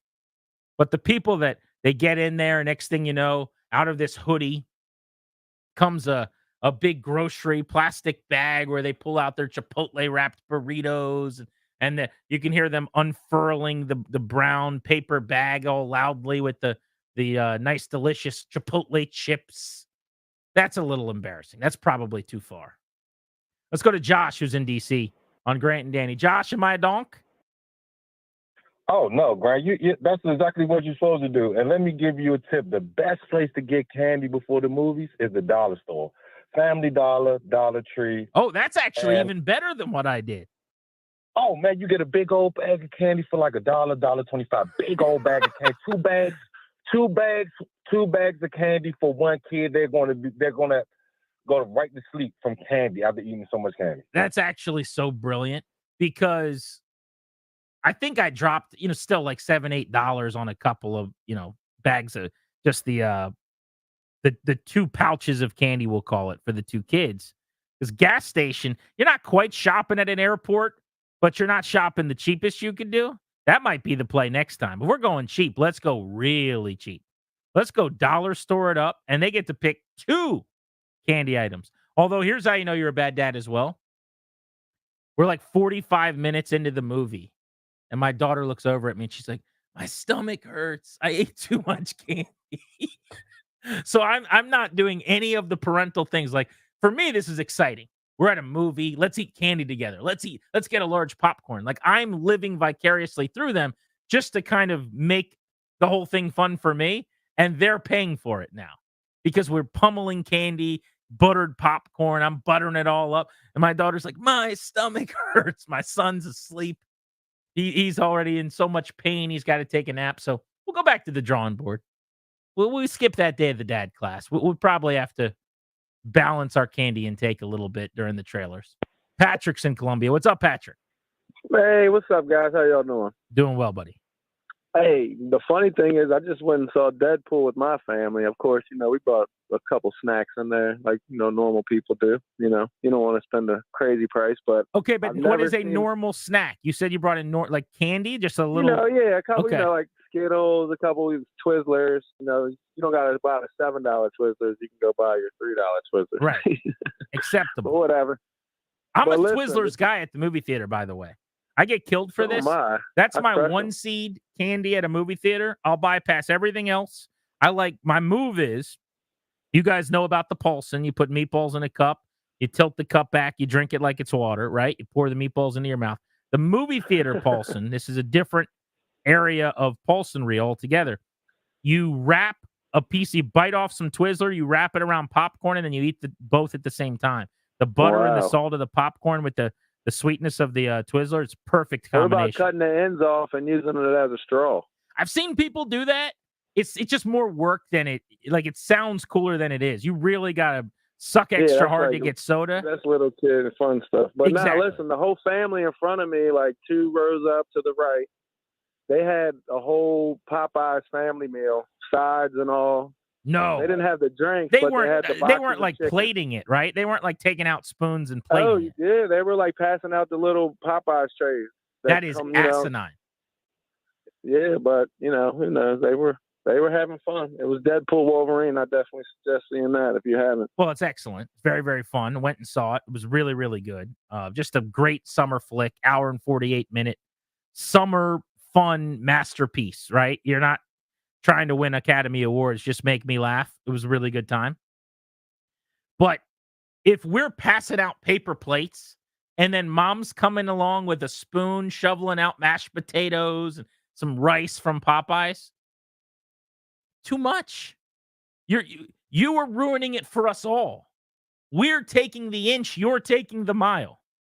We're all just trying to get our Skittles into the movie theater. You're going to ruin it for everyone. And I guess they really don't care. It's true. It's almost like once you get into the theater and you sit down, it's the wild, wild west. The only thing that happens after you sit down in a movie theater at this point is that at some point, some worker will waddle in very slowly over to that air conditioning situation, the thermostat right on the wall, and they'll shine the flashlight. I think it's like mandatory that they check the temperature or something. And they're like, okay, it says 70 degrees. And then they walk out. But if they see someone with a Popeye spread, they don't say anything or do anything? Is that the deal? As long as you get past the checkpoint that is the ticket terror, now you can do anything you want in the theater food-wise? because I was still kind of hiding the one candy that we had that they didn't sell. I figured, well, if he sees the fruit stacks, they sold this here, so he's not going to have any questions. But I thought if he makes eye contact and he sees that we got these gummy worms that they're not selling, maybe he's going to come confiscate. Yet we got a family just having a picnic at the movie theater. Everything short of a blanket. These people are just comfortable. Mike in Gaithersburg, what's up? Hey, what's going on, sir? I was just calling in about sneaking in the food and everything, sir. Yeah. Yeah, not only the food, I used to sneak in bottles when I was younger, bottles of mimosa. That's how I saw Pulp Fiction. And, when I used to go to the Nationals games and the Skins games, to sneak the nips, the little, you know what I'm saying? The little liquor Yeah, the nips airplane bottles. in your socks on the side. Yeah. Just or the hotel one, just stick them in your socks on the inside part by your ankle, and they never check it and anything, and then you can enjoy the game a little bit better. Well, you see, the thing about that, and appreciate you. I mean, most movie theaters I go to now have a lobby where you can buy a drink. So the sneaking in of alcohol, I don't know why with alcohol, it just feels like it's a level up from candy. It is the big league version of single A Fredericksburg that is candy. That seems like it's just on another level. But people have done that at games for a long, long time. I remember going to a game years and years ago, and one of the guys I went with as a teenager, he had like binoculars, and the binoculars unscrewed and opened up, and you could put whatever you want right in the binoculars. That's not new, but yeah, there's some people out there that do that. I want to get into this Brandon Aiyuk trade rumor coming out of San Francisco. I've been one of the loud, vocal naysayers all along saying he's not going to get traded. But now some of the beat reporters out there think it might happen. So we should dive into that soon here on G&D. Also, our double play coming up. What's going on in our lives? Nothing to do with sports. Wait till you hear what Jacoby Brissett said about chicken tenders. You're listening to The Fan.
Mayoko, who covers the Niners for NBC Bay Area, is a newsbreaker, gets a lot of intel, is pretty plugged in out there. And most of the reporting on Aiyuk or people suggesting he could get traded, it's been a lot of aggregator stuff. A lot of people on the outside looking in, just suggesting what if he got traded. Look at what he posted on Instagram. But this was one of the first times that a guy who was plugged in like a stove, actually came out and said, I could see him getting traded. And it happened yesterday with Mayoko, who wrote in a piece last night, why would the 49ers be willing to move wide receiver Brandon Aiyuk if, like most NFL trades, they receive only draft picks in return? The answer is they probably would not. After all, San Francisco is built to win now, and there is no reason for them to be interested in anything that weakens the team for the coming season. That was the first couple of paragraphs. By the way, it's exactly what I've been saying. They've got to win the Super Bowl. They're in win or go home mode. Kyle Shanahan has been to a Super Bowl now as an OC and as a head coach multiple times and has not finished what he started. Their GM, John Lynch, is fending off haters at the door who suggest that they're just not going to be able to win now. They didn't take advantage of their window. They missed their golden opportunity. So it is Super Bowl or bust mode for San Francisco before some of these contracts like Aiyuk's blow up and they lose their chance after paying Brock Purdy to do it with a quarterback on a rookie contract. But Mayoko went on to write, but what if they could acquire a proven wide receiver in addition to future draft picks? Now that starts to make sense for the 49ers and Aiyuk. And he would go on to say that he, for the first time, actually does see a path to an Aiyuk trade because he's hearing that the receiver and the team are not getting closer together on a deal and that the discussions between the player and the club basically are stalled. There's been other reporting this weekend from NFL Draft Buzz that came out that actually suggested that there are two teams that are the most likely to be able to pull off a trade with the 49ers. They cited the Cleveland Browns and the New England Patriots as those teams. And we can get into why those clubs seem to be singled out here. But if, in fact, Mayoko's reporting is correct, and the Niners would have no interest in trading Aiyuk for just picks, but that he does now think they would be willing to trade him, I'm guessing he was told this by somebody, for a veteran wide receiver that could help them this year and draft picks, then Cleveland makes a lot of sense because they've got Amari Cooper, who caught 72 balls for 1,250 yards and 5 touchdowns last year, who's going into the final year of his deal. So if the Browns wanted to trade Cooper to San Francisco and then pay Aiyuk $30 million a year, throw in a pick or two, that might get a deal done. And it would make sense for San Fran. Aiyuk would be happy to get paid, and the Browns would be happy to add a wide receiver.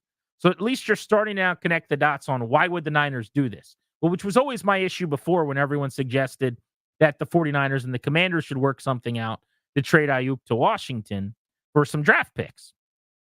The 49ers are trying to win a title. You're not giving up a second-team All-Pro wide receiver who went 70 for 1,300 last year for draft picks in a gotta-have-it year.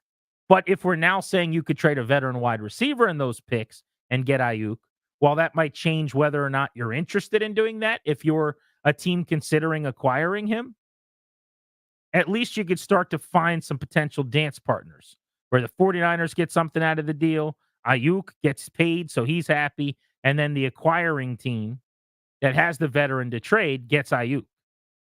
The Patriots make less sense to me only because I don't see the veteran that San Fran would be really happy to add. Kendrick Bourne's the name that came up in the story, who's okay, but I mean, he's a fourth receiver type in my opinion.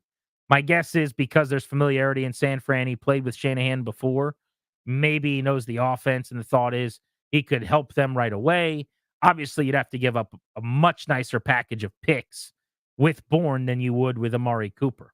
But it does make you think a little bit about Washington and whether or not they would pick the phone back up if some of these storylines are percolating again this week. But we can get into that in more detail next hour. Let's get to our double play on G&D, driven to you by your local Washington area Honda dealers. Stop in for a great deal on the rugged and capable Honda Pilot. Contact your local Washington area Honda dealers today. I saw this clip online, sent it to Ryan, thought this would be a perfect time to address it. I don't really know how this came about, but there are two mic'd up New England Patriots at practice. There is a lineman talking to Jacoby Brissett, a former Washington quarterback, wearing his red "Don't Touch Me" penny at practice. And I'm going to tell you what you're going to hear, and then you'll listen to the audio because it's a little difficult to pick up if I don't give you some of the pointers first. But this lineman is talking about, it seems like a fast food joint or a restaurant or something. And he's telling Jacoby Brissett how good the place is. And he's saying they've got chicken tenders. And he's naming some other things. Burgers, I think, comes up. And Jacoby Brissett stops him with great disdain. And he tells him, I don't give a damn about chicken tenders because I'm a grown-up, basically. He says, I'm 31 years old. He goes full Mike Gundy on him. Why would I care about chicken tenders? I'm 31. I'll listen to the clip here. I got chicken tenders, burgers. I'm the chicken tenders. I'm 31. One more time, let's hear Jacoby Brissett's anger about the notion of eating a chicken tender because he's a grown-up. I got chicken tenders, burgers. I'm the chicken tenders. I'm 31. Jacoby, you're my guy. I love you. You are the consummate veteran professional. You had 5 drives here in the nation's capital last year with the good guys, and I think you scored 5 times. You were probably the best quarterback in the building. Hindsight becoming wisdom, looking back to last season. Now, I wouldn't have played you because I had to find out what Sam Howell was, but you were better than Deshaun Watson in your final year in Cleveland. You outperformed him. You came here and you sat behind a guy you probably could have outperformed all season long in Sam Howell.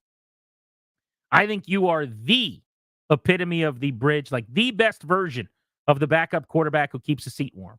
Wish you were still here to help out Jaden Daniels. You have never been more wrong about anything, sir.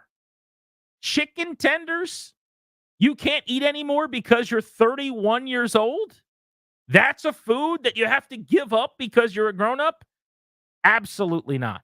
Chicken tenders are still an entree on a lot of menus. They're still an appetizer at tons of places. They'll give you some tendies, and they'll do a bunch of different sauces. You ever had tendies at a Glory Days grill?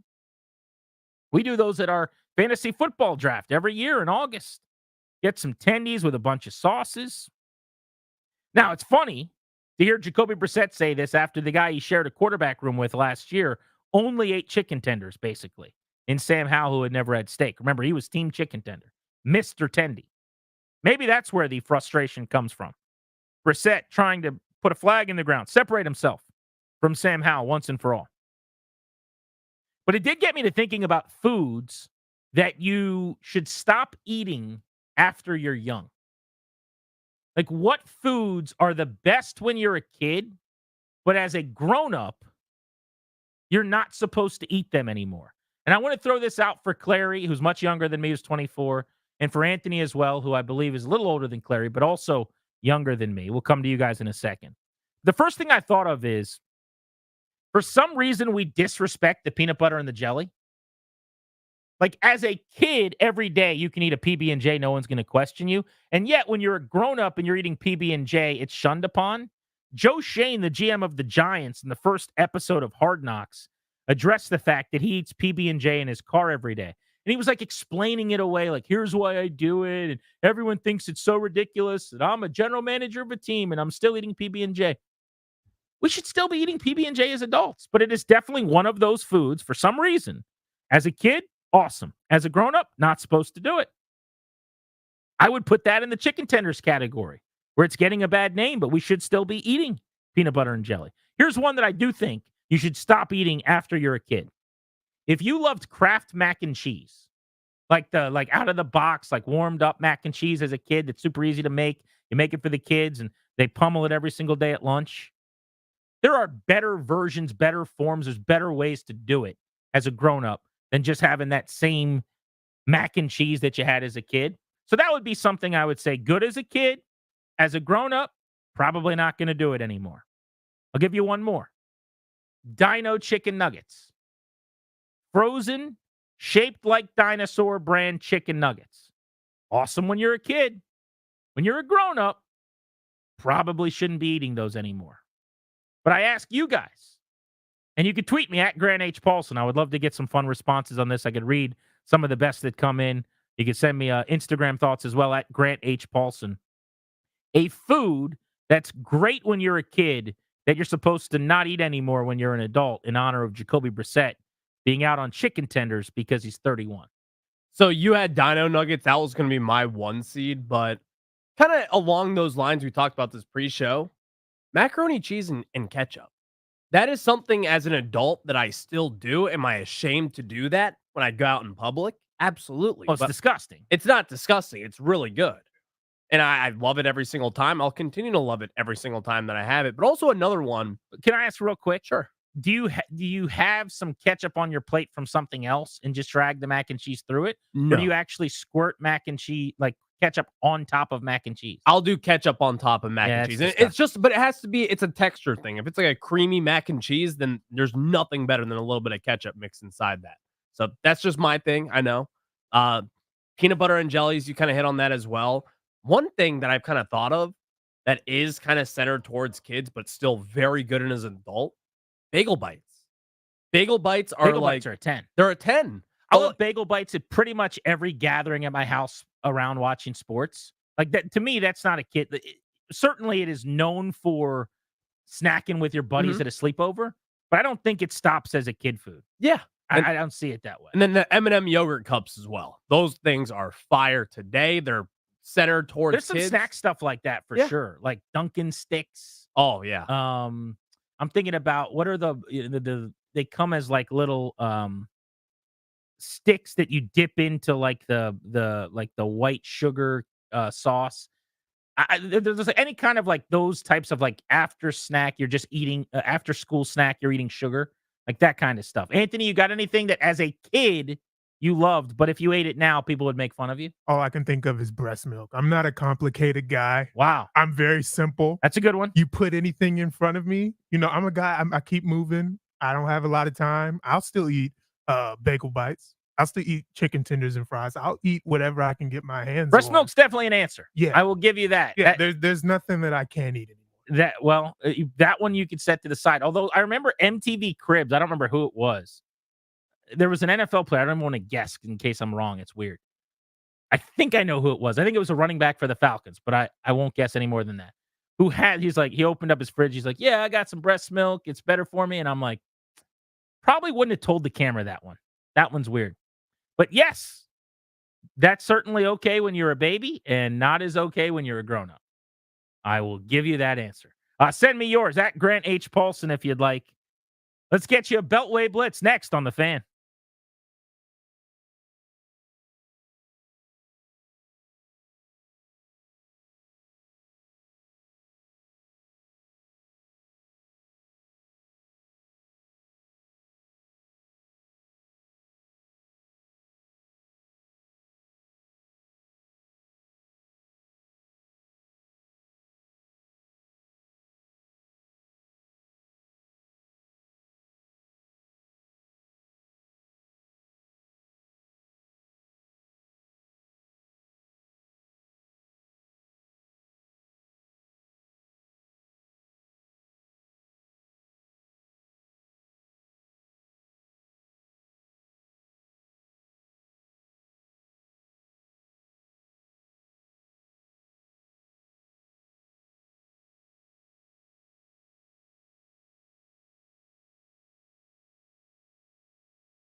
The Beltway Blitz, 60 seconds away. Charlie Slows, Britt Chiroli, and Eric Bickle. Welcome back.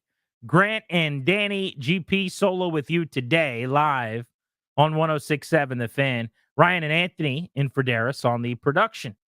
I got some great responses on Twitter and Instagram at Grant H. Paulson that were just sent to me over the last few minutes. The question being in honor of Jacoby Brissett, mic'd up, telling his teammate he doesn't care about chicken tenders because he's bleeping 31 years old. What a bad take that was by our friend Jacoby Brissett. I asked you guys, what's a food you love when you're a kid that you can't eat when you're an adult and be taken seriously? C-Dub on Twitter says, gotta be Chef Boyardee canned spaghetti for me. Chris said, as an adult, you can no longer eat any type of Chef Boyardee or canned pasta. George said, my number one seed as a kid that I can't touch anymore, SpaghettiOs. So we're all feeding from the same trough here. Walking Zombie says, microwaved mac and cheese cups. Yeah, I think that one's tougher as you get older for sure. Those taste buds expand, the palate a little sharper than it once was. Brian says, kid foods to abandon as an adult. Bubble gum, disagree, still like gum. Fruit roll-up, absolutely no value in that. Yogurt in a tube, never done that, but I get it. Some others that were good. Lunchables, applesauce and celery, Jesse said. Ramen noodles is funny. Dan Snyder's Yacht. How about a can of Easy Cheese? The spray cheese that's so gross, put on crackers. And then lastly, from Brooks, he says cotton candy. When you're a kid at an event, cotton candy, 10 out of 10. Grown up, it's just sticky, disgusting, and a mess. Even the idea of getting my kids cotton candy grosses me out, even though I'll do it occasionally on a hot summer day and regret it every second after that. All right, let's kick off the Beltway Blitz, talk some Nats baseball. The boys looking to continue their winning ways after taking 2 of 3 from the Milwaukee Brewers over the weekend. They've got the San Francisco Giants in town. 10-game homestand continues tonight. Charlie Slows, Dave Jagler on the call of Nats baseball. First pitch at 6:45, about 2 hours and 40 minutes from right now. Charlie joins us live on our Beltway Blitz. Charlie, I want to start with yesterday's game. James Wood, a stand-up 3-run triple, 12 for his last 28 at the plate. He's heating up, huh? Yeah, he's starting to come around, and he's hit in 7 of his last 8 games. He and Luis Garcia have really been kind of carrying the offense of late, and Juan Yepes has been terrific since he came up in early July. I mean, he's hit in 21 of 25 games. He's got 10 games with extra base hits. He's got 12 doubles to go with his 2 home runs. So there's been a little more offense from 2 or 3 guys, and you're hoping that CJ starts to find it again. He's just 7 hits for him in his last 49 at bats, but he's had hits in 6 of his last 7 games, but only 1 hit in each game. So, offense comes and goes. Really, the Nationals' success this year has been based on their pitching. When their starting pitching has been lights out, they don't need a lot of runs to score. In the last month, when we saw maybe some fatigue for starters before the All-Star break and just out of the break, that's been a difference for them, because the team ERA that was once in the 3.7s right now is 4.39. That's a big difference. Charlie, Juan Yepes, you mentioned hitting 330 in now about 100 at bats since being recalled from AAA to make his Nats debut. At 26 years old, posting about a 900 OPS so far. Is he the best Juan to ever wear a Nationals jersey? The best Juan? That's well, that's pretty hard to live up to when you had Soto here. Oh, that's right, Soto. Using that name for a number of years. So, but maybe the next best Juan. We'll make him the second best Juan. How about that? Yeah, we'll put him in that category. Well, I saw Those the are tough Nats shoes. PR staff with their game notes has polished off a lot of their old Juan Soto puns. They had the chosen Juan with all the Juan Yepes notes the other day. They used to use that for Soto all the time. Yeah, they did. And I guess in New York, John Sterling called him, wonderful. I called him the magic wand when we was here. Both of those work, and Juan Yepes so far has played at that level. What do you make of the season Luis Garcia has had? He barely was still in the organization at spring training. Remember, Mike Rizzo very publicly challenged him on this radio station last year when they sent him to the minors. Davey Martinez made it very clear he was getting his last opportunity And then he came to spring training and was okay, wins the job kind of by default. But not only has he saved his career here, he's having a downright good season. 13 homers, 17 steals, gone deep in back-to-back games, still only 24. Career high batting average, on base, slug. He's also playing the best defense he's played. Make this make sense. Yeah, well, you covered a lot of it there. They sent him down last year. He was stunned. He gained weight during the season. He wasn't in good condition. He didn't want to do the work and prep before games that they needed him to do. And so that was definitely a wake-up call to be sent to the minor leagues. And then they made sure that the message was clear in spring training. You're not going to this with this job cinched that it's yours when the regular season starts. You're going to have to compete. And, Trey Lipscomb played a lot of second base during the spring. And, that kind of went to the wires to, whether Lipscomb was going to make the team or they're going to send him down. And of course they did. And then he came back right away when Senzel got it to play third base. And, he hasn't played any second base since he's been up in the last few months, except for maybe a handful of appearances there at the very beginning of the year. But really, it's been him and Ildemaro Vargas. Even what Garcia's done of late, he's been more or less in a platoon with Vargas starting against left-handed pitching.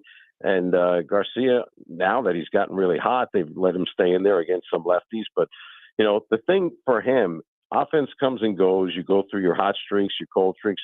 They've really pressed upon him to sit, look fastball. Don't let fastballs go by because he's such a good fastball hitter. And he was always looking breaking ball and not making contact on fastballs getting by him. So he's made that adjustment. When he does that, he can hit to anywhere, foul ball to foul ball. But the biggest difference is he was basically a defensive liability, especially when they were playing him at shortstop and even at second base.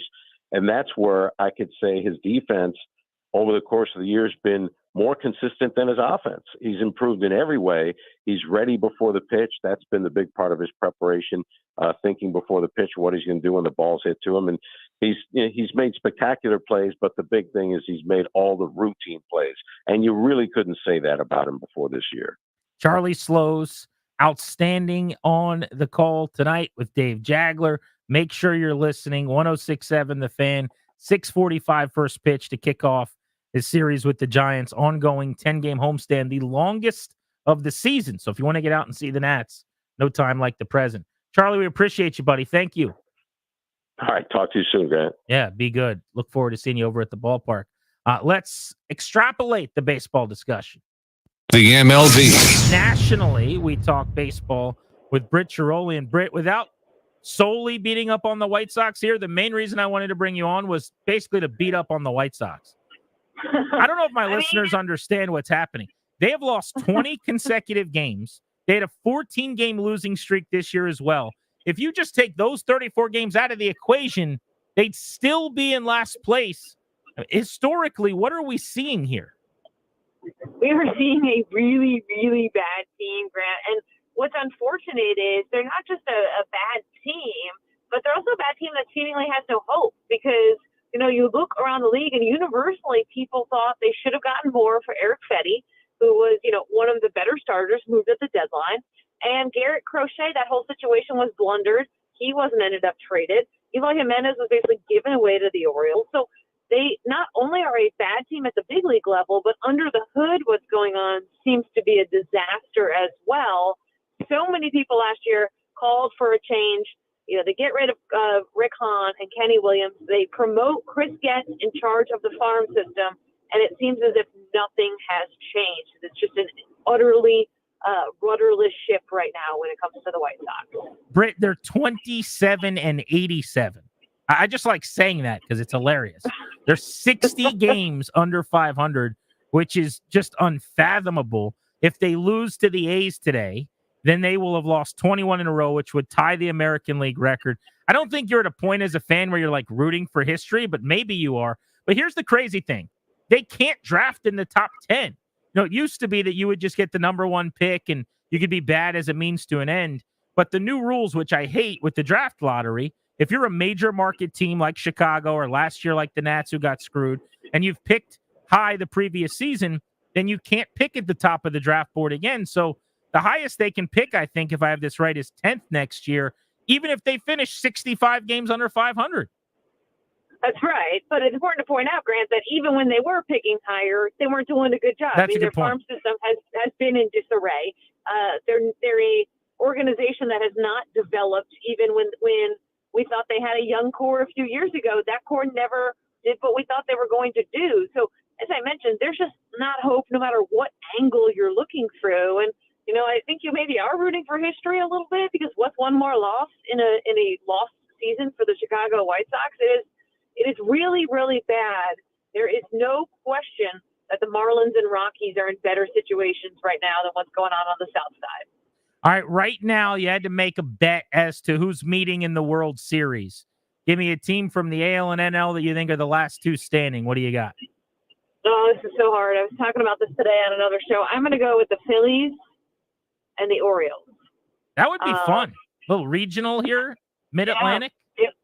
Yeah, and I'm not fooled by the Phillies' recent swoon here. I think they're a terrific team, over 162. Eventually, you're going to have a bad week or two.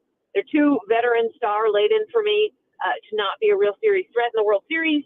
I think LA has had issues with being injured all year. And on the AL side, I think the Orioles getting Zach Eflin was more of a low-key move, and not enough people are realizing that now their playoff rotation is Eflin, followed by, of course, Corbin Burns would start one. You'd have Grayson Rodriguez two. That's a legitimate trio in the playoffs. So I think the Orioles got better at the trade deadline. And, of course, and we saw over the weekend Jackson Holiday with that grand slam, with multi-hit games. He looks like the guy they thought they were going to have after struggling initially when he got called up earlier this season. Britt Giroli does such a good job covering Major League Baseball. Check her out on The Athletic. Thank you, Britt. We appreciate you. Thanks for having me, Grant. Yeah, be good. Always good to catch up. All right, let's talk football. Eric Bickel, Sports Junkies fame. You hear him every morning right here on The Fan. EB, are you having the same experience as us? And I know you just got back from vacay, but you've had several weeks of this before that. I feel like the lack of energy about Jaden Daniels is going to make me boil my blood. I can't do it anymore. Where is the excitement about the most exciting quarterback prospect we've had here, certainly since Griffin? And I'd make the case he's even better as a prospect than Griffin was. Are you being serious or being facetious? I'm being dead serious. I agree with all of the sentiment regarding his ability and talent and potential. I feel a lot of buzz, but maybe it's just for me. I mean, I'm super excited about it. I feel the buzz nationally. I don't know. I don't get that same sense. Now, again, I've been away the last week. No, here's what I'm saying, right? I think everyone that comes in nationally raves about him. Everyone out in Ashburn raves about him. The buzz about him, the hype, so to speak, is very, very high. I'm going to say 9 out of 10 high. What I'm saying is it is pulling teeth in terms of years past to getting calls on the quarterback, having people interact on the quarterback, just general conversations with fans out at practice. It's like, well, we'll see. It just feels like so many people are in see it to believe it mode. Yeah, I get that. And I think that's probably accurate from our perspective, too. I think people just burned. They've just been burned too many times. I mean, I went all in on Robert. I mean, I called him our Jesus. I said he was going to bring people together. He was the most divisive guy we've had in here in 15 years. It just so snowballed and just blew up on our face. I was cautiously optimistic on Wentz and just rode him. That blew up in my face. I jumped on Hal and thought I wasn't crazy, but I thought I was cautiously optimistic he could do the job. Halfway through, I felt like I was a big winner in that one. And then we just destroyed him, in my opinion. So we've just been burned so many times, Grant, that I think the fan base, I think it's fair to say, let me see, show me before I get totally over my skis here on this one. But I think I think we really got something, Grant. I think this is going to be a really, really special kid for this town. I am always skeptical to an extent, but I went out to practice and I was really, really impressed with just how he threw the ball, the accuracy, some of the touch, and just how he carried himself. It's very easy to kind of get caught up if you're around it very fast in what he's capable of becoming. How about the preseason game on Saturday? Dan Quinn says he's going to play. They didn't say he's going to start, which was kind of interesting. Do you think there's a chance he doesn't start? No, zero. If you're going to put him behind backup offensive line, no chance. I mean, there's just no chance you're going to do that, right? Whatever ones are going to be in there, that's who Jaden's going to be with. You're not going to put him in with a third string tackle. What That's if insanity. because it's very weird the way it was said is my only thing. Like they didn't say he's going to start. And they haven't said that at any point. That's why I'm kind of asking what is, I agree with you. I agree. A silly question, but let's say he doesn't start for some reason and they just continue the charade where Mariota gets a drive and then Jaden gets one or two. What will your reaction be? Well, then we're treading down Ron road here. Like we're playing make-believe or something. But I don't think that's going to happen. I think they just don't want to name him the so-called starter. From what I've heard, from what you guys that have been down, I mean, they're raving about this kid. Like they're blown away. And I think, it all makes sense. Not only does he have all of these gifts, the humility is what I've loved so far. Man, that is a refreshing change around here, right? I love that humility, although Hal had that. I love that humility. But really, Grant, I mean, we were talking about it today. He played 5 years of big-time college football. The last two in as big and tough a school as there is in the country. He's built for this. He's been prepped for this. His dad's been grooming him for this since he was, 10, 11, 12 years old. It just makes sense. They just don't want to name him the starter. But you and I both know he's the starter. He's going to start on Saturday, and he's going to start on week 1. Yeah, I will agree to all those terms. EB, before I let you go, I'm going to put you on the spot here. We were talking about this because Jacoby Brissett was mic'd up. He said he's 31 years old. He doesn't care about chicken tenders anymore. What is a food that you love when you're young, but if you eat it as an adult, you got questions? Like, you're like, dude, you can't still be that guy. All right. Well, see, the thing is, I still am that guy. Twinkies. I can't get away from them. You're a big Twinkie guy? I can't get away from them. I thought Twinkies went away like 5 years ago, didn't they? They did, and I had a real depression about it. But they came back because we demanded it. We demanded it. And, yeah, when I go into a gas station, if I have to go pee or something, I'm picking up some Twinkies on the way out. That's embarrassing, but that's true. I am a gross fat guy. I don't think I've ever eaten a Twinkie in my life. Like, not once. It's got to be horrible for you. It's not because it's horrible. They don't look that interesting. They're small. There's a little bit of like cake with the. Are you kidding? There's filling. whipped cream. It's just loaded with sugar. What's not to love? EB, thank you, buddy. Thank you, pal. The perfect answer. That's why we love our guy, Eric Bickle. And that is your Beltway Blitz. We had just started to get into the Brandon Aiyuk discussion. Should Washington engage again, or has that ship sailed? Wait to hear what Adam Schefter had to say today on ESPN about Brandon Aiyuk. That's next on The Fan.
Thank you, Toby. Welcome back. Grant and Danny without Danny. This is the Fan. I'm wearing a athletic, kind of like an Under Armour almost type polo, tri-fit. Pretty nice. Comfortable. Khaki shorts, black shoes. Now you can picture me.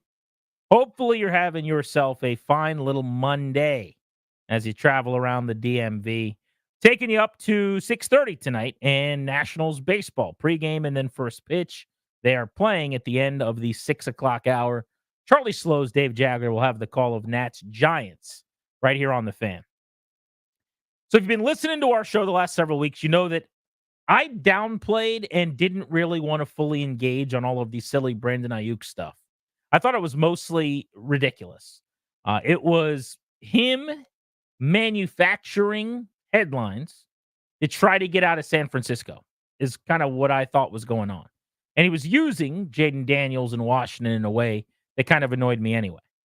But the videos and the Instagram posts and the things that would come out where he and Daniels are together or he's got a screen grab of Washington practice, at times annoying, never really that big of a deal, but all of it I thought was just kind of silly and foolish, and he was agitating to try to get out of a place where I didn't think they were going to trade him because the 49ers need him to try to win their elusive Super Bowl this year, and they're in gotta-have-it mode.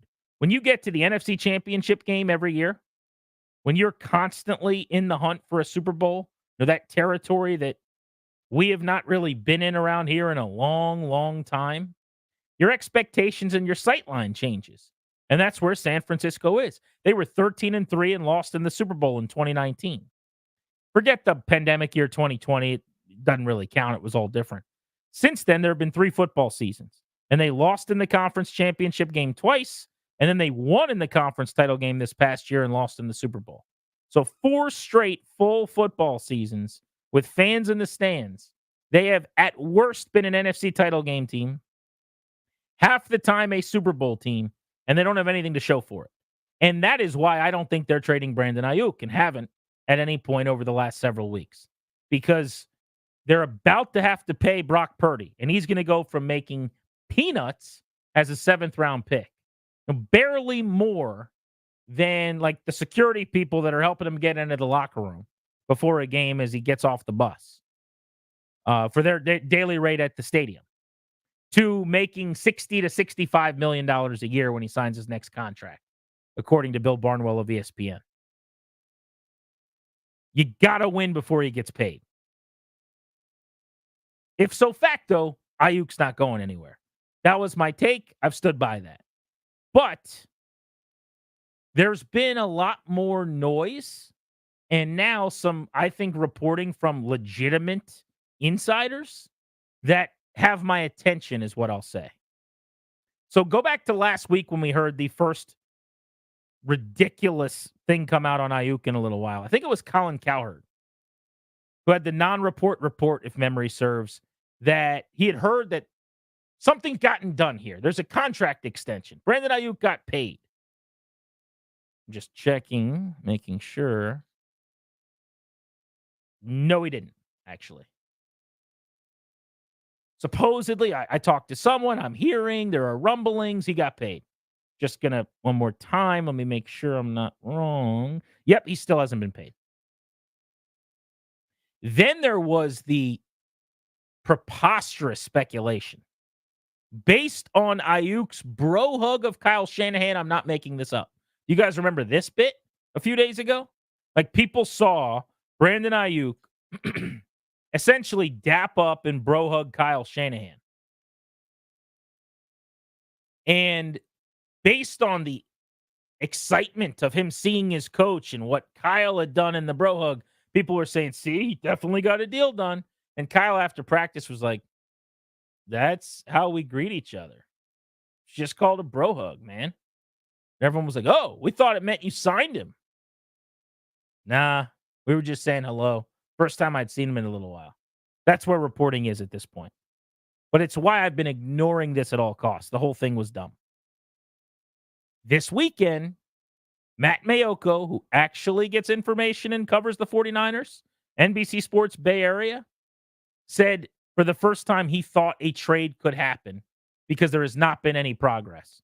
And today, Adam Schefter was on ESPN with Pat McAfee, and he added a little fuel to the fire in suggesting that other teams watching might be interested in trying to pick up the phone. This is what he had to say.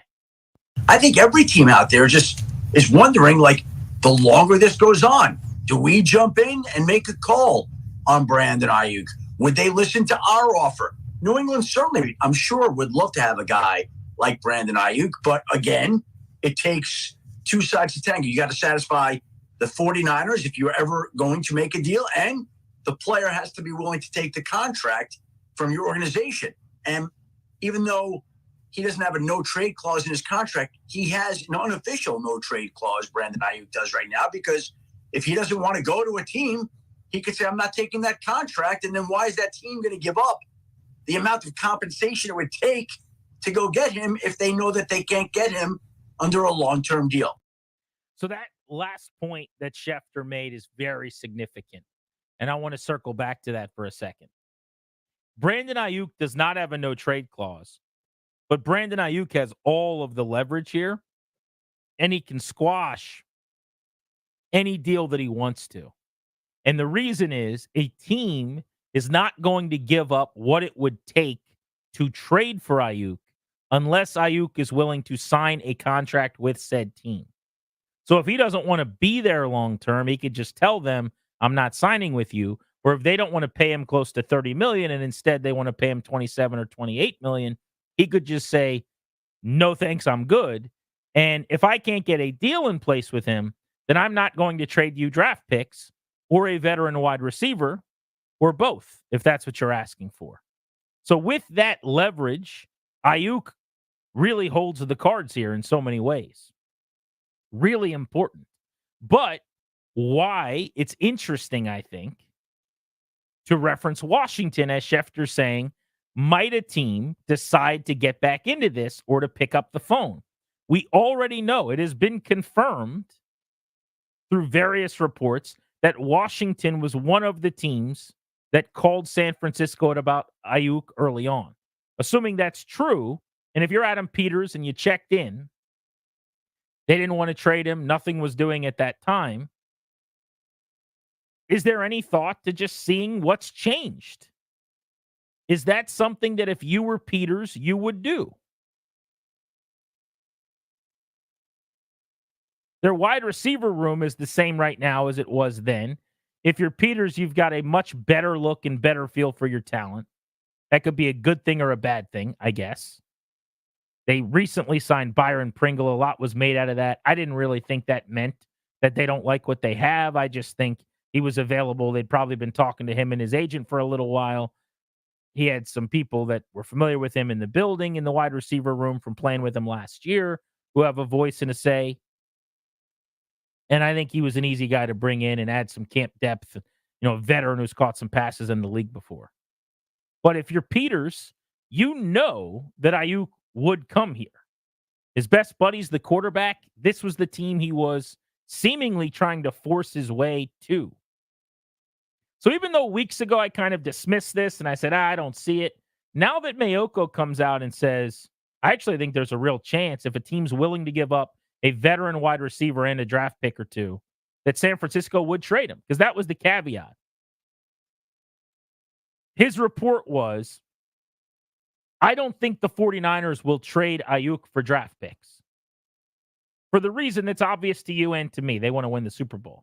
But he's saying if the Browns want to give them Amari Cooper and a draft pick, and then San Francisco gets a 30-year-old wideout with a year left on his deal, 72 catches for 1,250 yards last year, and they can get out of the deal at the end of the year and have some money to spend, maybe that's a deal they do. Aiyuk gets what he wants. He gets paid, new home. Browns get what they want. They get younger at wide receiver, maybe more explosive. Niners get what they want, which is veteran wide receiver. Plus, you get money off the books. They didn't want to lock up a receiver for $30 million that wasn't Deebo Samuel anyway. At the end of this season, that contract expires. And on top of that, you're able to have a guy that helps you this year. You kind of have your cake and you eat it too. The other deal that I brought up was the Patriots are a team that was linked to them as a fit. I think the Patriots are in the same boat as Washington. They're trying to get Drake May a weapon. They'd be giving up Kendrick Bourne. I got better receivers I could trade than Kendrick Bourne. I mean, other than Terry McLaurin, there's nobody off limits here, right? So let's tackle that next. I'll open up the MGM National Harbor listener lines. First, have you just moved on if you're Adam Peters, or would you revisit this at this point? 800-636-1067. I mean, do you still have interest in an Aiyuk trade if it presented itself right here, right now, back end of training camp? 800-636-1067. And if Mayoko's right, and it would take a veteran wideout, let's say maybe Jahan Dotson, plus draft picks, plus then you've got to pay Aiyuk $30 million per year or close to it. Is that something you'd be willing to do? Should Washington be interested in doing that to help Jaden Daniels, yes or no? MGM National Harbor listener lines open. Grant and Danny on the Fan.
hour, Joel Corey, a contracts expert, one of the smartest guests that we have on. I want to talk to him about how much Dak Prescott's going to get and when.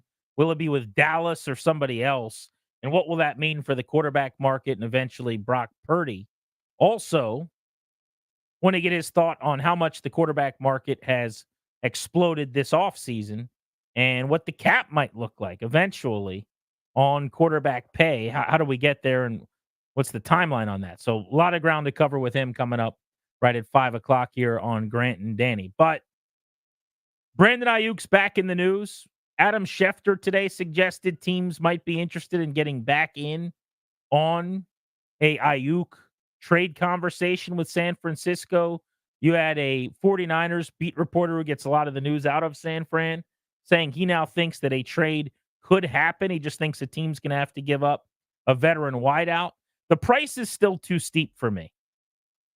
To give up, say, Dotson, a veteran wide receiver, plus a couple picks, like the rumored deal, or I should say the one that Mayoko suggested that would work, for the Browns is a 1,000-yard guy in Cooper, plus maybe a second-round pick, and then you pay $30 million for Aiyuk.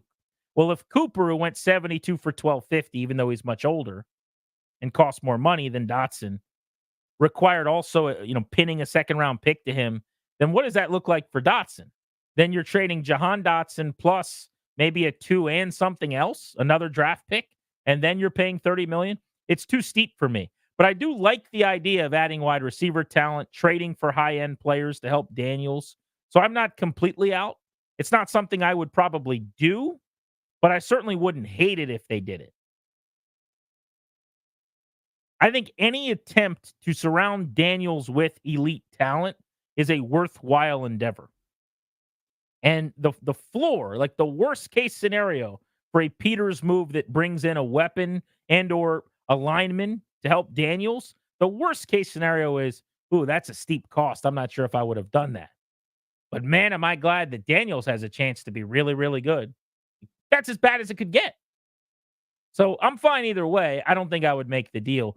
But if you're Peters and you see Schefter saying today the Niners could be open for business, would you pick up the phone? Ian's in Vienna. What's up, Ian? How are you?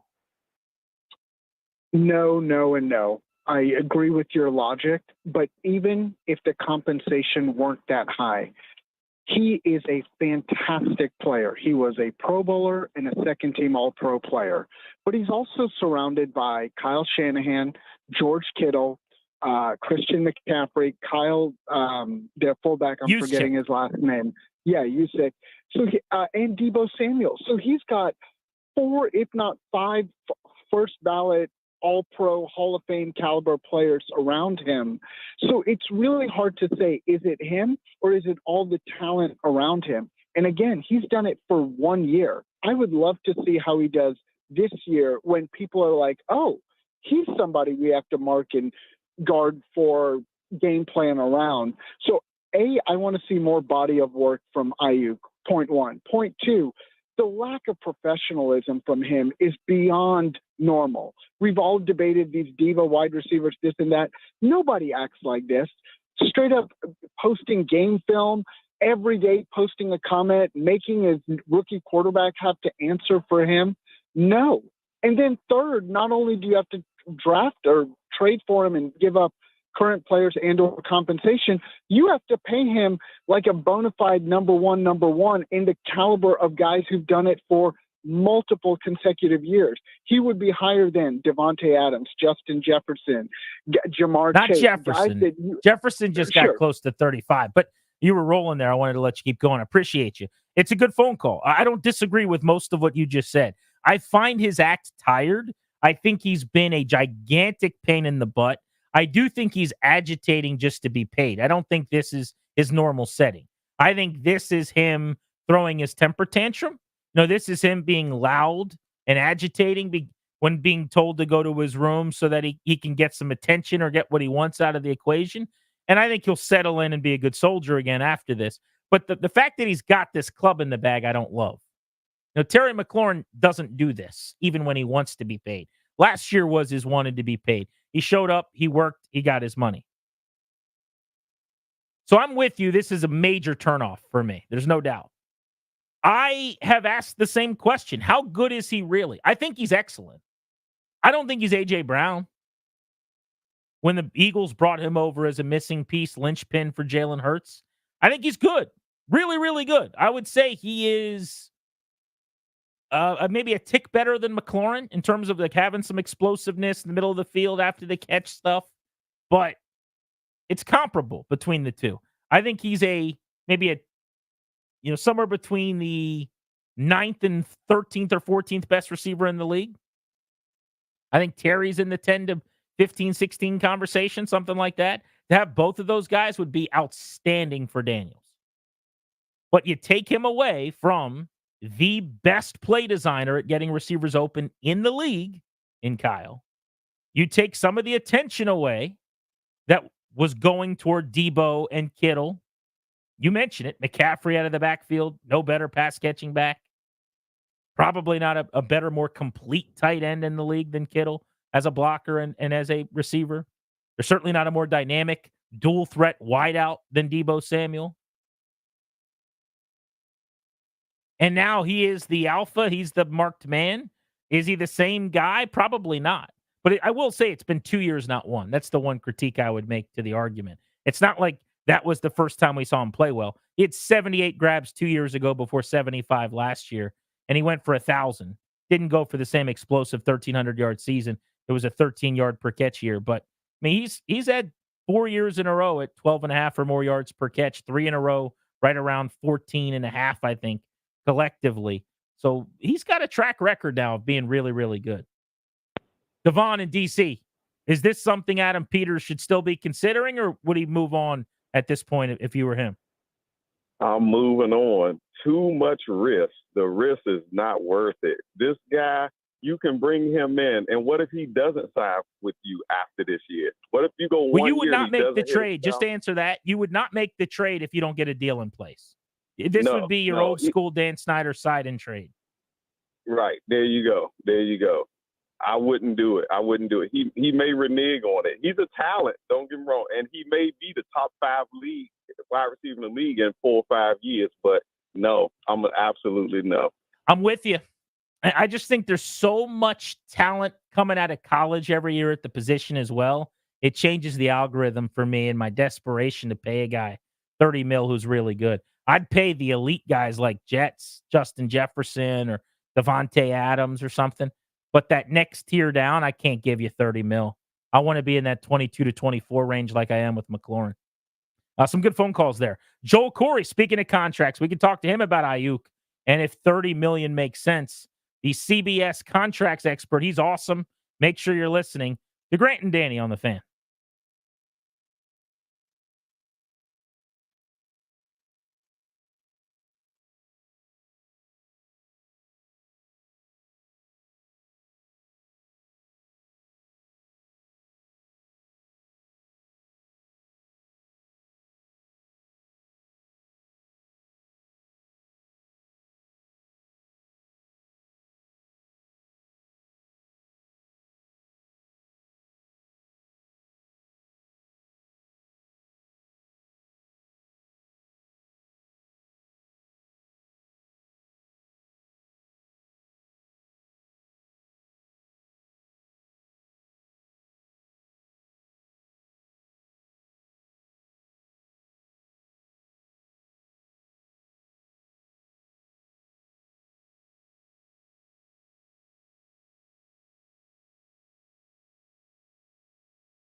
As the exclusive sponsor of Grant and Danny, the law firm Condori and Murad can guide you and your family in the right direction, help you draft a will, set up a revocable trust, or create a healthcare power of attorney.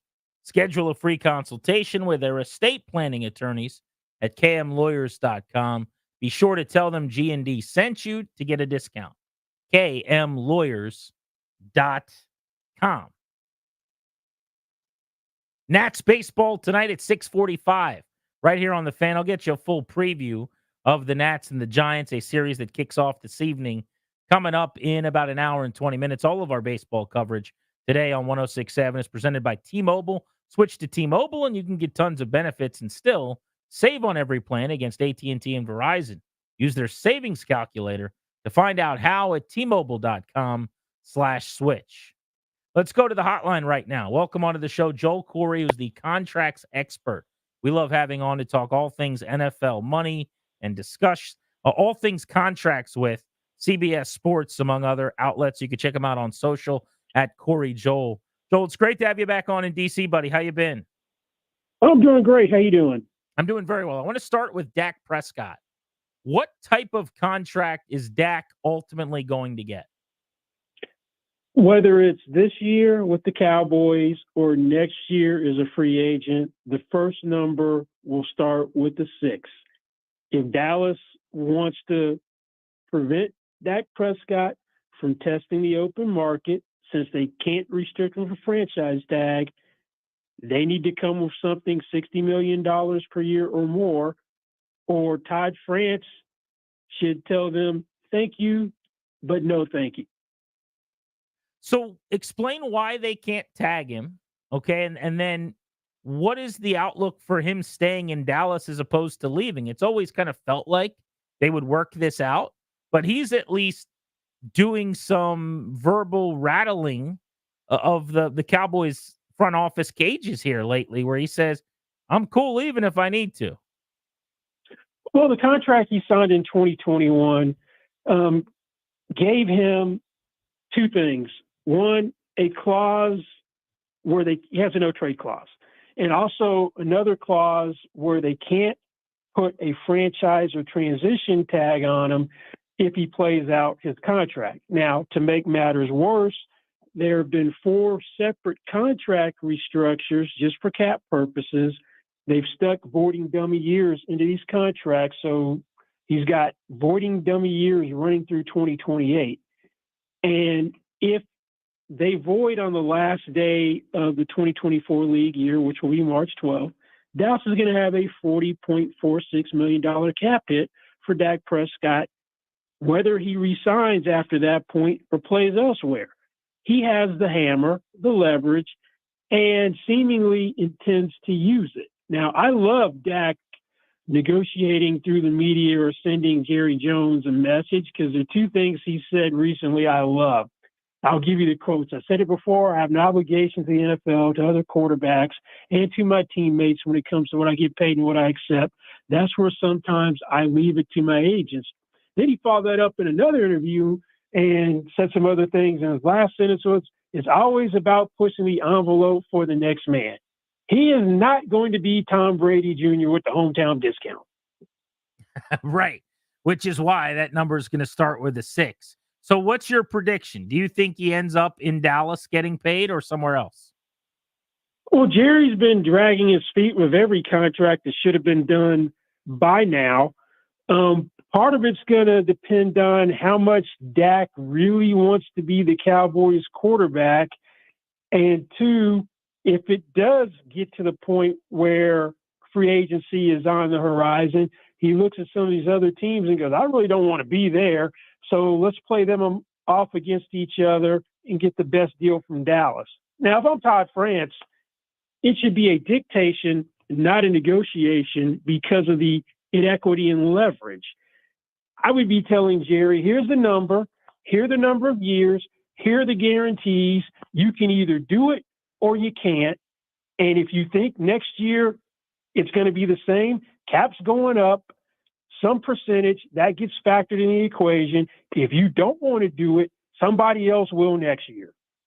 Joel Corey, former sports agent NFL contracts and salary cap expert on Grant and Danny. So they bungled this terribly then, right? I mean, it certainly seems like the Cowboys botched this every which way. Is that fair or overstated? That's fair. Well, they botched it really going back to when he was on his rookie contract, and they should have gotten this thing done in 2019.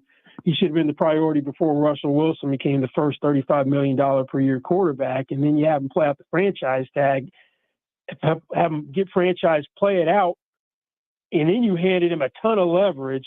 This should have been the first thing they got done this offseason. So they have repeatedly dropped the ball with Dak Prescott. All right, so this is one of the powers in the NFC East. And here in D.C., what happens in Dallas, Philly, and New York matters. Let's say they do keep Dak. Is there a path to them also keeping CeeDee Lamb and Micah Parsons? Yeah, right now they only have $182 million in cap commitments for next year. So we know the cap right now is $255.4 million. So I'm going to say conservatively it's $270. That's about a 6.5% increase. So yeah, they have plenty of cap room. Plus Dallas is one of these kick the can down the roads teams, not like to the extent of the Saints, but they push cap obligations from today until tomorrow. So it really becomes how much cash that Jerry wants to spend. There's nobody else on the roster that's a $20 million per year player besides Dak right now at $40 million per year. So you can have a receiver in the low to mid 30s because I assume CeeDee Lamb gets done somewhere between A.J. Brown's $32 million per year and Justin Jefferson's $35 million per year. So you got one there. Whenever you get Micah done, he's the highest paid non-quarterback. So that's over $35 million per year. They've done a pretty decent job of drafting. We'll see if the guys that they drafted as replacements on the offensive line pan out. But yeah, it's doable. Doable's different than likely. I mean, Micah Parsons is a guy who's got a relationship with Dan Quinn. I'm kind of hoping he hits the market. Do you think they ultimately maybe tag one of those guys and pay two and do it that way and kind of kick the can down the road another year? Or would you see them locking all three of them up in the same offseason? Not in the same offseason. I think Parsons is a next year thing. Now, here's where CD gets interesting because you can't stick a franchise tag on Dak. That opens it up for CeeDee Lamb. But CeeDee Lamb is holding out because he's seen that if you hold out in Dallas, Jerry will cave.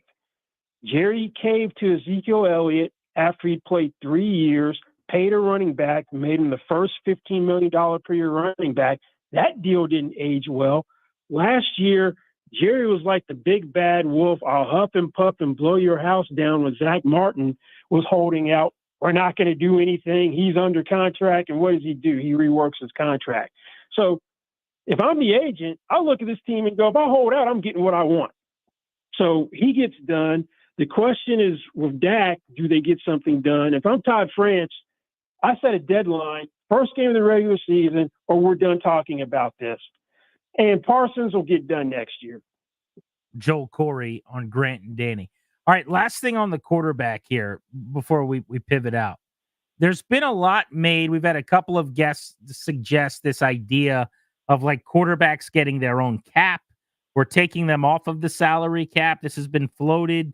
So can you explain how that would work to me and if it's even realistic in any way and what the league, the Players Association would think about it? Yeah, I don't think it's realistic because we have a collective bargaining agreement which expires at the end of the 2030 league year in March 2031. Maybe you get a new collective bargaining agreement or some amendment before then relating to the 18th game. I don't think the union has any desire to have a separate quarterback cap. Now, if owners are insistent on it and players are resistant to the 18th game, but based on some of the comments, I don't think that's the case. Anytime a billionaire or billionaires want something, they can get it through a work stoppage. So if it's going to happen, it may come through a work stoppage in 2031. We saw with the NBA in 1999, salary maximums were important to owners. You had a work stoppage. Season was shortened to 50 games. Voila, salary maximum. So I think the best way for this to come to fruition is for it to be ownership driven, where it's an important point and they're willing to shut down a game in order to get it. So how would it work, though, this idea of the quarterback cap? Would it be that every team is allotted X number of dollars to pay 3 quarterbacks, or is it more just the literal cap at the top of the quarterback market for a guy like Dak that no one could ever make more than 70, so this thing doesn't grow in perpetuity? Like, what are we talking about? No, it might be your deal. The average salary would be X amount of the cap when you sign, kind of like how the NBA salary maximums work, where depending upon your year of service, your first year starting salary would be different because the way NBA salaries work. And the increase is 25%, 30%, and 35% of the max of what your first year of the cap of what your first year salary would be. So I would envision it that the average salary would be X percentage of the salary cap for that particular year when you sign, and then everything else would be negotiable within that constraint. Gotcha. Now, a former agent, I would imagine on the player side of things, you wouldn't be a huge fan of that. This sounds very pro team, pro owner. But what's your kind of assessment on how that would actually work? Yeah, you're right. As an agent, former agent, I wouldn't want it. Yeah, I think it would have to be the percentage of the cap. Your average salary to be a percentage of the cap for starting that particular year, and then everything else is negotiable within. Would be the way it would work. I don't know what percentage. Be 17.5%, 20%, whatever be agreed upon. But I wouldn't want it as an agent. And I'll give you an example. I used to work for Shaq's agent, and I was still doing consulting for him when Shaq left the Lakers. And you could have Larry Bird rights, so you could pay a guy whatever you want after 3 years. So our whole goal was, after 3 years with the Lakers, Shaq would be the first $200 million, sign the first $200 million contract in professional team sports in this country. Salary maximums prevented that. So anything which will be another constraint on player salaries, I'm against. Joe Corey tapping into his agent days, NFL contracts, salary cap expert. You can see his work at CBS Sports. So I was reading a piece about Brock Purdy, who might be the next guy after Dak in the line of quarterbacks getting paid. And Bill Barnwell of ESPN did a really nice piece breaking down his game and his success to this point, and said, you know, he might be making $65 million a year. And let's say that's overstated. Maybe it's actually 62 or 63 after Dak gets 60. I mean, that's where we're headed, right? Like Purdy, who we have this discourse about how good is he, how much of it is Kyle and the weapons, making mid-60s. Like the other side of what I was just asking you is, it just seems like there's no end in sight here to these quarterback deals. Whoever gets paid gets more than the last guy. Yeah, that's why owners may push hard for that when the time comes, because the catalyst for the NBA was an unproven Kevin Garnett, who became a Hall of Famer, getting a fully guaranteed 6-year extension for $126 million. Now, I think Bill Barnwell's maybe putting the cart before the horse, because we got to get to 60 before we can get above that. But if I'm Brock Purdy, I'm rooting very hard for Dak Prescott to help everybody else out. Now, if I'm the Niners, there's one thing that I'm sure will come up in that negotiation, which is not favorable to them. Back in 2018, they briefly made Jimmy Garoppolo the highest paid quarterback in the NFL after 5 starts. Ugh. Brock Purdy has taken them to but who's been the quarterback for a team which came very close to winning the Super Bowl. And let's say they win the Super Bowl this year, and let's say Brock Purdy's named Super Bowl MVP. What are you going to do then? Great question. It does sound like Patrick Mahomes, by the way, Joel, who's now underpaid pretty substantially, is fine with what he makes. I know it came up last week, and he essentially made it sound like he was going to go the Brady route, maybe, where he wants to be surrounded with talent. There aren't that many guys in this era doing that post Brady, it doesn't seem like. No, he's an anomaly. They did adjust his contract last year where they shifted a bunch of cash forward. So from 23 to 26, he's making $210 million instead of it being severely backloaded. So I would imagine once we get to 2027, and they'll start readjusting the cash again. There's another one I would keep my eye on. Josh Allen didn't exactly do a Patrick Mahomes, but he signed a 6-year extension at $43 million per year. So he is underpaid. They did a unique restructure this March where they converted roster bonuses from 2024 and 2025 into signing bonus for cap purposes. At some point, he's under contract through 2028. At some point, he's going to go, hey, what about me?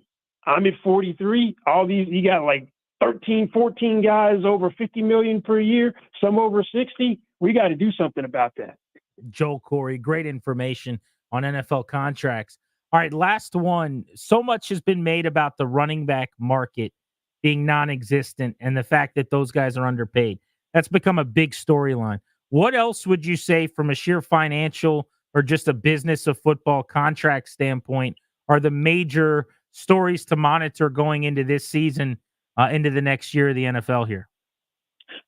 Well, I'm looking for the cornerback market to finally take a huge jump.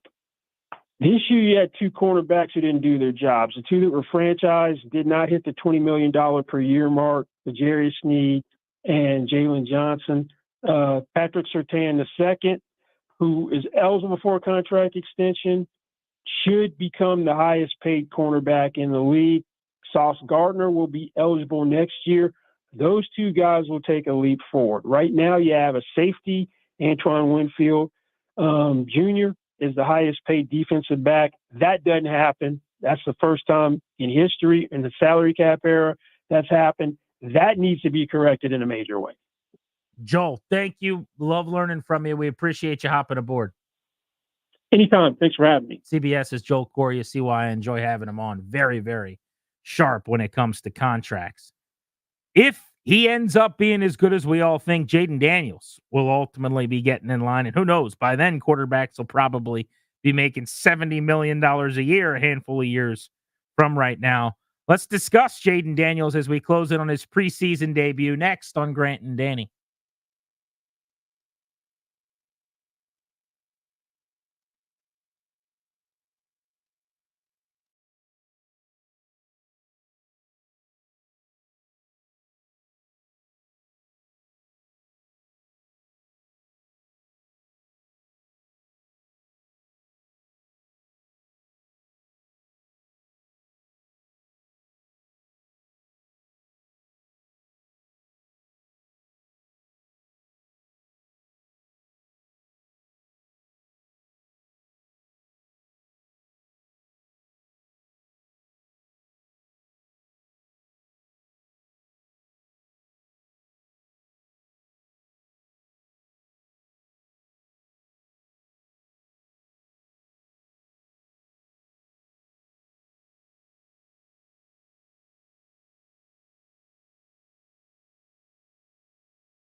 This is the Fan. I'm also Granny. Hello. Have a seat. I've got some candy for you. I'm Granny. I want to catch up with Toby Altizer here in just a moment because he's been out at a lot of these practices, and I have a question about the fans out at practice and their excitement for Jaden Daniels.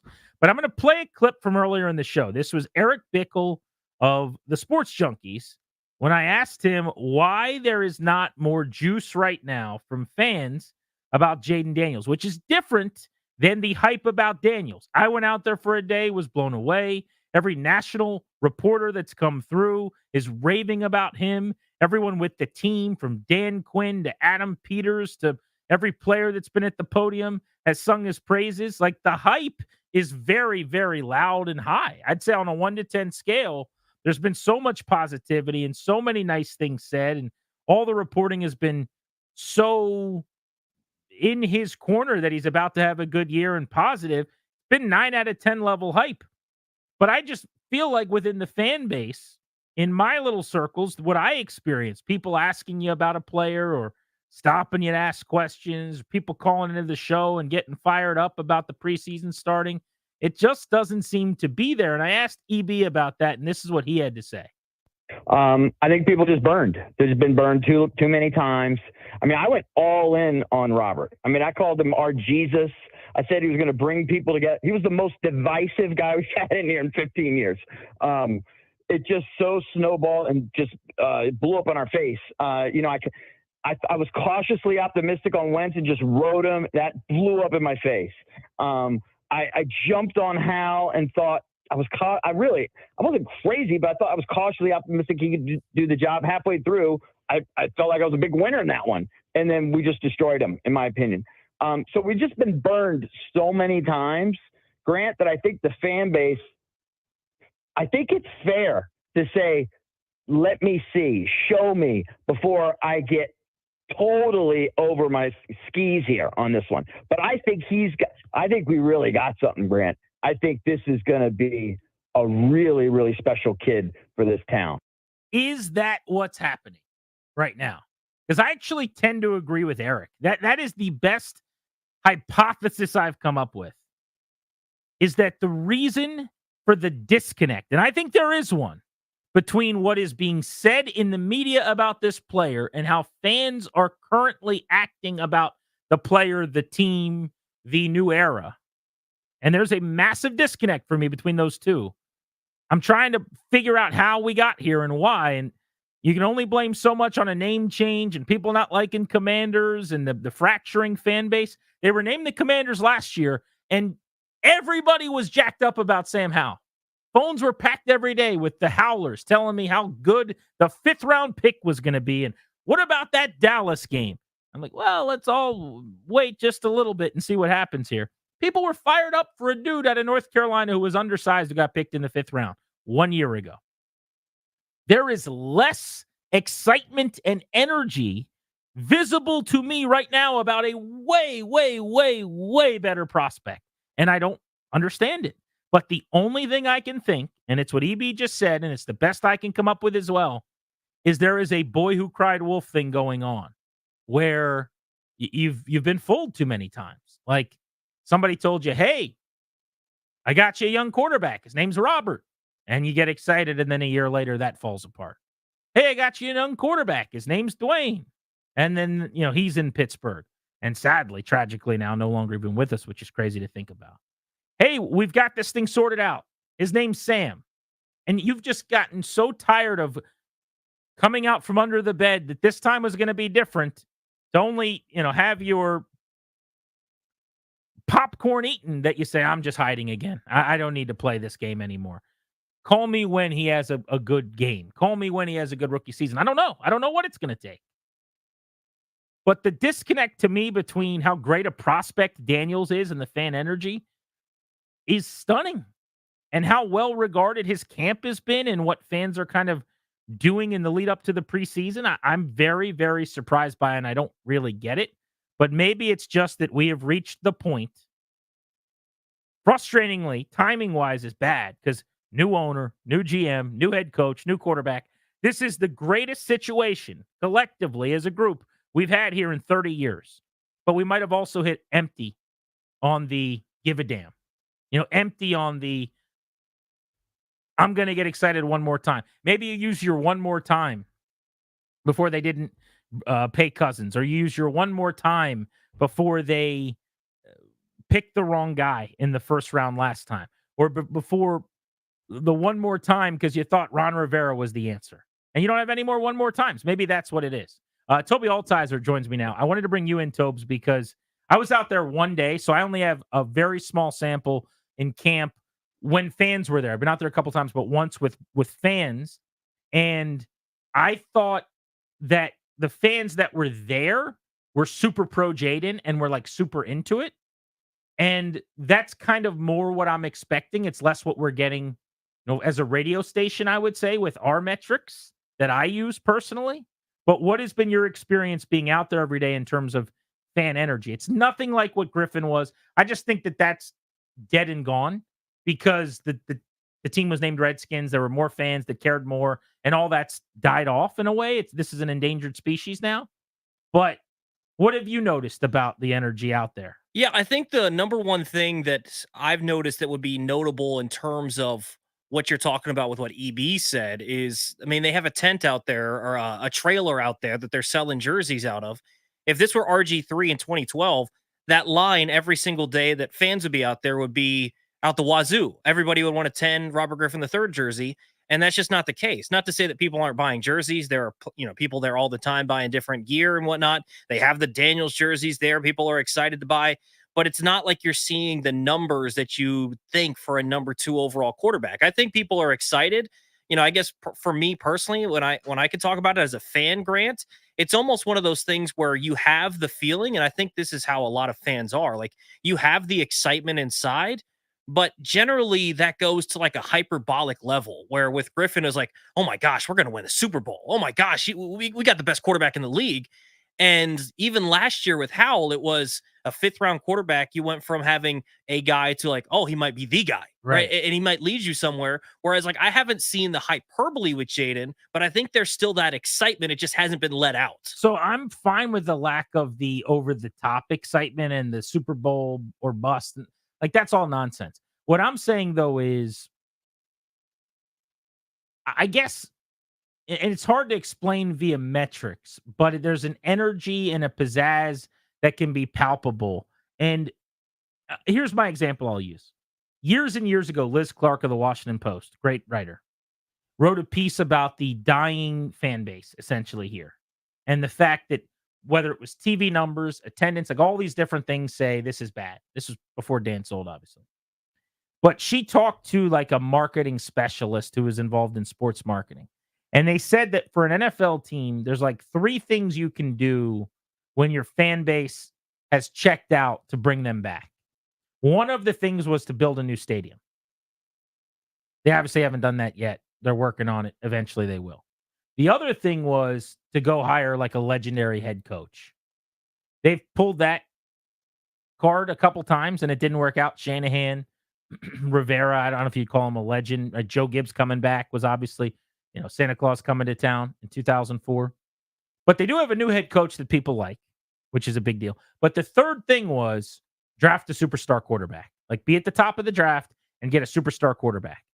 And I just can't believe that in an offseason where you add to first year of the new ownership group really running the show, the first time they've ever legitimately actually had a front office structure led by a GM with empowered football people underneath of him. That has never happened in my life since I was 9, and Dan Snyder in 1999 blew out Charlie Casserly after he was the executive of the year. You add to those things that give you a chance, right? And now you've got the Heisman Trophy winning, number 2 overall pick, most famous college athlete in America last year. I think he won the ESPY for college, NCAA superstar, whatever. Like, this guy, it's not like people don't know who Jaden Daniels is. He was the biggest name in college football, which is the number 2 sport in America. He won the Heisman. He had 50 touchdowns and 4 picks. You could have reservations like I do and did and still wonder about, is he going to get hurt? Is he big enough? Can he throw to the middle of the field? Does he take too many sacks? Whatever. He was amazing. No one's ever had that year in a conference that's like the NFL light. And it just seems like people are treating him like he's Geno Smith.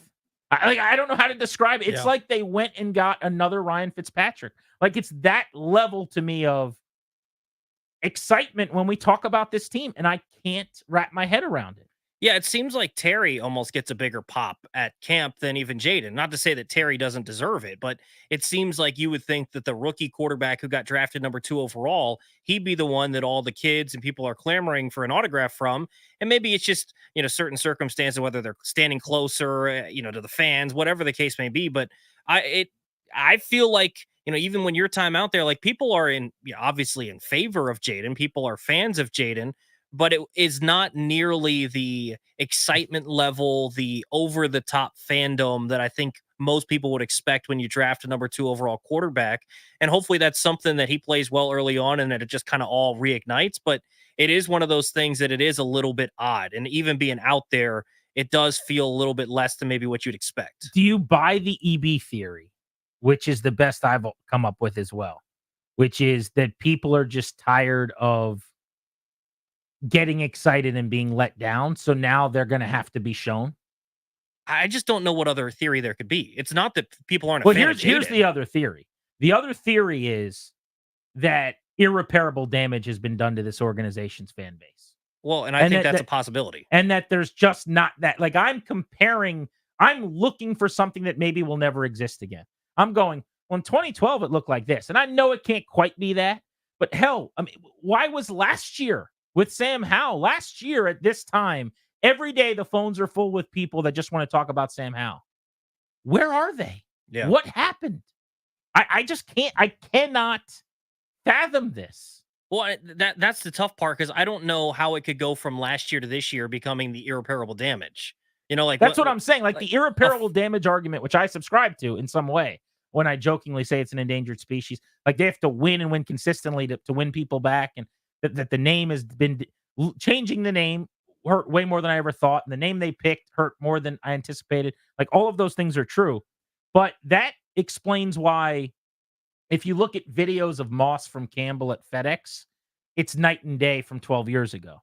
Or why if we're debating Cousins or another quarterback from yesteryear when they had the old logo, the Blackie Wetzel logo on the helmet, that's a different era. Last year to this year, they were the Commanders then, they're the Commanders now, and a lot of other better stuff has changed where people should be way more excited. But do you think I'm off base to suggest that it seems like there was just more Sam Howell juice than there is Jaden juice right now? I don't think so. Like, that to me is insane. Like, one of these guys is the best prospect they've had probably ever. Certainly since Griffin. Griffin was a bigger personality. Like, I'm workshopping this as we go here, but Griffin's on Jay Leno beatboxing. Jaden, and I love this about him, is very much more seemingly just quiet, serious, more about ball maybe. I don't know if that's part of I this. think that plays into it. I think the fact that, in the age of social media, you're seeing some other guys, like you see Caleb Williams over social media doing different things. You see different stuff about different athletes. You don't see Jaden. And I think that does play into it slightly. I don't think that that's a bad thing necessarily, but I think that especially for a younger generation that, for all intents and purposes, anybody younger than me or Ryan's age, like, what reason do they have to be a fan of this football team other than my parents grew up a fan? I just thought of something else too that you kind of brought up here. The team and how they have also done way less Jaden stuff. Exactly. I remember when Daniels was at, they were like building a playground with a bunch of former players. This is going back like 6 weeks ago after the draft. And Jaden Daniels, rookie minicamp, and all the rookies were out there. Like, they didn't have him speak, just as an example. Would have been a no-brainer to just have him stand there with the playground behind him and say, hey, I'm building a playground today. And they were like, no, we're not doing that. Like, Jaden's going to be one of the guys. Probably the right thing to do football-wise, to hide him as much as possible. But it might also cost you some of the excitement if you put him on every billboard and put his picture everywhere. Yeah, I mean, if I recall correctly, they had that draft party the day after the first round at National Harbor. Last year, they had Emmanuel Forbes out there. I think Howell was out there signing autographs. This year, Jaden, I don't know if he was there or not. Like, I can't remember. He definitely didn't speak. By design, they are trying to keep him, like, low-key one of the guys. And that might be the right thing to do football-wise. And frankly, I kind of like it from a football perspective. But maybe it's part of the answer where I'm going, well, they're not trying to sell him and make him some special savior. 800-636-1067. You got a thought? G&D on the Fan.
Grant and Danny on the Fan without Danny today. Thanks much for making the show part of your afternoon. Thomas Dimitrov, former general manager of the Atlanta Falcons, worked with Dan Quinn. Just stopped through Commanders training camp for his work at Sumer Sports. He's going to be joining us at the top of the hour in about 12 minutes right here on Grant and Danny. But the question we've got for you right now at 800-636-1067, Jaden Daniels, by all accounts, is having a whale of a camp. And it still, to me, just seems like there's a disconnect between all the positivity in the media, everybody being blown away. I went out there for a day and was taken aback by how impressive he was. And the fact that if I'm comparing the energy in the fan base about Daniels, forget that it's not on par with Griffin in 2012. That goes without saying. I think people last year were more vocally excited, were more willing to chime in on shows like this one about Sam Howell. And I'm just wondering how we got here and what's going on. Do you think that people have just been burned so many times that they are unwilling to get excited until Daniels proves how good he is first? Nate's in Lorton. What's up, Nate? Grant, what's up, bro? How you living? Good, man. Thanks. So I got to be honest with you. For me personally, the reason why I'm not as excited or there's no, electricity behind Jaden Daniels is because I just don't know what I'm getting just yet. I'd rather see him play a little bit, see what we can muster out of him. And outside of that, honestly, I just think the fan base is scoring, like EB was saying. There's nothing that excites me anymore. I'm tired of fucking losing, or it's my language, but I'm tired of losing. So we're going to see how it shakes out this year, and then I'll get excited for it next year, to be honest with you. Appreciate you. So you subscribe and you're buying what EB's selling, what I think is the case, which is you can't feel that same juice anymore because too many times you've been burned.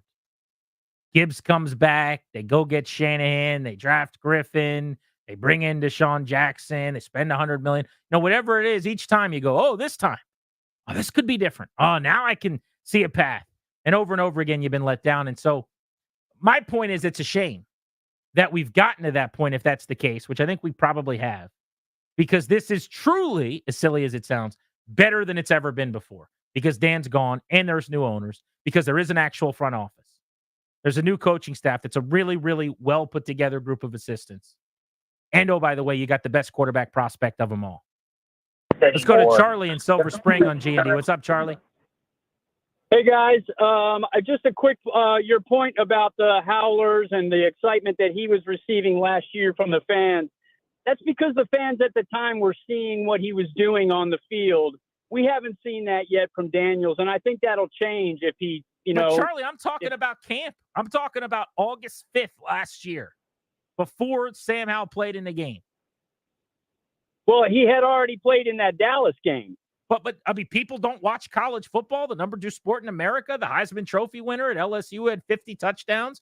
Was on national TV 9 times. People haven't heard of Jaden Daniels? That's a solid rebuttal, but I just think we need to see Daniels on the field. We've seen a lot of failure already. Understood. I think Snyder did kill this fan base, and we're going to need a necromancer to bring us back.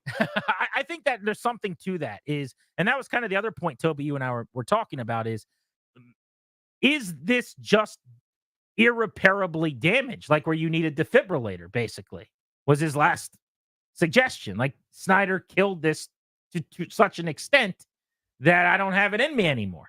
Yeah, I think this needs a reset, right? I think it's one of those things where they need a playoff run or they need to know for sure that they've got their guy. And Grant, I think the question is, what if Jaden goes out and plays well this year? Is it 1 year that fixes it, or is it going to have to be multiple seasons?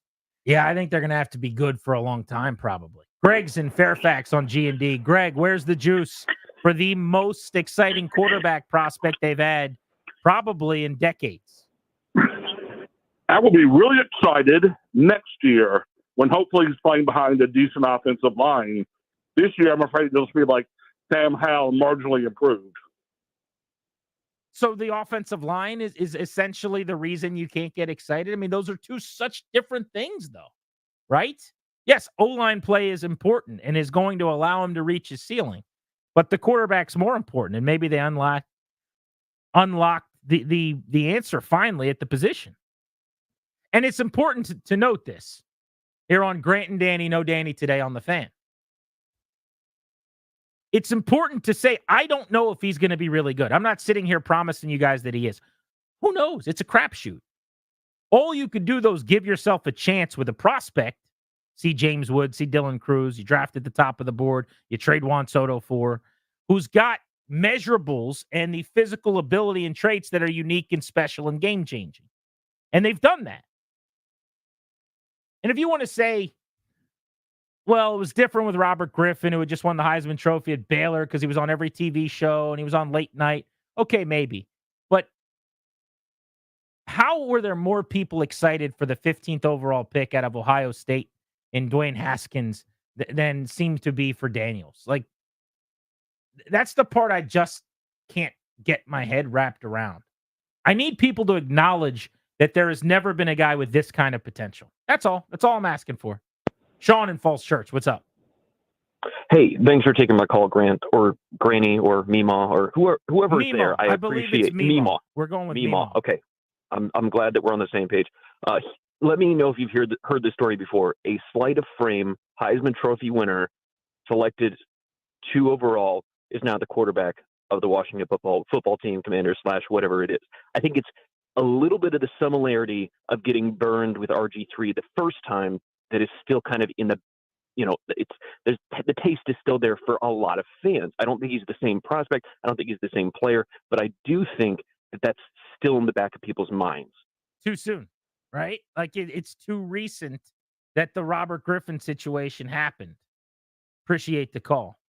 Maybe. But to that I say, I mean, if you can't get up for this, if you can't get excited and fired up for the possibility of finally figuring quarterback out in a way where you could have the next Lamar Jackson, then what will get a fan base excited? Thomas Dimitrov, former NFL GM, want to ask him what he saw from Daniels when he was at camp this past week. We'll do that next on G&D.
Olsen, this is The Fan. All of our training camp coverage is presented by Paul Henry's Windows. Training camp coverage on The Fan, presented by Paul Henry's Window Installation. PaulHenry'sWindows.com, your clear home improvement choice.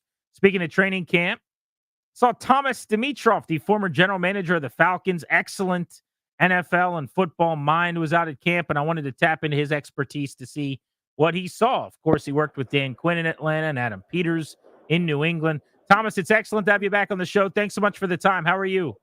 I am well. It was so good to get by there. You guys were hot out there, though. I mean, I could not keep it straight. It was so hot. It was disgusting, and it has been. I mean, you sleep on the humidity in this area. Like, the heat's one thing. You could run 95, 98, 100 up every now and then in other markets. It's the humidity here that's going to get you. But speaking of hot, I mean, the reports on Jaden Daniels have been simmering. I want to know, as a talent evaluator, first of all, what you normally take out of practices and what you saw from the young quarterback.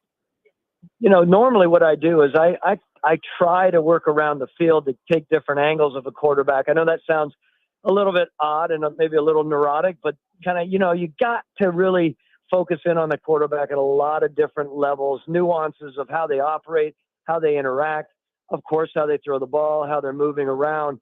Unfortunately, I was only on the gravel side. Dan didn't pull me on the field. I get that. Wasn't expecting him to. However, look, I loved what I was seeing. I just, presence-wise, of course, we know how athletic he is, his movement. We never want to inhibit guys like that, right? We of course, don't want them to run too much, but we want them to be the cats they are, right? And this guy obviously has so much talent. Just watching him out there, I just like seeing what I saw at such an early juncture, right? His presence and the belief that they have in him, of course, obviously is exciting for you all here in DC. Thomas Dimitroff, former NFL GM. What do you make of the possibility of playing him in the preseason and how much maybe we'll get to see him? They have said he will play. They didn't say whether or not he'll start, which I'd imagine he will on Saturday. But there's only 3 games now. How would you go about that with a rookie quarterback? You know, personally, I get the whole idea of like bringing someone along a little bit slower. And, you know, with Matt Ryan, when we had him, man, we put him out there as soon as possible, basically. Now, we were very calculated on the players we had around him and how we worked that calculated experience. I am all for playing him early and playing him considerably enough in preseason. We need, you know, we as GMs and head coaches need to get the feel for that quarterback as soon as possible. And, you know, don't go overboard, but enough to get him experience, enough to get him confidence, enough to get him the visuals that he's needing and to see the speed as close to live as possible, I think is very, very important. This guy has seen it in big-time football in college, of course, so it's not new to him. He's around big-time talent growing up through the ranks. I think put him out there and get him some legitimate reps. And I think through the entire preseason, you're smart about how you're going to do that. I think Dan is all about that. That's my take. Do you need to keep all of your first-team starters out there with him, or as long as he's behind, you know, your starting 5-0 line, can you have some second-teamers come in? Because there's always that idea of, well, we don't mind playing the one guy for 20 snaps. I'm just going to throw that out there. But we don't necessarily want to play Terry McLaurin or Zach Ertz that much. What's your philosophy on that? No, I would love to see my, heir apparent at this position to have the starters around, especially blocking around him. I'm talking about O-line and of course, tight ends, I think, and running backs. Of course, that's important. I'm a little more open on the receiver side, although I think it's important. Yes, it just means, in my mind, playing your offensive lineman a little bit more than you might. I do agree with you, making sure that you don't throw them out with the 3s and 4s just to get reps, extra reps. I'm not for that. We have seen that catastrophically occur, cause issues beyond, of course. You need to be very, very mindful of that as a team builder. Thomas Dimitroff, one of my favorite guests to have on Talk Ball with. Last time we caught up with him was at the Super Bowl on Radio Row. Has been doing great work with Sumer Sports and, of course, the former general manager in the NFL. Specific to Jaden, you mentioned some of the things you liked. Now, with young quarterbacks, what are things that actually matter? Like, I went out to a practice and just seeing how he threw the ball and how he handled himself on the sideline, I found myself getting kind of excited, even though I I kind of knew going in this is a practice. It's kind of a silly thing to overrate. Like, how can you tell, and when could you tell with Ryan as an example who you brought up? We got a guy. Yeah, I think everything you're saying. I mean, there's no mystery. He comes to the table with so many of the requisite skills needed to be a star quarterback in this league. You need, obviously you need to see it operational when the bullets are flying, so to speak, in a big time, a situation where it's against, professional football players where the speed is high, the expectations are high, the resiliency is high. It's one of the things that I do want to say. I mean, you need to see these guys get not necessarily literally knocked around, but you need to get them knocked around mentally, see how they handle, throwing an interception. I mean, I do want to see that. Of course, I don't want to see too many of them, but I want to see how he handles it at this level. I want to see how he bounces back. I'm a huge believer in the resiliency. Matt Ryan, for instance, he could get knocked around physically and emotionally and step right back up and not go in the tank. This is an important time to see how someone like this, where Jaden is and how he's going to handle the tough times a little bit. Again, not too tough, but enough to see how he operates that way. That's a big thing for me. Look, we know that he's going to move around the field unlike anyone. He is a rare athlete in this league. So making sure that you're able to combine both of those, again, when you think about making the throws at all levels, not only the deep throws, but being able to throw it at all levels, being able to throw when you're off center, when you're off balance, that's a big thing for me as a football man. You have to be able to adapt that way. I mean, I feel like he already has that, but now let's see him around the big guys, see how it is. I want to change gears here before I let you go. One of the big stories of the day in the NFL and here in D.C. is that Brandon Aiyuk is on the trade block still. And Adam Schefter came out today and said maybe teams that stopped calling San Francisco are going to pick up the phone here if nothing gets done. If you were a GM, would you be interested in acquiring Aiyuk coming off of the offseason agitating the way that he has? What would be your philosophy on maybe adding him to help a young quarterback? No, I think not to speak for Dan and Adam here, of course, but in general, as a general manager, if I had a young quarterback and I had the opportunity to acquire a player like Aiyuk and everything that he might bring to the table, again, his skills, I would really dig into what was going on the trade side. But in today's world, this isn't 20 years ago, right?